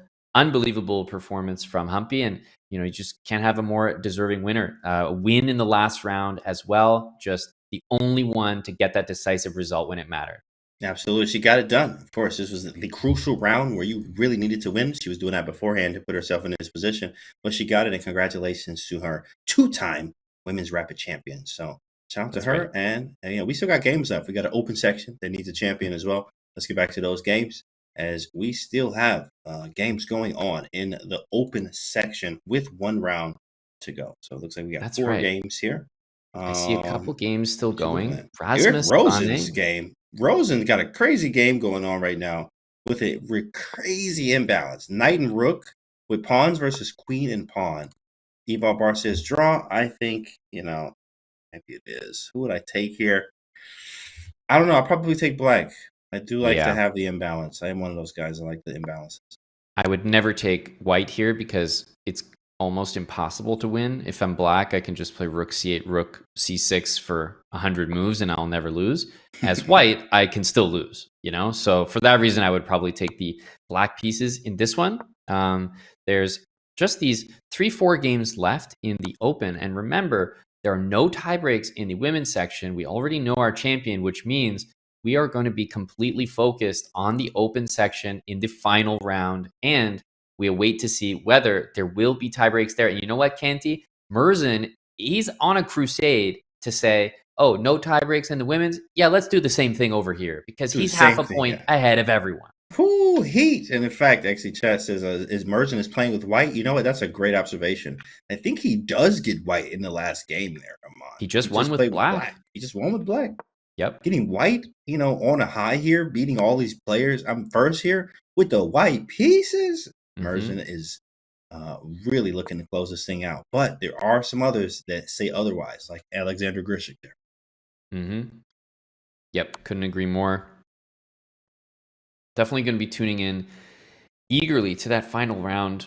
It looks like the games for the moment I see 3 games still going. I'm going to jump to this one here, this queen endgame. These are so tricky.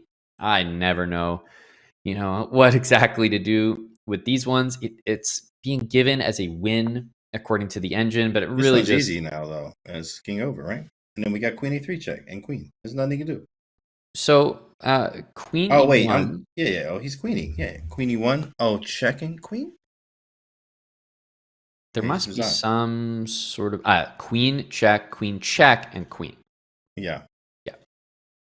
These ones are always so tricky. But by the way, we joined at the end. I think he had like quite a lot of work to do that we missed. leading up to it. So congratulations to him for getting that done. You can see the standings on your screen as we know them. Okay, and we still have another game there. Rasmus Svein is still playing. Merzen out there with 9.5. Alexander Grishuk with 9. So that's looking like if you could beat Merzen and the Grishuk wins, he wins. But if Merzen draws and Grishuk wins, then then there's a tiebreak.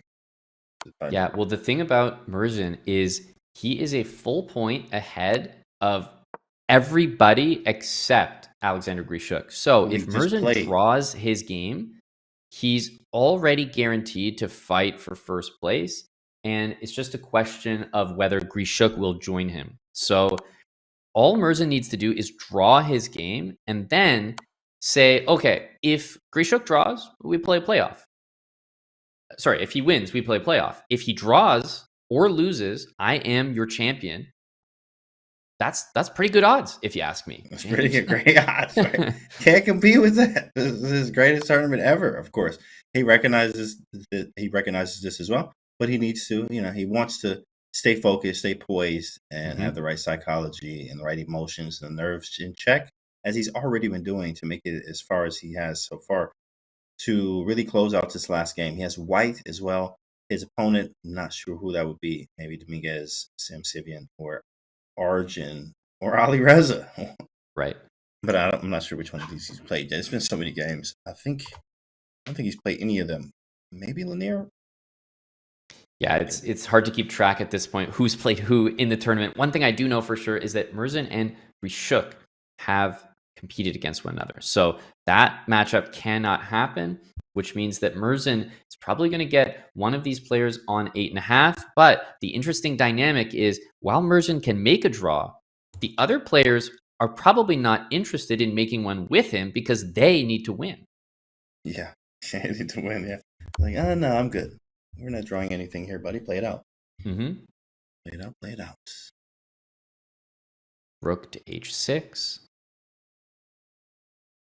Yeah, looking at this game here, obviously the h-pawn, I mean, you are playing for a win with white, but very, very unlikely. That Eric Rosen game is still going, can bring that one up as well, but truly nothing happening here. The knight's guarding the pawn, the rook's guarding the pawn. Everything's defended. There's not going to be really anything to this position. I think this is going to just be a draw. It definitely looks like that. As Rosen played very well here. He built himself some type of fortress with the rook and the knight. Everything's holding each other. There's nothing loose, and everything defends. This is what you should do. Your pieces want to be all defending. That's right. Other, so. Well, but yeah. James, I think the fact of the matter is these games right here are not going to affect the absolute top of the standings, and we do see a draw, by the way. Thought we'd take this opportunity to walk the viewers through what can actually happen with that one round remaining here in the open section. The tie breaks are different than the ones we just explained about the women's section, which, by the way, we didn't even need. For this one, there are two different tie breaks possible. The first one is if there is a two-way tie for first place. So that could happen if Merzen, for example, draws his game and Grishuk wins. They would be in a two-way tie for first place. They play a two-game match. They swap colors, of course, and they do a drawing of lots to see who starts with the white pieces. If they're still tied after those two games, then whoever is placed higher, most likely that would be Merzen in my example, would take the white pieces and they would keep going. Sudden death, the first one to win wins the tiebreak. And time control for that entire process would be 3 minutes and 2 seconds increment, James. So that's option number one. If Merzen, for example, draws, then I think that's actually quite possible. It's tough because, then you have to go into the blitz mode where, I am not too familiar with Merzen in blitz mode, but we do know Grishuk, being the champion actually of the blitz portion a few times, in fact. So I'm sure, Merzen is absolutely well equipped, but having that change immediately from having, 15, 20 minutes on the clock every time, every game. That's a good point. Having 3, that's a huge difference. And you have to make this switch very fast. It is. We are going to be playing the tiebreaks in the Blitz time control. I want to walk everyone through the other possibility. Let's imagine that Merzen loses his final round game. Then there might be, like a huge pileup of players that all jump to that score of 9.5. If there are more, so 3 players or more, all tied for that first place, the highest score possible, then we basically do a knockout bracket. So if there's an odd number of players, we take the highest seed and we say, hey, you're so good that you get a bye. All right, you get a bye, everyone else continues the knockout. If there's an even number of players, they just get split up and we proceed to the knockout. The knockout is very simple. It is just a single sudden death game, 3 minutes, 2-second increment, and whoever is higher seeded will start with those white pieces. So pretty nice that's all just kind of sorted. The knockout is a format that's going to be very exciting, but also the less likely of the 2 formats. If it's an odd number, hey, the highest seeded player gets a bye. And if it's an even number, well, then we just go down and pair the players up, kind of like we would in a normal tournament. So those are the 2 possibilities that they have here, James. Honestly, as an enjoyer, as a fan, I'm excited for more chess. So the knockout sounds exciting, but if we're being realistic, Merzen losing a game is not something I think anyone can count on. Yeah, to say the least, there's a lot of things going on, a lot of changes that can happen. We have another round to go, so it's important to understand that, guys. Now, we're going to take a short break and come back with all the action right on the other side of this break.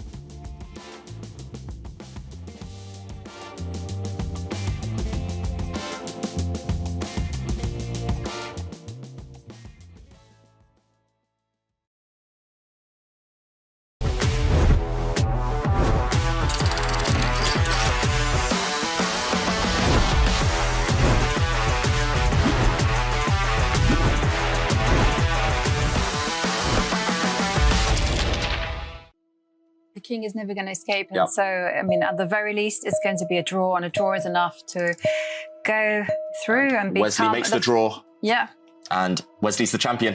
Is Wesley so simply the best online rapid player in the world right now, David? It does look that way, Kaya. Over the board tournaments are becoming less and less ever since the pandemic started. The pandemic was a huge crisis because we book out the calendar the year before. Every month is booked. One by one, I was crossing stuff off. But then the online thing came from Chess24 and then Chess.com, and he had never really played much online before that. And he was very nervous about it. But he found out that he actually was really good at it. He had no idea he would be a great player online. None of us did. We were all, what? So every setback he's had, I keep pointing out to him, look at the great things that have come from it. During the pandemic, he made his only Chessable course. Never would have done that. But he made one of their most successful courses ever. So there were things that when he got stretched and pushed, he had to do that matured him. And in the last couple of years, all we do is go to tournaments, pack up and go to the next one. And we're grateful for the work for him, very grateful. It's wonderful. But I wondered how it was impacting his chess. He never prepped anymore. He had to sleep between every tournament. And I said, let's go for walks, let's swim, let's do things that your brain can repair and restabilize itself. I think you always need a break. Like I've heard many kids, they said they work 10 to 12 hours a day in chess. And I just find that totally insane. Like, I don't think anyone can work 10 to 12 hours every day in one thing, even for a month. Like you're just gonna blow up. So I feel like you should put in some very dedicated hours and then, enjoy life, exercise. Yeah, swimming is one of the things that I enjoy. When I'm in good shape, I could swim 2 miles in 90 minutes. My sister Abigail, she actually taught me how to swim 10 years ago. When I first met Wesley, we brought him to the pool when he first came to visit us in Minnesota, and I thought he knew how to swim. He just sank like a rock as soon as he got into the pool. The first experience was quite intimidating because I had a traumatic experience when I was very little in the Philippines where I jumped the pool and almost drowned. So after that, I wasn't really taught swimming, but I've always wanted to learn, and it's a very good exercise. Most of the chess players swim also. I think Fabi swim, Bobby Fischer, of course, Gary also used to swim, and even Hans Niemann swims, so everyone got to do it. You guys have a race? Sometimes. She's still faster, she's lighter. Also, she doesn't usually eat anything before going to the pool. Meanwhile, I have breakfast and oatmeal and the hot chocolate. So Yeah, we're down for a little race. She might choose the favorite though.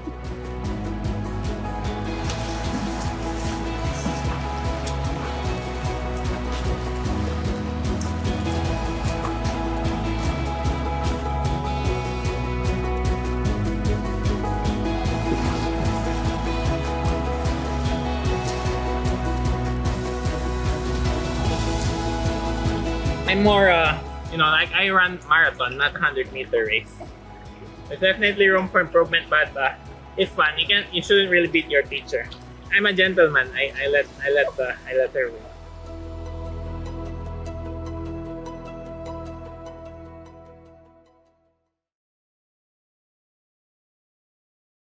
Pawn on a2 is also loose to the dark square bishop. It looks a bit like the Grunfeld, but black strategy is more to get rid of two pairs of minor pieces very, very quickly, which we see here. So great things on the field. So Later. this is the main line. Rook comes in. 4 parts in this course, one about the opening, one about the middle game, one about the end game, and one about practical matters. Many concepts apply in multiple positions.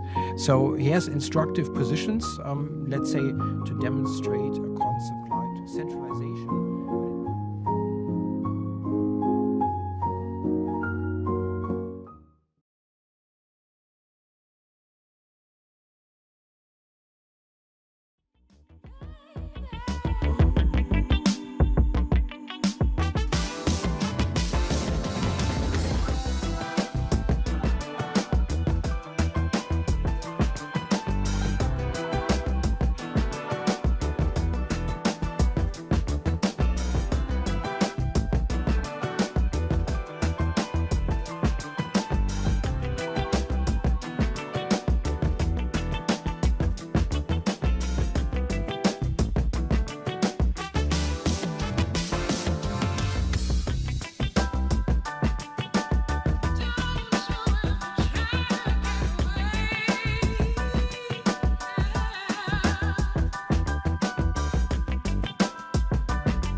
And yeah, he is grinding like a grandmaster, stealing one from Magnus Carlsen. No, this is losing. It's a terrible blunder. Takes, finish. Fedosam, shark. Wow, she blundered the rook. It's like a mouse slip. I didn't even know that was possible. Where is the killer block? Exactly, rook c2. Fantastic play by Dubov. What a stunner. One shot for the kill. Oh, look at him. Magnus is distraught. He is furious. He's like, what am I doing? And Vincent is back in the game. Check the movement is here, yeah. 219. Wow, what a marathon. Now the future is yours. She wins it. Gunina is the world champion. Smart setup from Bodnar. What was that? Oh, Humpy lost some time. Anastasia Bodnar wins the Women's World Rapid Championship. Oh ho ho! And there's another fork. Unbelievable. And Magnus Carlsen is world champion once again. It's one shot. Now the future is yours. Go.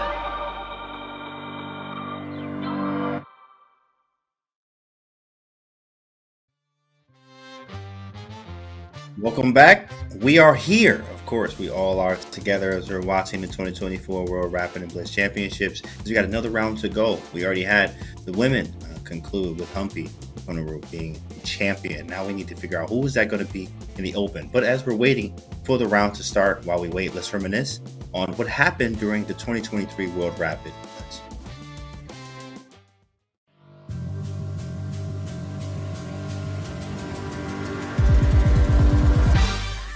And yeah, he is grinding like a grandmaster, stealing one. Wow, no, this is losing. It's a terrible blunder. Takes, finish. Oh, and Nihal shakes, puts hand out. Vladimir Fedosam immediately leaves. He earned this game 156 moves. Knight f4, bishop waiting move, knight h3, bishop checkmate. Yes. Now she's got it. h5 and king h7. Oh, knight checkmate. Queen f1 checkmate is threatening. She plays it. It's a back rank checkmate, and it's a win for Anastasia Bodnar on demand peer. On c4 is pinned. What was that? Oh, Humpy lost some time. Anastasia Bodnar wins the Women's World Rapid Championship. Wow, completely insane. Dubov has enough, and of course there is checkmate. Oh, checkmate on h1. There, a draw is agreed. That's a handshake, and that's a matchup we will likely see for years to come.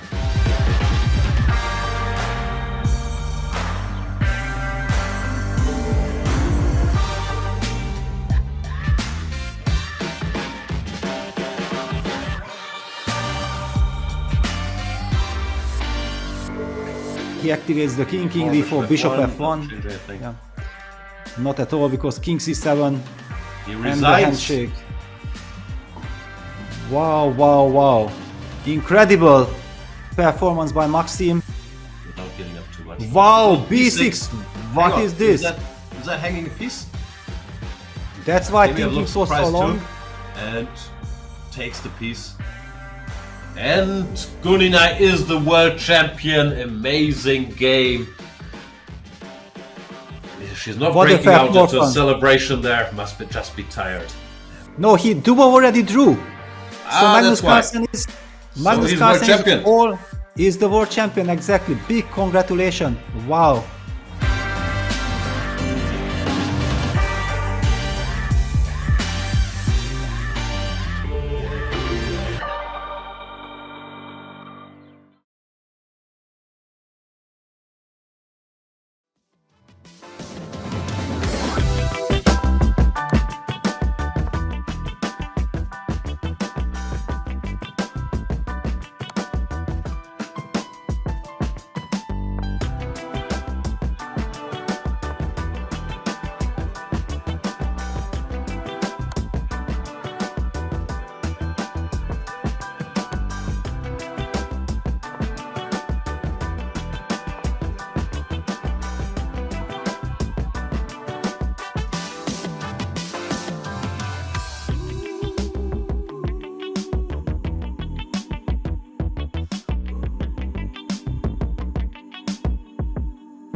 Hey everyone, we are still here. Hey man, shout out to the guy out there with the hat tricks, out there just keeping us entertained as we're all waiting. We're just waiting for this round to finish. Of course, it should be a draw there, but we are waiting for that to finish. Shout out to that man out there and keeping us alive with the hat tricks. So chat, we're still here. We'll be back in a few.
Welcome back, everyone. We are back after a 200 move game. White ended up winning. Psych, of course. If you watch that was a draw. Like, what happened? No, it was a draw, and we all waited for that to be a draw there. That was crazy. Aman, wow. We're finally back, though, right? We're finally back. I hope the energy from the people watching has not dissipated, because I'm not lost on the moment here, James. It is still everything the exact same. You know, we just waited for that game to finish, but guess what? We're back with Merzen on top, half a point ahead of the field. Grishuk trails him, and then everyone else is a point behind. And this creates such a unique situation where Merzen is saying, hey, draw, please. That's fine with me. I'm all good. And everyone else is like, no, we all want to beat you. So I can't wait to see what the pairings are to know who is going to have the Merzen pairing, because they have got to beat the guy. Let's take a look at what we have here. Let's take a look at what happened in the last round there first, and then some matchups and all that other stuff, so we can talk the big round, the last one. As you see, we had Grishuk draw up there, but Merzen was able to clutch a big win there against Prague to put him in sole lead. This is a very important round there. And then we have some other dubs. Alireza down there winning, Karen winning as well, and Dubov and young Krzysztof Duda with an early quick draw there. Anything stand out there in that matchup? I know in that last round. I know the Merzen game is crazy. Well, you know, kind of an interesting name to just point out is Karen Grigorian. Winning in the previous round, winning again against Shakhriyar Mamedyarov in this round, slowly climbing to the very top of the table, right? Alireza, he won his game, but it's that Karen Grigorian name that no one's expecting, making it all the way up there. You know, on the second sheet here of the matchups, you can see the results, but honestly, Fabiano Caruana putting that win together, Sam Sevian putting that win together, Nordebek, James, it just might be too little, too late, because they're not going to be able to catch up to the score that Merzen has posted. I mean, it's insane. You got Fabi. I mean, you got Nordebek there on the page, Levant, Hikaru, and they're not even that close, right? It really is more about Merzen and Grishuk here. So these standings are important, but also the matchups are even more important right now. Well, maybe standings too. How many points do you have? So 9.5 for Merzen at the top there, as you see. Grishuk half a point away. He's looking to do what nobody else has done, which is actually win here and topple over Merzen in this whole thing. So what do you think is going to happen here, Amon? With this lineup right here, where's the cutoff? Well, 8.5 points. Those are the only players that we are looking at. Quite literally, even if Merzen loses at the very top of 9.5, even if he loses, he's going to have the score to beat most likely. You have to have 8.5, right? That's a guarantee. If you have less than 8.5 points, you are not fighting for first place. These are your official pairings for the final round of action. Immediately, what stands out to me, I mean, the very first one, Merzen. He does get a kind of a weaker pairing when you compare to everyone else that's there. But Karen Grigorian has put together some wins here at the end. What a Cinderella type story that would be if he wins and he's the one to take down Merzen and then join him on that score up top. So really anything is possible, but that one certainly stands out to me. And then the heavyweight matchup, Firouzja and Erigaisi to follow. That's going to be nice to watch. Also, Grishuk going against Lanier Dominguez there. That one's going to be nice. Clash of styles in a way. So, and then on this board, the chat's going crazy. Everyone's talking about it. Hikaru versus Hans. That one's going to be a heated matchup. In fact, it's going to be nice to watch that one. Definitely keep my eye on that one. Levant versus Yesipenko there. And Ray Robson and Yu Yengi are looking quite nice as well. So I'm excited to see what happens in these matchups here. Any predictions? Well, these matchups really don't affect any of the final standings, so admittedly not that important. Tons to play for the players, but in terms of the intrigue on the winner of the tournament, they will not have any implications. However, Hikaru and Hans is absolutely going to be one that you're going to want to pay attention to, because I just don't know what we're going to have happen there. We saw A4, Brandon Jacobson played against Hikaru, so I mean, I don't know if Hans has any tricks in the bag. Yeah, it's very fun with the A4 there. I mean, Hikaru is just like a walking meme in a way. Like, oh, Hikaru play A4. Oh, play the bone cloud. Oh, do the the juicer thing, right? It's always something. It's always content. So of course, shout out to Hikaru as he's streaming right now too as well. But he's going to be facing Hans here, and this one's going to be fun. But I mean, the big matchup is definitely there on the top boards with the Grishuk and Merzen. We have to definitely watch those very closely, because those results are contingent upon literally the championship. That's it. Yep. And we are going to have our full attention dedicated to the open section. We have Humpy Koneru crowned as the winner of the women's section. And we can see here, these are the ones that really matter on this first page. I would say up to Alireza. Those top 4 boards are really where it all gets decided. Grishuk with the black pieces. That has to be noted. You know, Volodar Murzin with the white pieces against one of the lower rated players in this point group. You have to think that the way he's been playing this tournament so far, if he wants a draw, you know, he is going to be able to do it. He has not lost a single game so far, but as I keep pointing out, Karen Gregorian out of nowhere has joined the ranks of every other top player that you see there. He deserves his place there. He's made it to board 1. He could be the guy that takes down Murzin and sort of opens the floodgates for everyone else to say, "Oh, you beat him? Oh, great. He's at 9.5. Okay, I'll catch up now. Now I have 9.5," and everyone can pile on. It's a very impressive feat too, as well, for Karen Gregorian. He's lost 2 games. The rest were wins and draws, which is telling you, you know, he only had 2 slip-ups, and then the rest was just clinical. You know, beating some strong GMs on the way.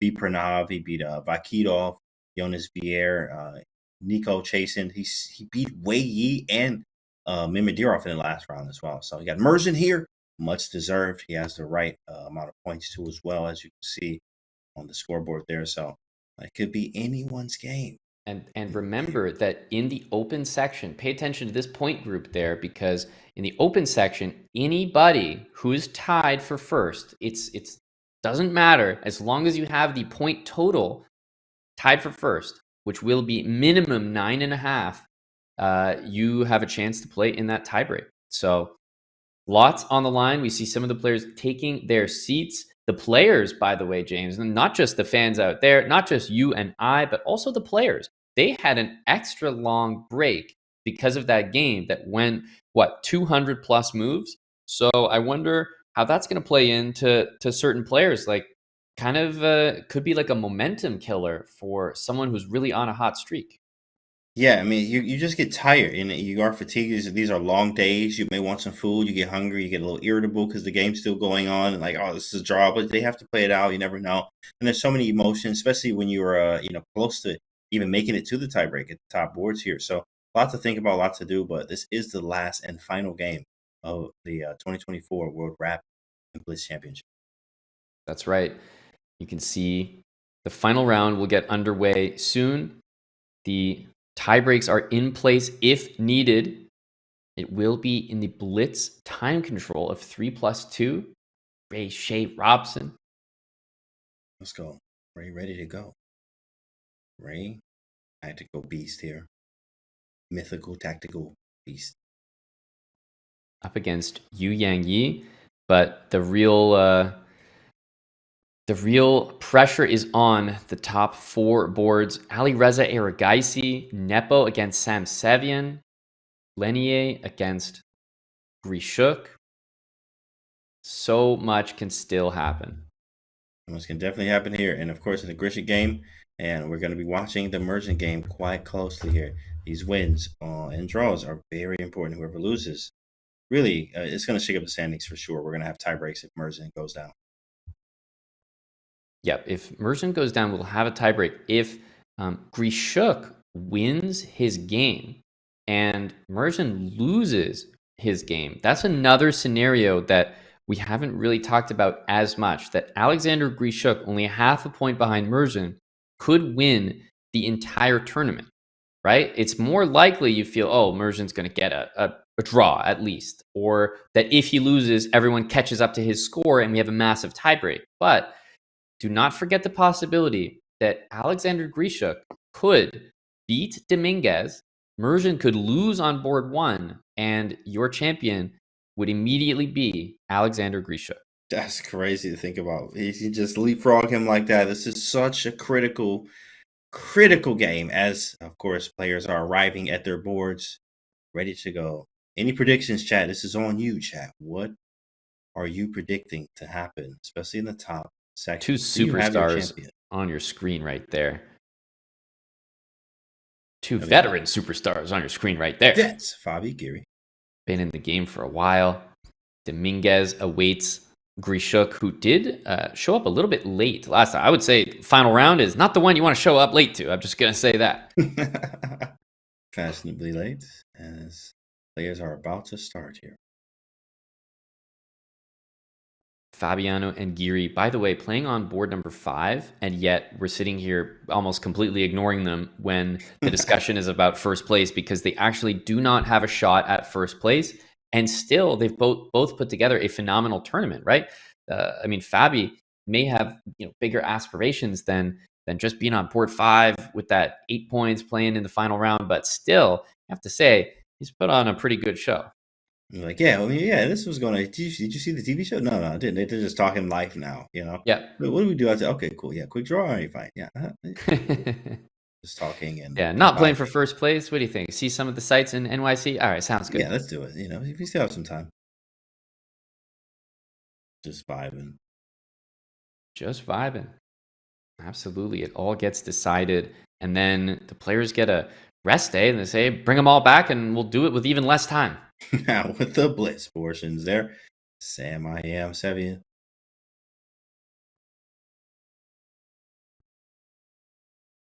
There he is. There's the Wonder Kid.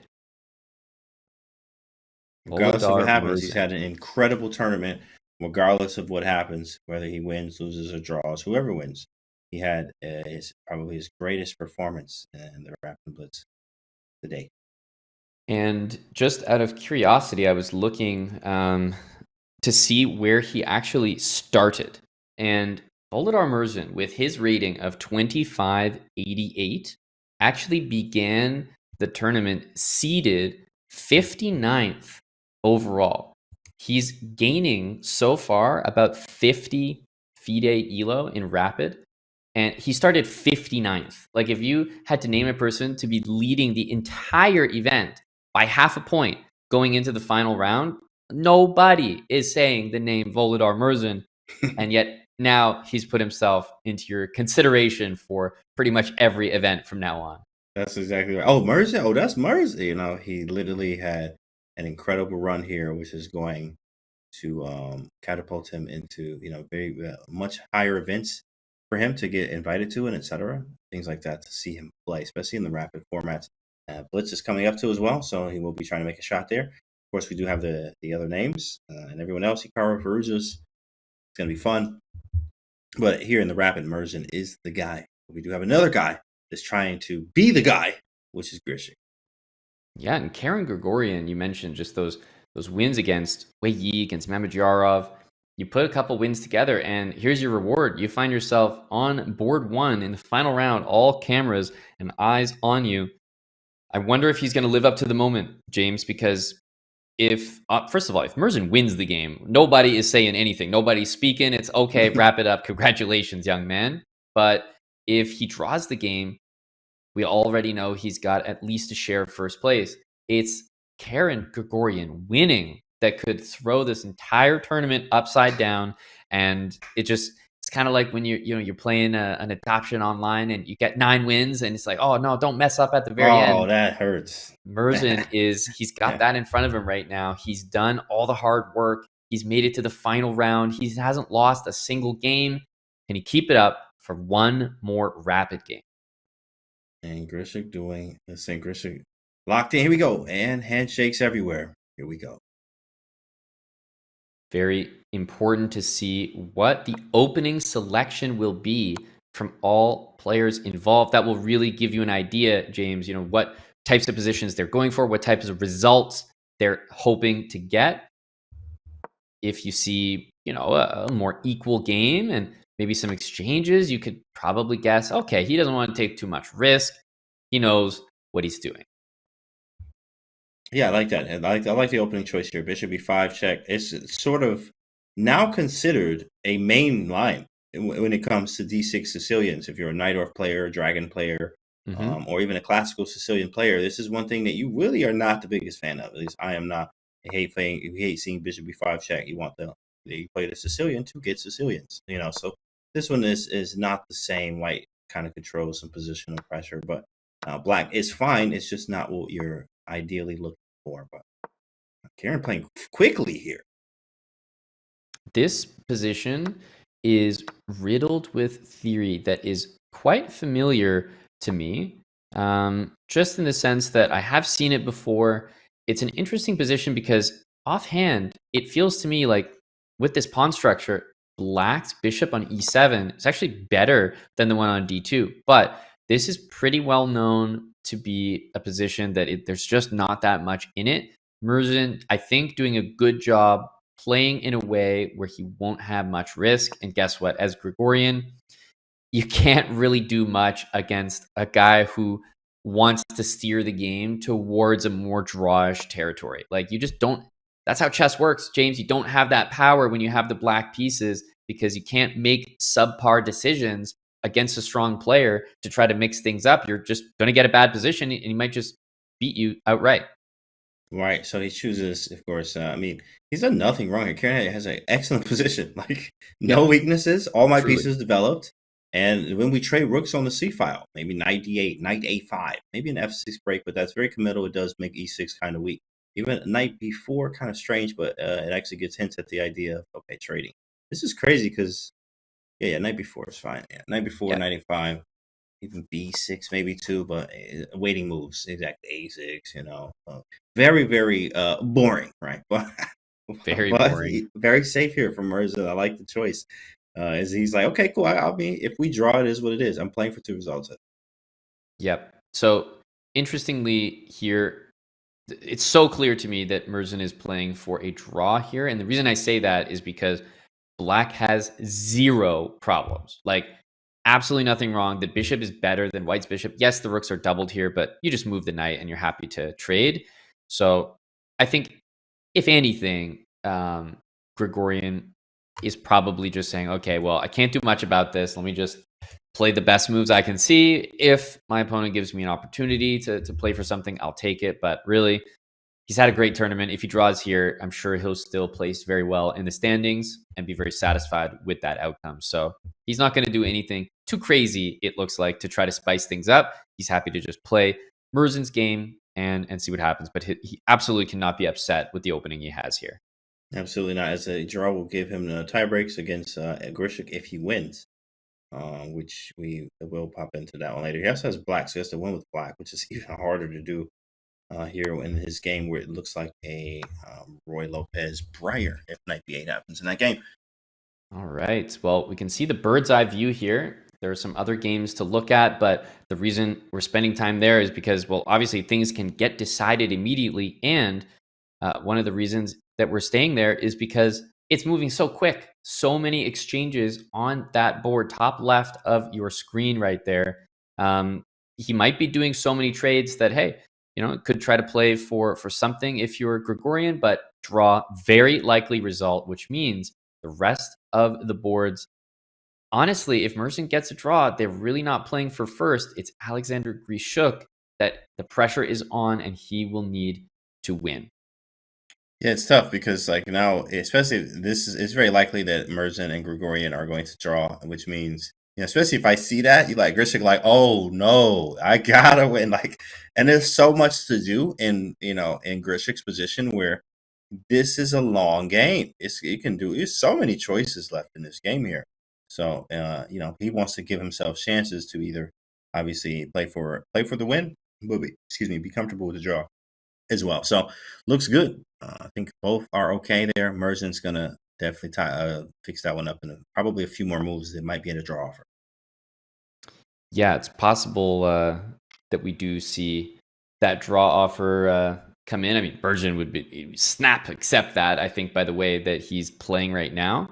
I think that Grishuk and Lenier, Grishuk, you know, there has to be something said as well that I think spectators assume that just because Murzin is making a draw, that Grishuk having to win, that he'll go all out to win. And I have to speak on that and say, I think that's absolutely not the case. Grishuk will take an opportunity, sure, but I don't think he'll look to implode his position in the hopes of a win, because guess what? Grishuk making a draw will most likely put him in like clear second place, maybe on tiebreaks he'll end up second. That's a big deal compared to trying to play for that win to go into a tiebreak and, you know, ruining an amazing tournament. So I definitely don't think we're just going to see Grishuk lose his mind trying to play for a win here. That's not the way this goes. These guys have careers, reputations, and prize money here to win, James. So we're not just going to see them throw a game away because they're going all out for a win. Sometimes you see situations in chess where there's no downside. So yeah, go all out. The loss doesn't matter. Here, there are actually quite a lot of downsides as well. And let's not forget that Lenier is playing for a win himself. Like, he needs one. So I think with the prize money at stake, just important to remind the fans that you know, your favorite player, Alexander Grishuk, might not be going all out, you know, bar everything for the win, because guess what? Look at the prize money that he's playing for. That's 70,000. Shoot, 56. You know, I'm not the champ, but I'm 56,000 up though. Feeling good, right? You know, so that's there are some money to play for still as well. And as we saw Grishuk go and watch to see the board one, he's like, oh, there's a draw. That's looking draw. So he got really locked in. As you saw, he sat back down, put the hands on his head, ready to go. Understand there's money on the line, but also I could win. And if I do, wait, what? So this is exactly why I said what I just said. I just, like, fans need a big reality check about what happens in these tournaments. There's no, like, he's not going to lose his mind. He sees what's happening on board one. He's up against a very strong player with the black pieces. Make a draw, take second place. It's so clear to me, but I'm sorry if you tuned in thinking Grishuk was just going to throw caution to the wind and sack pieces trying to get a win. No, I'm sorry. He's definitely happy taking a potential second place, where it's very unlikely that too many players are going to join him. I mean, I made money. What do you want? I made money. What do you want? I make money, right? So he's up. It was okay. I make money. I go to tiebreak. So, you know, that's what he wants. To get that tiebreak, make money, and it does his thing. So it's a podium finish in a world championship. He would have to really, with the black pieces, really kind of lose control of the game there in order to make something happen. So instead, he's kind of playing it safe. And remember, these people they got family out here, James. We got money we got to take home. I have family. What do you mean? I have family. I have to make money. Right. So I definitely understand 100%. So that's it's nice. And because we knew that, you know, the draw gets Grishuk in and a draw for Mergen, which they have not drawn yet, by the way. Nope, so they have not. I think that's like a Karen move, psychological. Like, oh, I know you want to draw. Let's play this out, young fella. Yep. And I agree with him playing it out, just with the pawns on dark squares, the presence of dark square bishops. It feels like one of those games where, you know, if Mergen plays too much for a draw and just says like, oh yeah, I'm playing all out for a draw, you could see something bad happen. There's been so many cases of that in the history of sport, where all you need is one result and then you lose your sense of objectivity. And instead of playing good chess, he's playing like for a draw chess. And that's, you know, sometimes not the kind of chess you want to play. Ooh, yeah. I mean, like Greg, I like how he feels. Like, you see the body language here from Karen here, very confident. Now, I'm not gonna lie, I have not seen. You know, Mergen was very comfortable, but you know, maybe here it might be some nerves in play here. What do you think about that? Yeah, G4, I'm more or less fine with it. I think that this move, Bishop C7, is kind of what his intention was with the last one. He's trying to get maybe a capture on F6. Maybe he can take back, play E5. At least here, there's some imbalance in the position. But, you know, it's absolutely not forced or anything. Maybe the bishop is heading to B6, where it hits the pawn on D4. Nevertheless, I think very, very high likelihood that this game ends in a draw. However, the guys are playing on absolutely. I thought the same. It should be a draw, but I do respect him, like the decision from Gregorian actually playing on. I mean, he doesn't. That doesn't get him into the finals. It's like, I mean, yeah, you know, let's see what happens.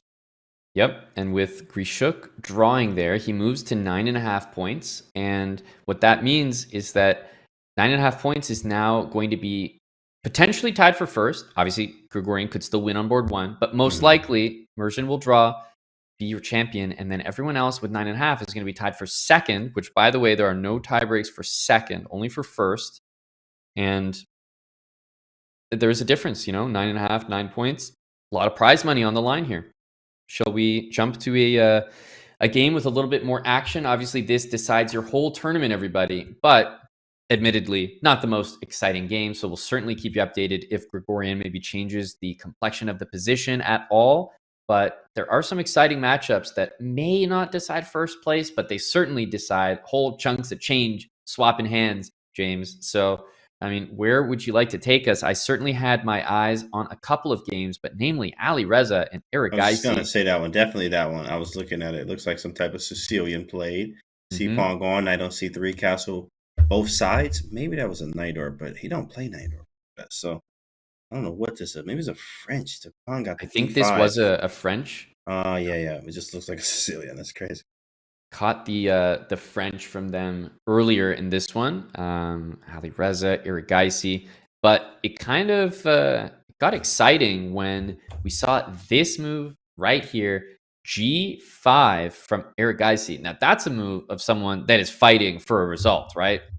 Oh, you know what's funny? I checked this. This is actually, the engine bar, the eval bar is going up. What's funny is I saw this before. When I saw this idea, I was like, shoot, this is so sick in the French. Like, this idea is so good. Like, it was nice, but then I was like, dang, the engine hates this. And I forgot it refuted it somehow by just obviously taking the pawn. And, like, I forgot what it was, but it was just better. So I was like, oh, yeah, it should be fine here. So he goes for it again. So white's just generally better, but don't know why. You don't know why. So it means it works practically. Exactly. Good here. This G5 move is very, very risky, but it's the type of chess that Arjun likes to play in the faster time controls here. Alireza, though, is going to try to cook something up. This looks like a good Sicilian somehow for white without the C-pawn and castle of the opposite side or castle on the queen side. Gives us a lot of shots to attack. Maybe a bishop G4 and intending stuff like knight takes D5 in the air with E6 and opening everything up. Yeah, that's right. Knight d7 back. You kind of wonder, wait a minute, what's this kind of cagey looking move? But the idea maybe is bishop to g7, hitting that pawn. There's also queen back to c7, hitting the pawn again. This pawn is actually quite difficult to defend unless white plays knight back to f3, rook e1, moves the bishop. So given a question mark here by the engine, but I think it's probably for some very specific, engine variation. Otherwise, I really don't mind the move because I can see the idea very clearly, and white actually has to be careful of that pawn. That is true here, which I'm trying to get this knight takes a d5 idea to work. Bishop g4, bishop g7, knight d5, ed e6. It's just too much. I'm just giving it. But I mean, okay. Takes. What is my follow-up? I don't have anything good. Queen takes, he just takes. With bishop takes d4. There's a queen d6. I mean, that's so crazy because I'm like almost hitting mate there, but the knight on c6 covers the b8 square. And the knight's still pinned on d7. It's an insane line. So what do we do about this? Bishop g3, maybe. That doesn't do anything. Yeah, at this point, if you kind of play slowly, I think black might take over the game. Bishop g7. If you move the knight, there's a d4. Knight takes c6, maybe. Could be played. Yeah. If you do like this, right, you can grab that a6 pawn, so that's something. And then if you take back this way, maybe that's more of what you want. You could like move this bishop, knight e2, knight d4. That was actually played a miss because the engine is just saying, please play knight a4. Don't even fully understand this move, but the engine is just screaming for it. Saying knight c6 is a miss. It's a very, obvious move, but like, what is your follow-up? Which is why you didn't play it. You need to have the follow-up ready as well. Okay, queen a7? I know it's weird, but those type of moves are annoying. My queen could get a little trapped in there, but you can easily smell the rook lift. Queen a7, rook f3, or d3. Probably f3, more accurate. Get the rook in the game, and then swing the knight over with a knight b5 or knight d5. I mean, come on. So tactics are flowing here. What about maybe starting with it? Like, I don't mind your move at all, rook f3, but maybe just get it on the board. Queen a7, probably don't need to get your queen that deeply involved yet. Rook f3, even bishop c5, we can take a step back, and I like the idea of moving that knight and swinging the rook over. Yeah, tactics are flowing here as the king. You're not fully castled till you get the king on the b file when you castle queenside. So if we look at black's king b8 has not been played yet. We can take advantage of that somehow, some way. Firouzja is going to look to do that, but he has less time, half the amount of time as Arjun. Yeah, that's a pretty serious edge. Alireza feels the pressure, I think, because he probably feels that he's a little bit better. So he feels the pressure to sit there and say, okay, let me figure this out. There has to be something really good here.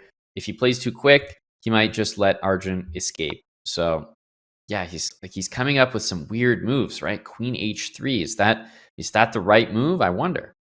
I'm not gonna lie, that's way off the radar. Like, I don't know where we go, but maybe we can go rook f3, and like he's hinting at maybe a knight d5 e6 type of push.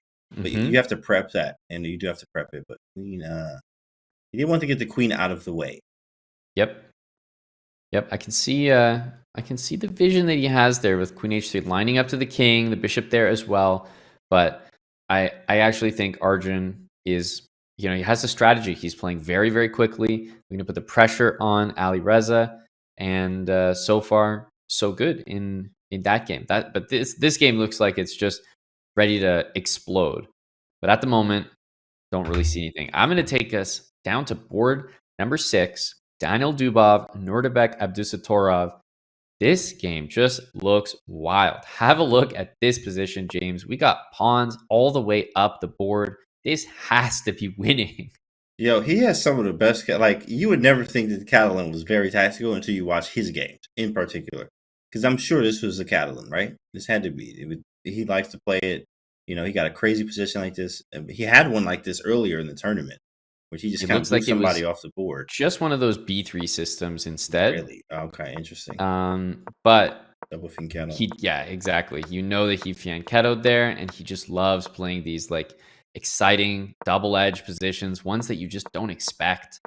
Yeah, Dubov immediately with a very, very good opening, and B5 was played. And after the knight goes back, you can't take, because not only is your knight hanging, but you got D5 to deal with. He goes back, and look at those pawns. This is a complete disaster, right? Talk about this position, James. You got the pawns here. Well, let's fast forward 1, 2, 3, 4, and they're all the way up there. Pawns are now on the 6th rank.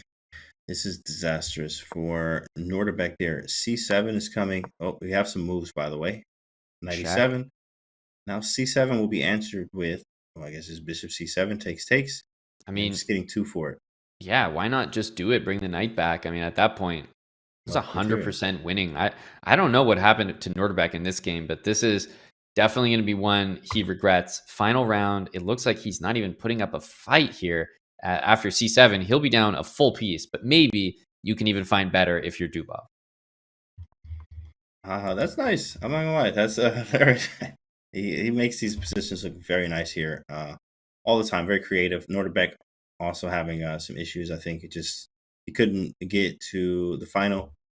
Sometimes you're thinking about that. That's in your head too as well. You try to play whatever you can, but Merzin down a pawn. Oh wow! Hold on. I just heard that Merzin down a pawn in that endgame. By the way, that one's gonna be a fighting draw if he's able to make it.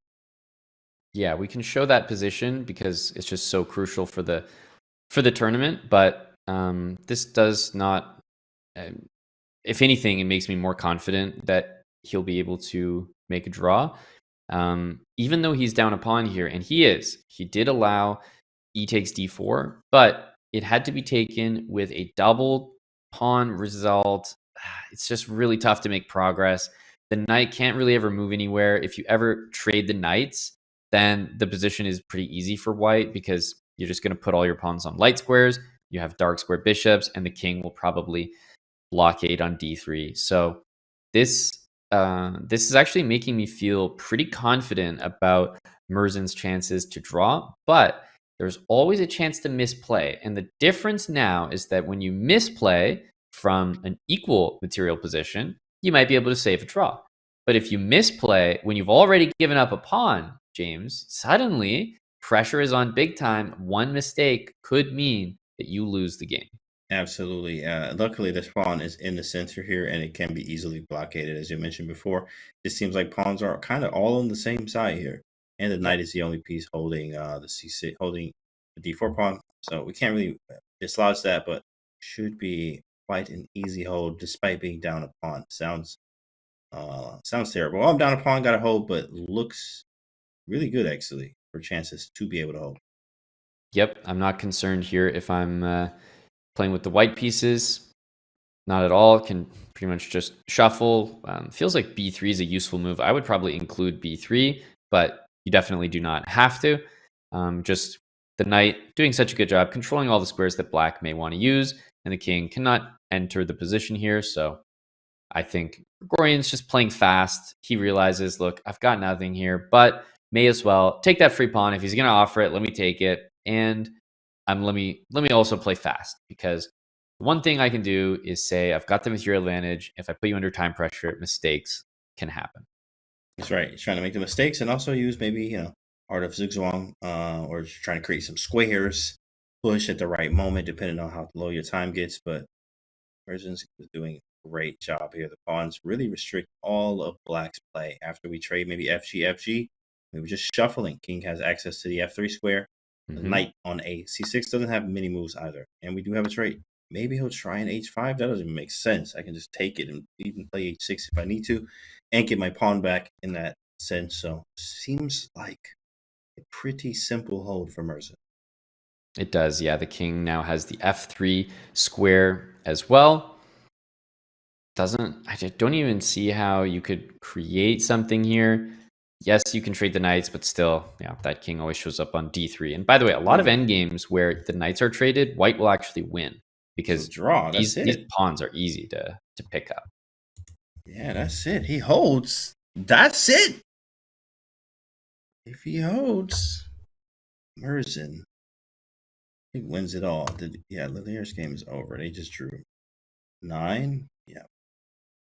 So we can pull up the bird's eye view here. There's really not a ton of action on the first board, but the game is so important because it decides everything. So we want to make sure to pay attention to it. But there are some other exciting positions to look at.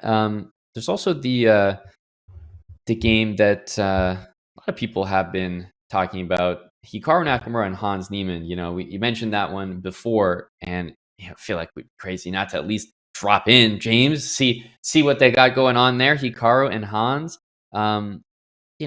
Is this a game that Hikaru is just going to show his dominance in? He did have a commanding performance in the Speed Chess Championship, if you guys remember, and when they were paired, Hans and Hikaru, when he broke the 60 in 3-minute record. Mine is like 51. What's yours, Ahmad, in 3 minutes? It's actually the same.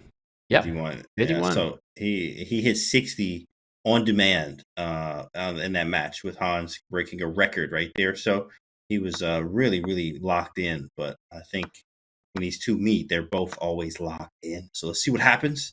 Lots of tactics going on here. Rook takes e4. So that was a beautiful brilliancy that Hikaru played. Hans did not see it. And you know that it came as a shock to him because he's the one that created the brilliancy against himself. Like, he played e5. So he did not expect bishop takes. Otherwise, you would never do it. That's funny. Make a brilliancy against yourself is beautiful. You can't move the rook, or pawn takes on e5. Discovered attack and a fork. So looking very good for Hikaru here, who's also up, 5 minutes on the clock.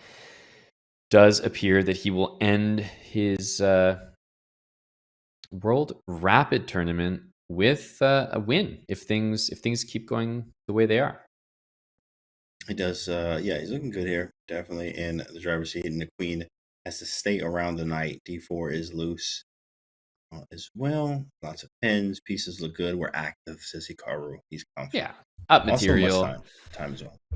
Up material, up time. Really can't go wrong, it feels like. And he's just got time to think about the complications. If he had low time here, Hans was up like 5-6 minutes, I might say, okay, still some work to do, but looking very confident here for Hikaru over Hans Niemann. Ray and Yu Yang Yi have drawn their game. Also, Nepo against Sam Savian is another one that I wanted to take a look at.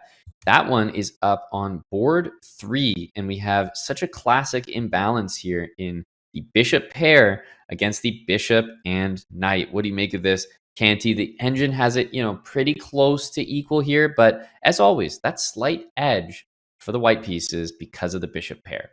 Yeah, I like it. I love having the bishop pair, and I like that I can make black move around, but what I don't like, okay, that one I'm more confident about. I didn't like knight c6 to d4. I was kind of annoyed by that idea, but because I wanted to go f4 and kick the knight. But now, I mean, cool, go knight c6. I go bishop c3. So f4. Maybe he wants knight d3 now. It's probably his idea. He says, okay, cool, go f4. So I'll go knight c3, knight d3. Maybe bishop c3 now then. Reverse Bishop c3. If the knight goes back to c6, I was thinking he might be playing b5, b4, so might have to be a little careful. That is kind of annoying. Yeah, and then knight d4 after that. So f4, b5, d4, b4. Ugh. I don't know what's happening here. I can understand. Sam played c4. Very provocative move, though, right? That's the type of move that's committal. He could have just left it on c5. Everything defended, looked pretty comfortable. But he's saying, look, I can feel that the pawns are starting to push on the other side of the board for white. I need to get my pawns moving as well. Bishop g3, knight d3. Yeah, he has this knight d3 move, which is pretty nice. I'm not gonna lie, that was a nice move there. Bishop g3, knight d3. I'm gonna have to take that. And then bishop c3, knight c6, f4, b5, e5, b4. Is bishop f3 a move? He takes, take on b2. That's too much. It's too much. Yeah, it feels like, okay, f4 is another move than bishop c3. So, for example, if knight to d3 after f4, can we move away? Are we happy with this type of endgame? I suppose I'd have to even go to b1 to guard this, but no, bishop c2, and you're dropping that pawn. Yeah, you can't allow this. Like you might have to go this line. Maybe you go a4 after. This is crazy. What? Bishop c3, knight c6, a4. That's a gross looking move, but it stops b5. The idea is bishop takes c4, obviously, if bishop to a4. Interesting. I mean, this is just weird. I'm not a fan of this either. I don't mind it, but obviously it feels like a little bit weird. If I can defend this pawn, you might just be out an a pawn. By the way, they're going to tell us anyway what the plans are. Knight d3 is on the board after bishop c3 instead of knight c6. So bishop c3, knight d3 I wasn't as scared of because now I felt like I could just move this rook. Same. And you can't play b5, I thought, due to maybe the a pawn, although I'm realizing maybe it's playable anyway. Because of check, huh? Because of knight b2. Maybe we take it. Oh, whoa. Oh. That's not the way to do it. Yeah, needing to move the rook first. Yeah. Well, that explains a eval bar that shooting to the sky. Bishop takes rook. Yeah, I think that would do it. I wanted to play b5 here, thinking, overworked, but don't think you can take a pawn when you got a rook hanging like that. That's a little bit too much. So a little bit too much. The fact that I need to move that rook, it means that I can actually do your idea of a4, right? And maybe this is what keeps me in the game because b5 doesn't happen. I am starting to like white's chances in this one just because knight d3 is committing forward, but I don't think you can actually follow up with that b5, b4 that you want to. And there's also, again, I have the bishop pair too, where that's always just going to be an asset when you open up the game, and most games do open up via pawn exchanges. We exchange pawns, we exchange pieces. The position opens up a little bit, keeping an eye on the bishops being very sharp. Yep, rook g1. So we like Nepo's position here slightly, but lots of work to do. Nepo, though, with that speed that he always has, time advantage, that will certainly play a role in this one. Absolutely. Oh, got to move rook d7. I think he's playing b5, right? This is kind of what we just realized, hit me like a truck that the rook on d8 was hanging, which means move it out of the way, b5, and then b4 is possible. I guess he's saying take anyway, and then knight b2, and that whole idea, now it works. So bishop d3 might be a thing, and then Oh, bishop d4, but he's allowing b4. Mm-hmm. Bishop d3 is hanging. Take, take, take. Should Yeah, be good. that's nice and simple there. Because if very you simple. play an opposite bishop position with the rooks on the board, there are still very decent winning chances. Especially with the bishop on b3. It's kind of, it can get out via a4. Yep. So, for example, b5 takes. Yeah, you can play a4, bishop c4, whatever. But white has everything to play for here, right? We have a full extra pawn. I don't see a clear win, but with a time advantage and an extra pawn in a rapid game, that's a very serious advantage. Absolutely. With the time as well. Hit the time. Let's check around. I'm going to bounce around a little bit. See if anything happened on Merzen's board. Yeah, that one is looking like a draw. That boy is looking to be champ very soon if he's able to continue to hold. Well, let's have a look at that position once again, because it's so pivotal to just keep understanding whether or not he's closing in on that draw or not. I believe that he is. There are more pawns traded. You still got these double pawns in the middle, but as I keep saying, the pawns are all ending up on light squares. And if these knights ever trade, I'm really liking the possibilities. So, for example, here, king f7, knight e5, of course, is a terrible move, but I think it illustrates what I'm talking about. If the knights trade, you got a weakness here. You got a weakness on a5. You got a weakness on d4. And meanwhile, none of white's pawns can be touched. So there's no way that these knights can be exchanged. Yeah, very practical and also good understanding here with the light square strategy having the dark square bishop. I have the dark square bishop. Where do my pawns go? I like squares because my bishop's better. And also I don't have any attacks from my opponent's bishop. So very easy. Now I think the shuffling begins.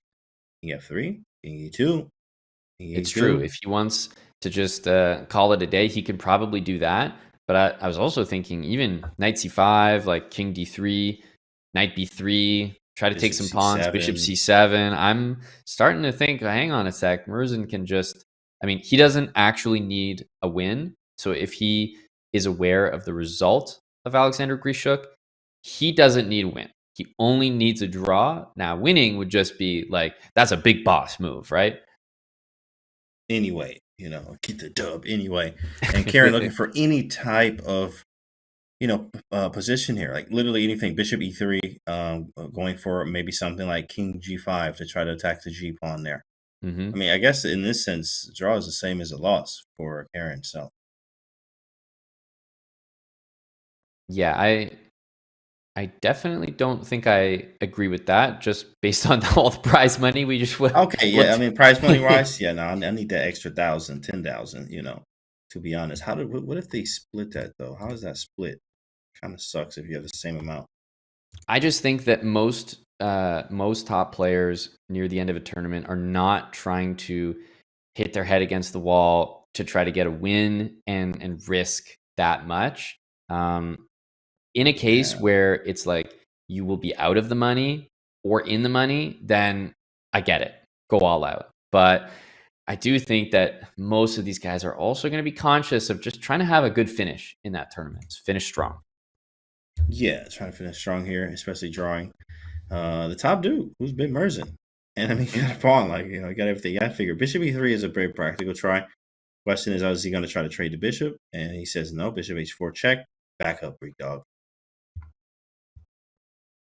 Yeah, he's pushing the king back, and it looks like he's inching very, very close to that draw that he's after. Nepo, by the way, is ahead against Sam Sevian. He is playing that opposite bishop endgame. He's up one pawn, looking to move up in the standings. Shall we jump in on Alireza's game quickly against Arjun? This one is... it's really gone Alireza's way since the last time. And even having said that, I'm not even sure that Alireza is completely crushing or anything in this position. No, the engine is not that concerned. But I just look at this and I think, everything's locked down here. You got the f6 square. You got the d4 blockade. Even knight takes bishop. The knight will be so much stronger than black's bishop. So I'm not sure you can make that trade.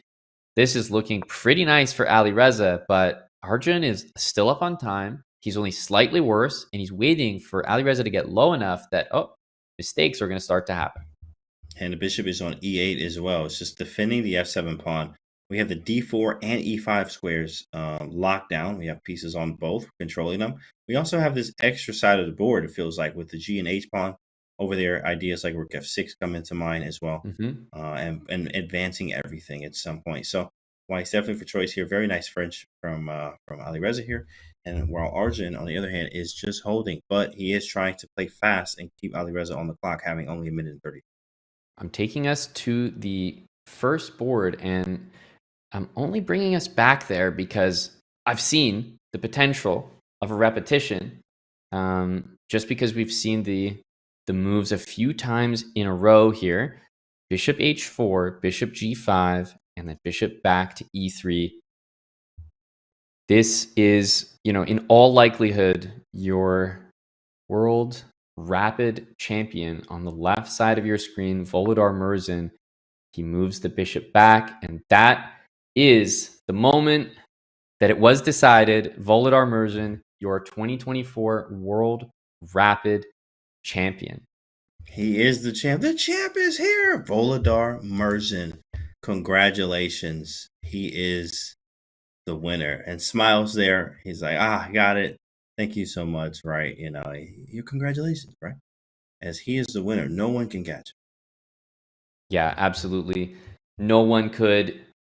That, I'm wondering, is that maybe his father or something, or coach, or at least a good friend? He's speaking to someone immediately in the crowd there, and even the arbiter is having to tell him, rules apply to everyone. There are still games going on there, Murzin. Maybe you can pop that champagne bottle in the other room. It's amazing, guys. The kid has earned it. Claps everywhere. Well, maybe not yet. There's still games going. But... yeah, probably just dead silence, honestly. Right. Yeah. Air claps, golf claps, Very exciting. And wow, I can't believe it, James, that we did not have tie breaks in either section. That is just so shocking. The women and the open both had a clear winner. And it is Humpy Conero on the women's side, and then the open, Volodar Murzin, both grandmasters. Wow, not a bad payday for the kid either. Very rare, very rare. You don't see any tie breaks there. And yeah, 90,000. I'm up. Wait, was it 70 or 90? I think 90. Yeah, up at the top. Volodar Murzin. That's a 10 100 points, piece, basically. Obviously, there are still games to go, but these are the standings, as we know them. So just keeping everyone updated. But yeah, nobody can catch 10 points from Murzin. However, Alexander Grishuk at 9.5, there are still some players on the 8.5 score who can definitely catch 9.5 and tie for second place. One of them just did, and oh my god, shout out to the production. Look at that happen in real time. Jan Nepomniachtchi just joined second place, tied with Alexander Grishuk. He won his game against Sam Sevian. He made that opposite bishop endgame look like nothing. He crushed Sam in the final round. That is crazy. I mean, y'all, getting it done once again, always somewhere around the top, as he just came from the CCT finals, finishing runner-up to Magnus there, finishing runner-up here, right? And he's just trying to, get to the top. He's so close there, but falling short. But hey, that payday is going to be very, very nice for me anyway. Still fight because there's money on the line. Well, there's so many things to go to now. We do have our champion decided. I feel like the whole chat is clamoring about one game and one game only. It's Hikaru and Hans, and I was kind of wondering why everyone was talking about it, because I thought last we looked, Hikaru Nakamura was in full control. Like he had played a brilliancy, he was crushing. Hans is actually almost -3. Hikaru has made 5 mistakes / inaccuracies in the last 8 to 10 moves. What on earth has happened? What has happened? And he's down he's up in exchange. You would think that would be enough sometimes, but apparently That is not how this works. You might have to go with a knight h1. Look at how the bishop defends the e2 pawn. And if I ever get king f2 in, he has a knight d1, which is like very strange. Kicking king away, back where like, you came from. Go back, or go to g3, where maybe that gives me some possibilities to do some other things. But whoa, man! I mean, what is Hikaru getting memed this whole tournament? A4, then Hans winning. He's just getting memed. I really don't know, because it just kind of fell apart for him. I'm trying to go back to the moment, because here it felt like he was honestly in cruise control, and Hikaru is really one of the best at conversions. So this is something that I see it. I see the advantage. I'm like, I trust him with it. Same. Much more than I trust myself. That's for sure. And he allowed that pawn on e2, and maybe correctly so. Brought the knight to e1.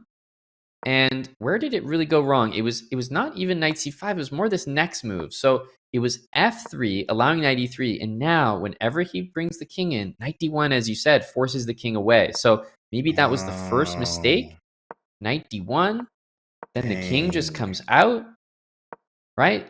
Just walking up the board. Knight f2, mistake. f5. Rook a8. He says, well, knight e3, hang on. Knight c2 is coming. I'm about to win the game. So he had to bring the rook back, or so he thought. And then the king comes in. c6, h4, g3. The moves are coming in so quick. Knight to c2 played. 15 seconds for Hans Niemann with the black pieces. What on earth is happening? Remember, never play f3, as Feingold says. That was number 1. That's where he had a problem. Number 2 here, though, anything can and will happen right now, as you see it, bar going up, but not easier said than done. Maybe it's a knight g2 here. Knight g2 does control a lot of things. Maybe we have to repeat. Knight takes. Yeah, that's not gonna. I'm gonna lose. So maybe knight to g2. So in this position, the engine is screaming for all sorts of other moves. Pretty much anything. h5, g5, knight a2. Anything. But this move right here, a mistake because of rook takes, and Hans may be thinking that he's winning this position, but the knight can go to g2. When you queen, I'll take it, and then from here, just g4 or knight h3 or something. Like, you can still play this position as Hikaru. It looks like you're lost, but you're just barely in the game. Let's keep up with the live game. It's exactly this variation. Hikaru escaping. Truly. Man. It was, first of all, I couldn't believe that Hans flipped that around. Now I can't believe that Hikaru has managed to do it as well. Knight to h3, knight He's to playing f4 for more. coming. Yeah, it's hard to tell here because, that pawn is still at risk. I don't know it's been up and down. I wouldn't be surprised if this does not end in a draw. Right, yeah, exactly. I wouldn't be surprised either. There's so many ups and downs here. Who knows? Especially with king c3 coming and now this c-pawn being very fast. I mean, it's all about how fast you can get here, but the knight is a quick piece from where it is right now in comparison to the c-pawn. So knight f4 exactly happening now. King b3, knight g6, c5. Knight's already in time, and then we can trade pawns, probably run the king to the h-pawn, win that one, sack the knight for the pawn, and shake hands. That's right. So, yeah, I was going to say he's allowing this. There comes the c-pawn. Have to do that. If the king gets to c1, then everything is okay, but I imagine that black's not going to let that happen. Yeah, I think he's going to go maybe knight e5, c4, king e3. No, that might be losing. So you might have to get that boy up. So it looks like the only path here is knight f4. F4? To d5, I guess. Knight f4, push to knight d5, f6. Trade, king takes, king up, king. I'm going to f4. If bishop d7, I have g4, takes. Yeah, there's no way to avoid the draw. I go h5, g5 too. So if you do this one and c3, takes, the king kind of outflanks, which is really important. Bishop d7, king f4, king up, g4, take, you just h5. Can't stop h5 followed by g5. That's beautiful. And then you get rid of that last pawn. So that's one potential variation that we could see. But truly, if anyone has to be a little extra careful, it's definitely Hikaru because of this pass pawn here. Hans, pretty much should not lose. Yeah, they're both molding. Hans is like, oh, I messed up. Hikaru was like, oh, I messed up. They're both just like same reaction. Yeah, nobody's happy about this game. Put it that way. They're both same reaction at the table there. Incredible. Okay, he played g4. What's happening, Aman? Is that hold on, bro. What? Well, c4 is the move, right? Have to be c4 here. I don't know what to say.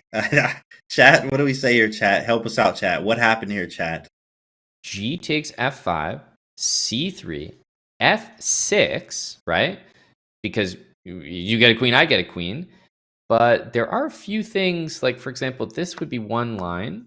If everybody just pushes, I can see a possibility of this happening. And I don't think you're winning that bishop. So that's one variation that looks likely. Let's stick with the game.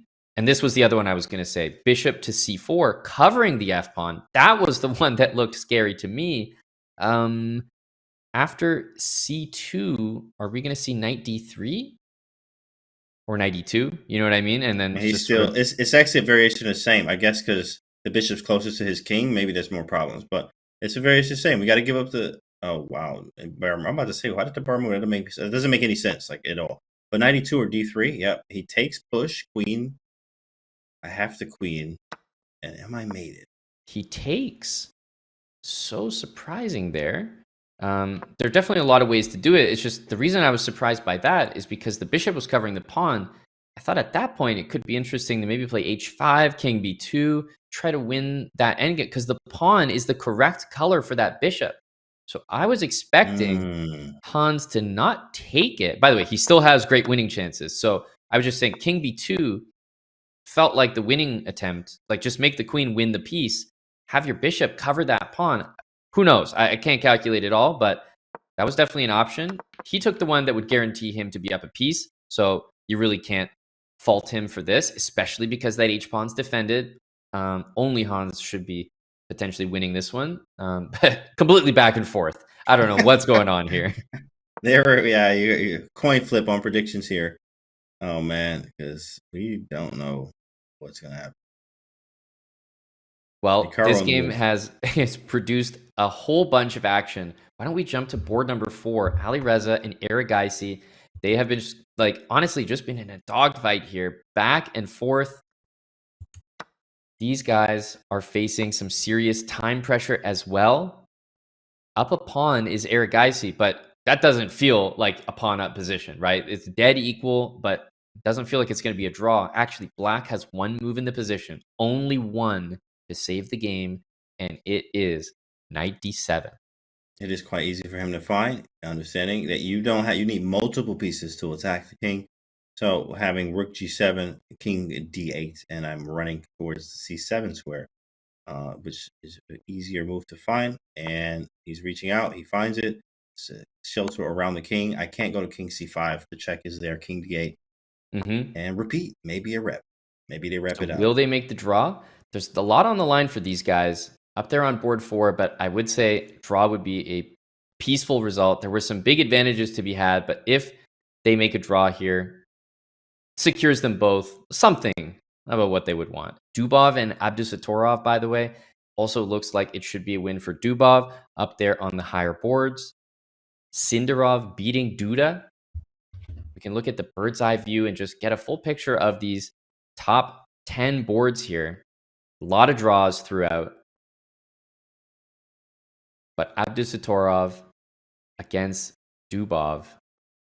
Dubov with the lead with the white pieces. He's been up that piece since the beginning of the game, right? Like, we checked that in the opening, he was up a piece. Based on the body language on the camera there, I think we may see a draw on the highest board there. That's still active, although he continues to play on. I believe so. He does want more, though. He does want more. There's Sindarov looking to beat Duda.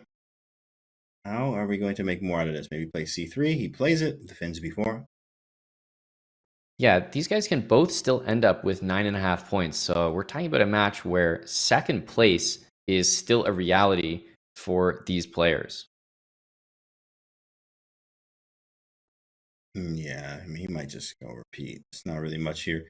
If the rook moves away from a1, there's a possibility of bishop a6. So he may be trying to get this trick in. Yep. But the problem now is rook a5 and then ba5, and like, it's hard to, if you're gonna try. I mean, black maybe could even win that. So it's a long shot there, but it's not easy. It doesn't make your winning chances easier, right? Right. Agreed. Rook to d1. By the way, a win. Sindarov over Duda. Just feels like Duda kind of had the wheels come off his tournament right at the end. He was up there against Murzin on board 1, but after that loss has kind of fallen behind. c5, king e3, keeping some chances alive, but I feel we're very close to full liquidation in this one. Maybe let's jump to Dubov, Abdusatorov quickly. This one looks like that extra bishop is actually going to be... Do we trust this to be a win? It looks very, very winning. Yeah, this Dubov has to get this done. He has a g-pawn, so it's not like rook, bishop versus rook or anything like that. Just very difficult to convert with this type of time. 12 seconds. It looks like a draw, very likely, Alireza and Erigaisi, and a win extremely likely between Dubov and Abdusatorov, which means now that we've checked those games, is the most exciting game going on, the Hikaru and Hans game. It pretty much looks the same as when we last left it, but we'll see if Hans can maybe convert this position. He's got the extra bishop. It's really the same game as it was before. And he has the right color bishop, as you mentioned before, with the corner. Yeah, there. That's so important. That's so annoying. Like, just everything that can go wrong can't go wrong here. Man. Like, this is a crazy game here. I mean, Hikaru got hit with the A4 earlier. Like, oh man. And I'm not sure what kind of prize money these guys are playing for, but 8.5 points. Second place is 9.5. So certainly it seems like they'd be potentially in a tie for like a top 10 position, potentially top 20. So still quite a lot on the line. And wait a minute. I'm looking at Noterback. Wondering about Alireza's game. But it looks like we're getting some refreshes there. So it's not, doesn't have the live position up. Thought I saw some big swing in that one, but no, it looks like Hans slowly outplaying here. Beautifully done. Yeah, this one's, oh man. And reaction wise, I mean, you already know Hikaru knows this is over here. There's no way to swindle this one at this point. I mean, there is, I guess, but not very likely. There were times before he could have taken the draw by sacrificing the knight, as we showed before. In the king of f4, playing g4 and h5 first, and g4, g5, forcing a draw here. Now he's going to go on to lose this game, which really is tough. Not only for content, but also for a little bit of prize money too as well, and just bragging. It is quite difficult. The nice thing for him is that for black, for Hans, you can trade queens and still win. So that's important here. However, it's actually still quite difficult to win with this h-pawn, just because, as soon as it moves up too far, might be worried about losing it. But I do think it should be 100% winning due to the fact that you can trade queens. And even black can build this barrier with the bishop and the queen. They covers both color complexes like a bishop would. Dark square bishop. Go bishop e6, king g5, and you just keep walking the king up and bringing the pieces up closer. Looking for that queen trade via a check, which will allow a forced queen trade at some point. Hikaru is going to try to stop that at all costs. Yeah, I wonder if we'll see, queen g3. He decides to just go h4. Makes a lot of sense.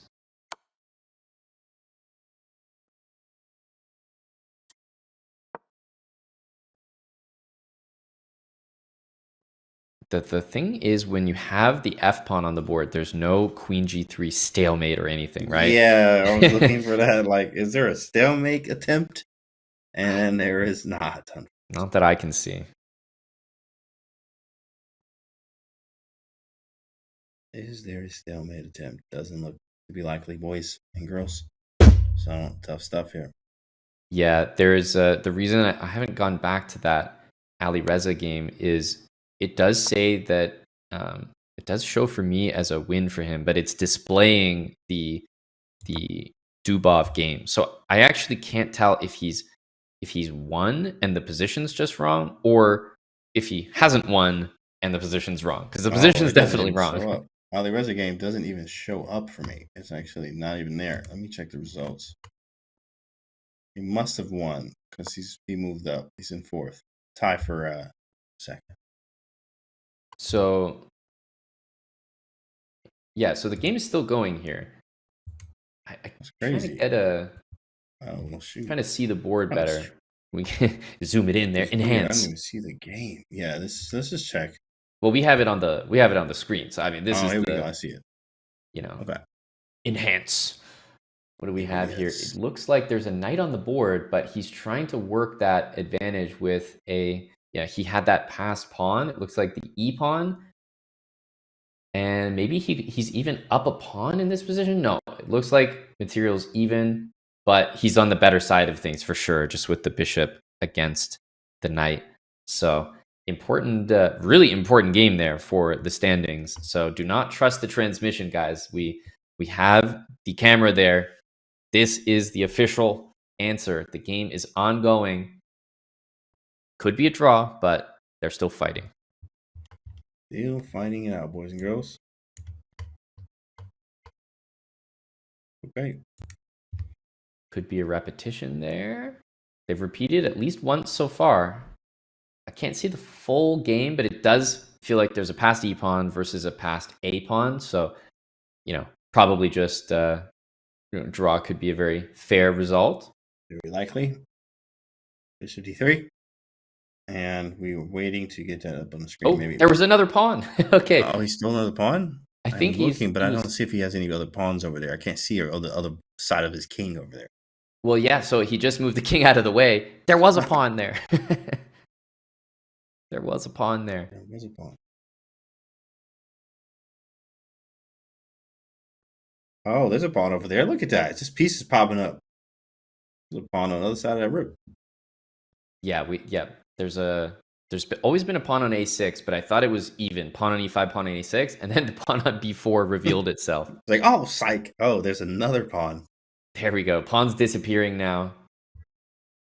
Yes, as the chat informs us, Hans did win that game. There wasn't too much to see there. Extra bishop, extra pawn, but wow, what a result. I cannot believe that we saw Hans win that game. And we see here a draw agreed. Hans winning against Hikaru from a dead lost position in the middle game. We see a draw here between Alireza and Erigaisi on board 4. And I wonder if Dubov and Norderbeck are still going. It looks like they are, but the transmission kind of got confused with Alireza's game. So it looks like, yes, decisive result there. So Dubov did win against Abdusatorov. And there are probably just a couple games remaining, right? Not too many. That is correct. Eric Rosen actually trying to win against... Tell me how Eric Rosen always has the longest games. Yeah, Eric, he does it on purpose. It's the content. That's what it is. It's always content. Always. Well, here we go. I'm just going to go back a few moves. It looks like a brilliant job in this same color bishop endgame.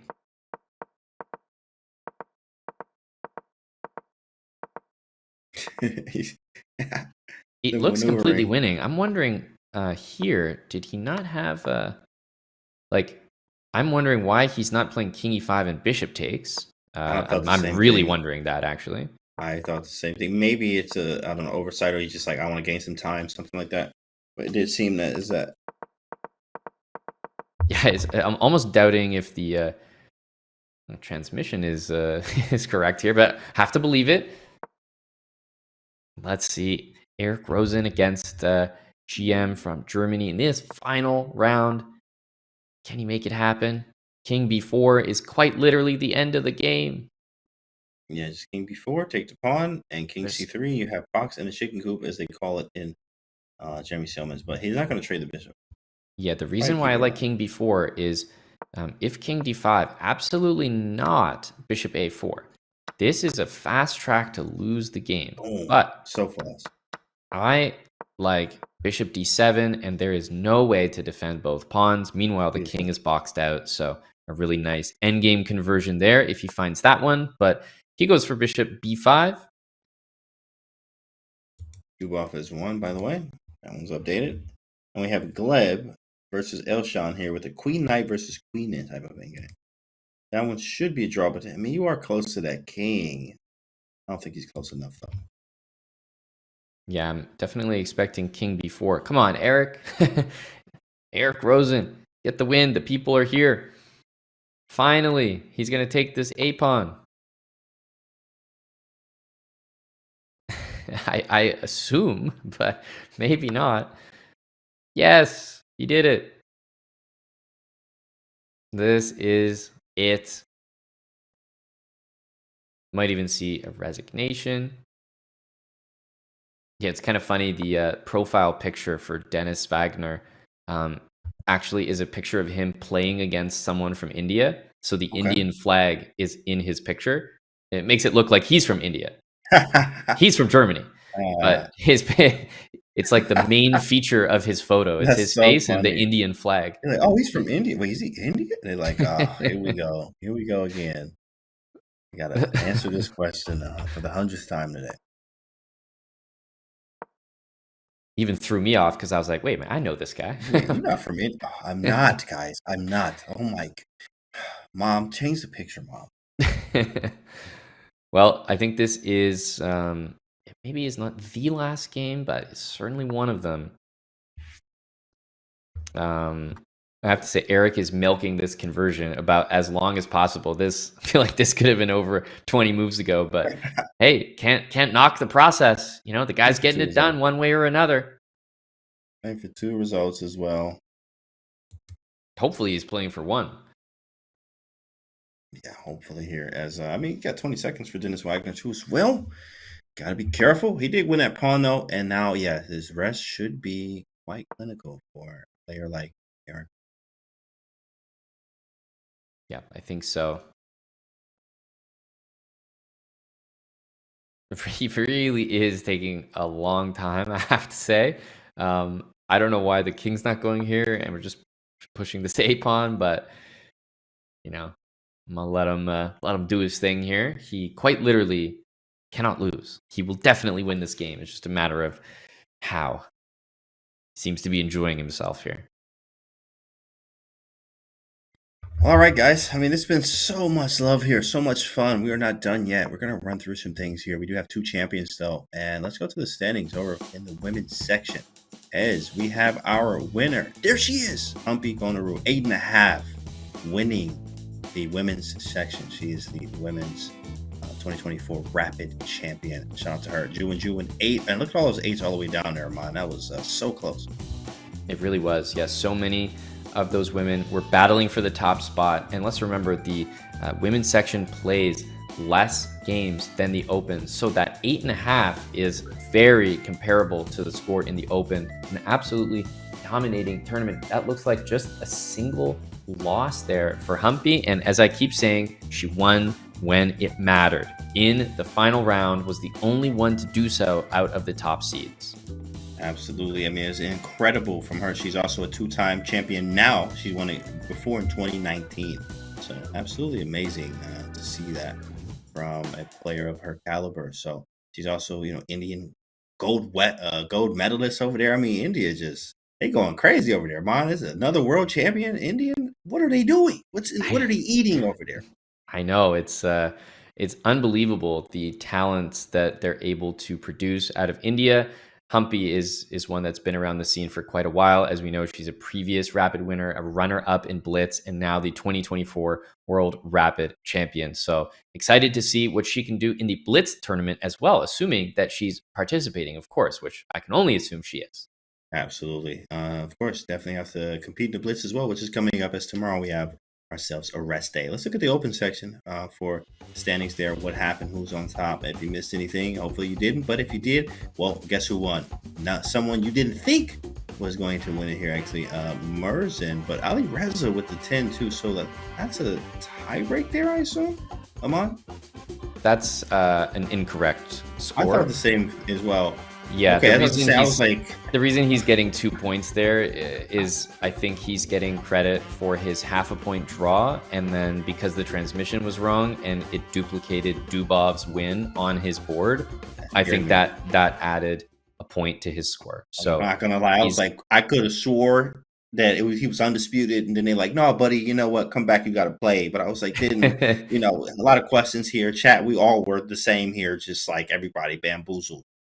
But in fact, we did have a winner there. We did have a winner, and it is in Volodar Murzin there.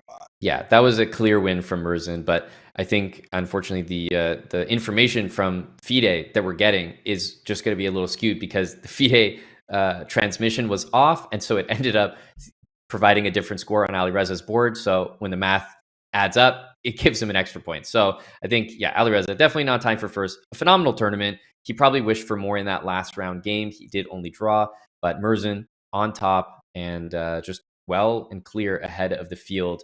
Super congratulations to such an underdog. You know, he was 59th overall coming into this event. I think he's gaining about 40 to 50 ELO in Rapid, much deserved, probably still underrated.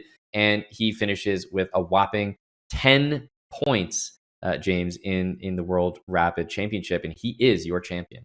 He is the champion. Incredible feat there from Volodar Murzin and Humpy Konaru in the women's section, of course, as we have undisputed champions of 2024. But we still have more chess to come, guys. What do you think? We got more chess today, psych. Let's take a look at the schedule. They're like, what do you mean? No, nothing's happening today. But if you check the schedule, tomorrow is a rest day. Get some rest. Be back, of course, on the 30th, which is Monday, so you can be ready for the Blitz portion of it. Aman, you ready for the Blitz, bro? I can't wait. And the format is different this year. There's an 11-round Swiss, so just 11 games of Blitz chess, and then it sets the stage for December 31st, New Year's Eve, an 8-player knockout with the top 8 players from that Swiss tournament. So a bit of a different format because, you know, the last time I played this tournament, they just played non-stop Blitz. It was like 21 rounds, James, of non-stop Blitz chess, which I'll admit was very fun, but didn't have that culmination that every fan loves where you get to watch the semifinals and the finals and then find out who the winner is. So very excited to see this new format and also to see who is going to be our World Blitz champion, because Murzin, I mean, what a name he made for himself in the Rapid. I mean, I'm kind of curious to see how good he is at Blitz now. I'm sure he's phenomenal. Right, of course, and you got the feats of Hikaru and Firouzja there, and even other Blitz specialists. So it's going to be fun to watch there, but we're done over here. In fact, Aman's birthday is on the 30th, guys, so make sure you guys say happy birthday to Aman, and actually, it's going to be all drinks on Aman, so if you are out with him, he's paying for everything on his birthday. Hope I don't run into anyone then. Yes. Well, so shout out to you, Aman. Thanks for the commentary. It was always a pleasure as we are getting out of here, and we'll see you guys on the next one. Have a great one, everyone. Bye, guys.